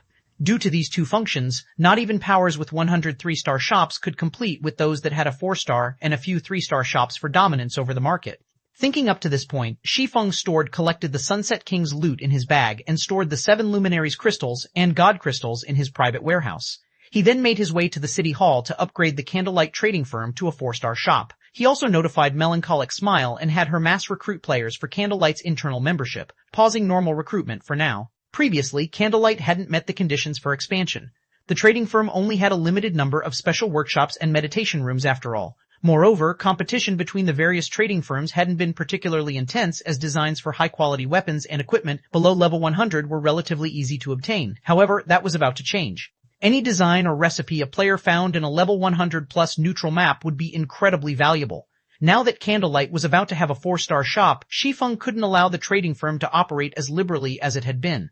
Moreover, Otherworld players were flooding to the main continent, and they would have a massive impact on the status quo, especially those from otherworlds like the Moon God's Realm, who focused on lifestyle development. Otherworlds like these would have a huge impact on the main continent's economy. To compete against these otherworlds, Candlelight would need to nurture its lifestyle players to a higher standard. However, Candlelight had many secrets it had to protect. Thus, it would need more internal members, not normal members. Guild leader, our recruitment requirements are already quite demanding. If we start recruiting with these standards, I'm afraid that other powers will use the opportunity to poach some of our members, Melancholic Smile cautioned after listening to Shi Feng's new requirements. Few of God's Domain's lifestyle players enjoyed being bound by strict contracts, hence the various major powers typically offered relaxed conditions. If Candlelight increased its requirements, they'd be lucky not to lose normal members, much less recruit new, internal members. Furthermore, Starlink was still trying to steal Candlelight's members. If they increased the trading firm's strict conditions, Candlelight would suffer for it. Relax. That is only true if they can steal our members, Shi Feng said, chuckling. He then held up the 4-star shop promotion order to the display and continued, "What do you think this is? Is that a 4-star shop promotion order?" Melancholic Smile's eyes went wide with shock when she saw the black token. Guild leader, is that real? Many superpowers had upgraded their own shops to 3-star status by now, and as a result, Candlelight's advantages became less prominent by the day. As a result, Candlelight's advantages were continuously shrinking by the day. Now, the trading firm could only rely on its secret techniques to attract new members. If Candlelight had a 4-star shop, however, it would reclaim its lead over its competition. Of course, it's real, Shi Feng said, chuckling. I'll leave the recruitment to you. We need to get this done as quickly as possible. All right. I'll make the announcement immediately. Melancholic Smile nodded. Melancholic Smile did as she promised, and news quickly spread that Candlelight was mass recruiting for internal members in the various kingdoms and empires. What's Candlelight trying to do? It's only recruiting internal members? Candlelight has become too arrogant after being named a sacred land for lifestyle players. Not only are its recruitment requirements so high, but all applicants must become internal members as well. Lifestyle players would be better off joining a different guild. They'd have more freedom than in Candlelight. Candlelight's latest recruitment announcement enraged many lifestyle players, and quite a few of them, who had intended to apply, promptly abandoned the idea. Meanwhile, 2 players radiating powerful life auras lounged in one of White River City's advanced restaurants. They were none other than the female druid and male guardian knight from the Moon God's realm who had come to investigate Star Moon Kingdom's alchemical standards. Across from them sat a woman that fit the idea of a cool beauties to a T. She wore an intermediate master alchemist's insignia pinned to her chest. I didn't expect to find you here, Silent, but you won't have a future if you choose to continue developing in this kingdom. Zero Wing can't help you. Why don't you just join Dark Pursuit? With your standards, you're guaranteed to earn a high position in the guild, and you'll have access to plenty of resources, including resources Candlelight can't ever hope to offer, the female druid suggested, trying to persuade Silent Wonder. Memory is right. The main continent's alchemical resources are too scarce. Not even the superpowers here can compare to Dark Pursuit's alchemical resources, much less Zero Wing. Yan Xiaoqian has already received a lot of support and resources from Dark Pursuit. Do you really want to lose the family competition to her? The male guardian knight asked. You know that you don't have much time left. I understand, but I need a little more time to think about it, Silent Wonder said hesitantly. Silent, you can't keep putting this off. If you can't decide, I might as well have a talk with your guild leader. I don't mind showing him the difference between our strengths if he refuses to let you go, the female druid, Cold Memory declared, raising a fist. I'll go with you. I doubt he'd dare waste more of Silent's time once he hears Dark Pursuit's name, the male guardian knight nodded. Elsewhere, Shi Feng had arrived at White River City's City Hall. Hello, sir. How may I be of service? The NPC beauty behind the VIP counter amicably asked Shi Feng, I wish to upgrade the Candlelight trading firm to 4-star status. Here is the promotion order, Shi Feng said as he handed the promotion order to the NPC. 2349 New Candlelight Trading Firm, Chapter 2349 New Candlelight Trading Firm. When the NPC administrator saw the 4-star shop promotion order, she gave Shi Feng an odd look. Sir, do you really wish to promote your shop to 4-star status? She asked for confirmation. Is there a problem? Shi Feng asked strangely. As far as Shi Feng could remember, the city hall managed shop promotions within its city. Although he had never upgraded a shop to 4-star status before, the process should not be any different than the previous upgrades. Sir, a 4-star shop isn't like normal shops. If you promote your shop to 4-star status, as per our prior agreement, the kingdom's laws will no longer be able to protect your shop. Rather, you will take full control and responsibility for the land and any danger you encounter, the NPC administrator slowly explained. I will have complete ownership of the land. Realization dawned on Shi Feng. He had never thought that 4-star shops would have such a secret. It was no wonder why 4-star shops he had visited in the past had seemed somewhat odd. When Shi Feng had visited 4-star shops in his past, he had noticed that many peak experts had been stationed in the shops long-term. They had become a normal sight. He had assumed the ruling powers had simply meant to deter other experts that ignored NPC soldiers. However, it seemed there had been a much greater reason. With the country's protection, players could do whatever they wanted in these shops, and NPC soldiers wouldn't even bat an eye. If they stole from the shop, they wouldn't have to worry about the NPC soldiers capturing and jailing them for a month, and the various large guild shops usually sold incredibly precious treasures. If players could steal these items without repercussions, they'd certainly try. If a power weren't strong enough to protect their products in 4-star shop, the shop they had gone to such great lengths to nurture would be crippled. "Sir, do you still wish to promote your shop?" the NPC administrator asked again. Yes, Shi Feng decided. There was a lot of risk to upgrading a shop to 4-star status, but the risks were insignificant compared to the benefits. Now, all he had to do was to figure out how to improve the shop's security.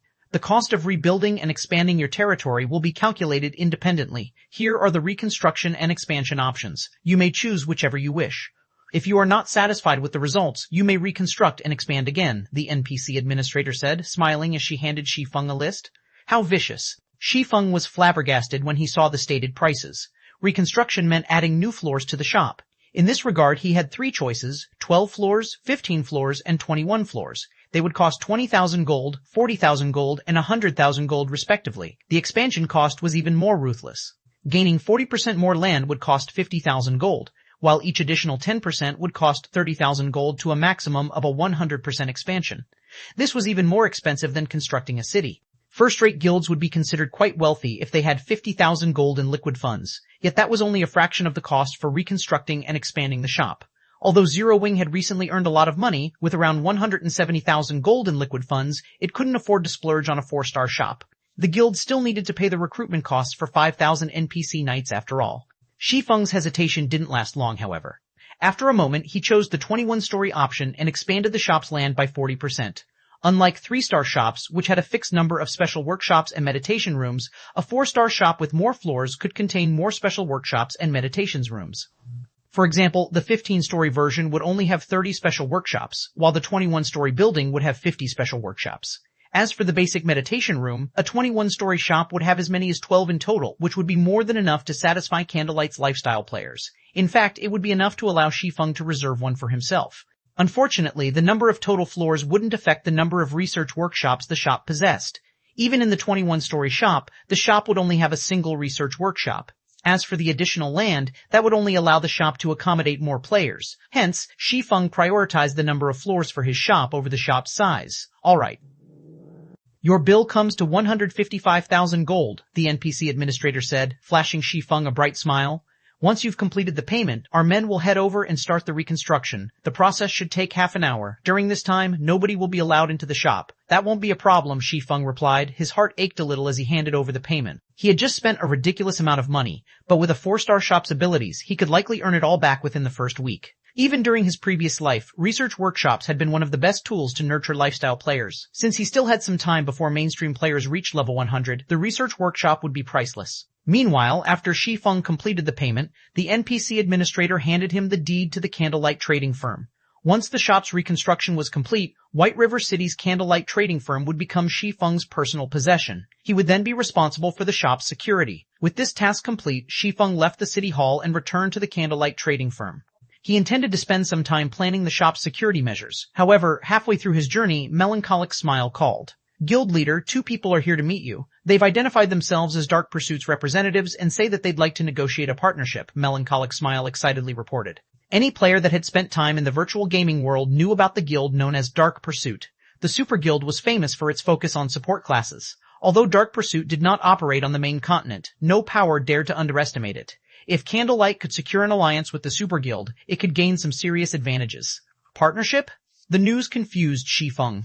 He had never expected Dark Pursuit to seek cooperation with Zero Wing. I understand. Have them head to the Candlelight trading firm. I'll be there in a moment. Following which, Shi Feng picked up his pace and hurried toward the Candlelight trading firm. Meanwhile, chaos filled the street outside of the Candlelight trading firm. As soon as Shi Feng had paid for the promotion, every player that had been in the shop had been teleported to the street outside. The abrupt interruption had left the shoppers and Candlelight members stunned. What's going on? Why was I forced out of the shop? Crap, I wasn't done shopping. What is Candlelight trying to do? Does it want our business or not? The customers that had been teleported out of the shop flew into a rage. He requested us to meet him here, yet closed the shop? Is Zero Wing's guild leader toying with us? Cold Memory, who had just arrived, snarled. Her investigation into Zero Wing's Candlelight trading firm had been quite thorough. The lifestyle players that worked for the trading firm had excellent standards. Candlelight even had 3 basic meditation rooms, which were incredibly helpful to lifestyle players. However, it was still significantly weaker than Dark Pursuit. Dark Pursuit had basic meditation rooms, but it also had intermediate meditation rooms. Naturally, the intermediate meditation rooms were more effective than the basic version and could greatly improve a lifestyle player's production success rates. Since the guild's elders supported Yan Xiaoqian, Silent Wonder's opponent in the upcoming competition, they allowed her to use the intermediate meditation room for up to 3 hours per day. Because of this, her development speed was astonishing. I am familiar with guild leader Black Flame's general disposition. He wouldn't play such an underhanded trick. I suspect he's ordered impromptu renovations for the shop. Let's just wait for a bit, Silent Wonder said. Renovations? Is it necessary to cause such a scene just for a simple renovation? Cold Memory muttered disdainfully. The various powers did renovate their shops from time to time to attract more customers, but no matter how many renovations they did, they'd, at most, change the interior design. Not long after Cold Memory's comment, the magic barrier enveloping the Candlelight trading firm dissipated. As it did, it revealed a 100-meter-tall building. The nearby player-owned shops, which were only 4 or 5 stories tall, and the NPC shops, which were about a dozen stories tall, looked like children next to the upgraded Candlelight trading firm. 2350, Crazy Masters, Chapter 2350, Crazy Masters. The Candlelight trading firm's new appearance stupefied every player on the street. It's massive. What did Zero Wing do? They were overcome with shock as they gazed up at the humongous Candlelight trading firm. The surrounding player-owned shops might look extravagant, but they were nothing compared to Candlelight's 100-meter-tall shop. The merchant players were particularly stunned, staring with wide eyes and dropped jaws at the new Candlelight trading firm shop. Ordinary players didn't usually understand God's Domain's rules regarding its shops, but merchant players like them were very familiar with these rules and regulations. Shop construction in NPC cities was heavily regulated. Players couldn't simply build as many floors as they wanted. For example, a 3-star shop could only have up to 9 floors. And yet, the Candlelight trading firm in White River City now had 21 floors. Not only could a shop display more merchandise with more floors, but it could also house more lifestyle players. An ordinary shop's environment couldn't compare to that of the various subclasses associations, but once it reached 3-star status, a shop would offer better advanced workshops than the subclass associations. This was one of the factors that attracted so many lifestyle players to White River City's Candlelight trading firm. Moreover, there wasn't a limit to how many advanced workshops a 3-star shop could have as long as it had enough space for all of them. What's going on? How can a player-owned shop in an NPC city have 21 floors? Cold Memory stared at the Candlelight trading firm in shock. When she had investigated the main continent's shops, the largest she had seen had only been 9 stories tall, yet the Candlelight trading firm before her had more than double that. It also occupied more land than other 3-star shops. Did he promote the Candlelight trading firm? South Dream, the male guardian knight, murmured as he considered a possibility. However, he couldn't be certain about the idea. I'm pretty sure he promoted it to 4-star status. It wouldn't have transformed so massively otherwise. Silent Wonder nodded. Although she seemed calm, she was just as surprised as her 2 companions. Promoting a shop was an incredibly difficult task, especially after it had reached 3-star status. Even at this stage of the game, very few superpowers had 3-star shops. However, it seemed that the Candlelight trading firm now has a 4-star shop, which would give it major advantages. It seems Zero Wing is quite capable after all, but so what if it has a 4-star shop? Cold Memory said, clicking her tongue. Haughtily, she continued. Dark Pursuit has already captured an ancient civilization's town and owns an intermediate meditation room, which no one on the main continent has acquired. How could a shop compare to a town? Ancient civilizations had greater technology than what could be found in the current kingdoms and empires, and Dark Pursuit had secured an ancient civilization's town that specialized in lifestyle development in the moon god's realm. The technology in that town easily surpasses any within a mere shop. Moreover, as the town developed, the guild would unlock more advantages. The shop's open now. Let's head inside, Silent Wonder said. Silent Wonder didn't try to argue with Cold Memory. The woman had already shown her proof, and she had to admit that the moon god's realm's lifestyle standards were far beyond that of the main continent. Moreover, Dark Pursuit's alchemical techniques were just as impressive as Zero Wing's, hence Cold Memory qualified to be so arrogant. Meanwhile, Melancholic Smile had been waiting before the Candlelight's entrance for quite some time. When she saw Silent Wonder's group approach, she led them inside, earning the surrounding players' envy and admiration. Everyone was curious about the Candlelight trading firm's promotion, and they all wanted to inspect the new changes for themselves, especially the lifestyle players who had come to join the trading firm. However, non-members weren't allowed to enter the shop at the moment. They had to wait outside, which was why they jealously watched Cold Memory and South Dream, both outsiders, enter the shop. As they entered the building, Silent Wonder, Cold Memory, and South Dream were shocked by what they saw. When they entered the shop, they felt as if they had just stepped into an entirely different world. Not only was the shop's interior far more magnificent and brilliant than it had been earlier, but its mana density was twice as high as well. They felt incredibly calm and clear-headed as they stood in the doorway. As Cold Memory and South Dream followed Melancholic Smile to the Candlelight Trading Firm's top floor, what they saw on the various floors rendered them speechless. There were now more than 40 special workshops and as many as 12 basic meditation rooms. It was enough to rival the number in the ancient civilization's town. Fortunately for them, Candlelight didn't seem to have an intermediate meditation room, which meant Cold Memory and South Dream still had a chance of dragging Silent Wonder into Dark Pursuit. Melancholic Smile quickly led Silent Wonder and her companions to the top floor. As the group was about to enter the top floor reception room, Cold Memory and South Dream noticed a commotion at the end of the corridor. A group of players crowded before a door made of magic crystals, looking in with ecstatic expressions. To Cold Memory and South Dream, those players looked like a pack of wolves that hadn't eaten for several days. What astonished the two outsiders, however, was the fact that every one of those players wore the insignia of a lifestyle master. Sister Melancholic, can I use the research workshop for a moment? I promise I'll be quick. Melancholic, we're all core members and just a step away from reaching intermediate master rank. I'll even hand over all of my GCPs to use the research workshop for 3 days. Crap, you want 3 days? I'd be satisfied to use it for 1 day. Every one of these master lifestyle players gave Melancholic Smile desperate, passionate looks. Afraid that she'd reject their requests, they offered everything they had to convince her. Have these people gone insane? When Cold Memory saw the master lifestyle players' behavior, her worldview shifted. Even in the various superpowers, master lifestyle players enjoyed VIP treatment, yet these Candlelight Masters were begging Melancholic Smile just to enter a room, the research workshop. Her guild's master lifestyle players would call her crazy if she told them about this. Even the intermediate meditation room was only slightly helpful to master lifestyle players. It wasn't such a treasure that players would beg and bribe to use it. Calm down. We have yet to decide the rules for the research workshop, and we're not letting anyone use it until we do. Once the guild leader has set up the rules, any internal member that has successfully become a master will get an opportunity to use it, Melancholic Smile said, attempting to placate the crowd. The master lifestyle players seemed satisfied with Melancholic Smile's response, and they said nothing more. She had already confirmed that the trading firm's internal master lifestyle players would get an opportunity to use the room, and for now, that was good enough. All they had to do was wait. Even so, they still stared at the door longingly as they left. Shopkeeper Melancholic, may I know what that research workshop is? South Dream asked curiously. In Dark Pursuit, a basic lifestyle master enjoyed the same status as peak experts like himself. Intermediate masters had an even higher rank in the guild than he did. However, quite a few of those master lifestyle players had been intermediate masters, yet they begged Melancholic Smile to let them into the research workshop. Why wouldn't it make him curious? The research workshop? That's a new room our shop has gained with its promotion to 4-star status. Since no one is using it right now, why don't we head in and take a look? Melancholic Smile suggested. Rather than keeping the room a secret, she invited Cold Memory and South Dream inside.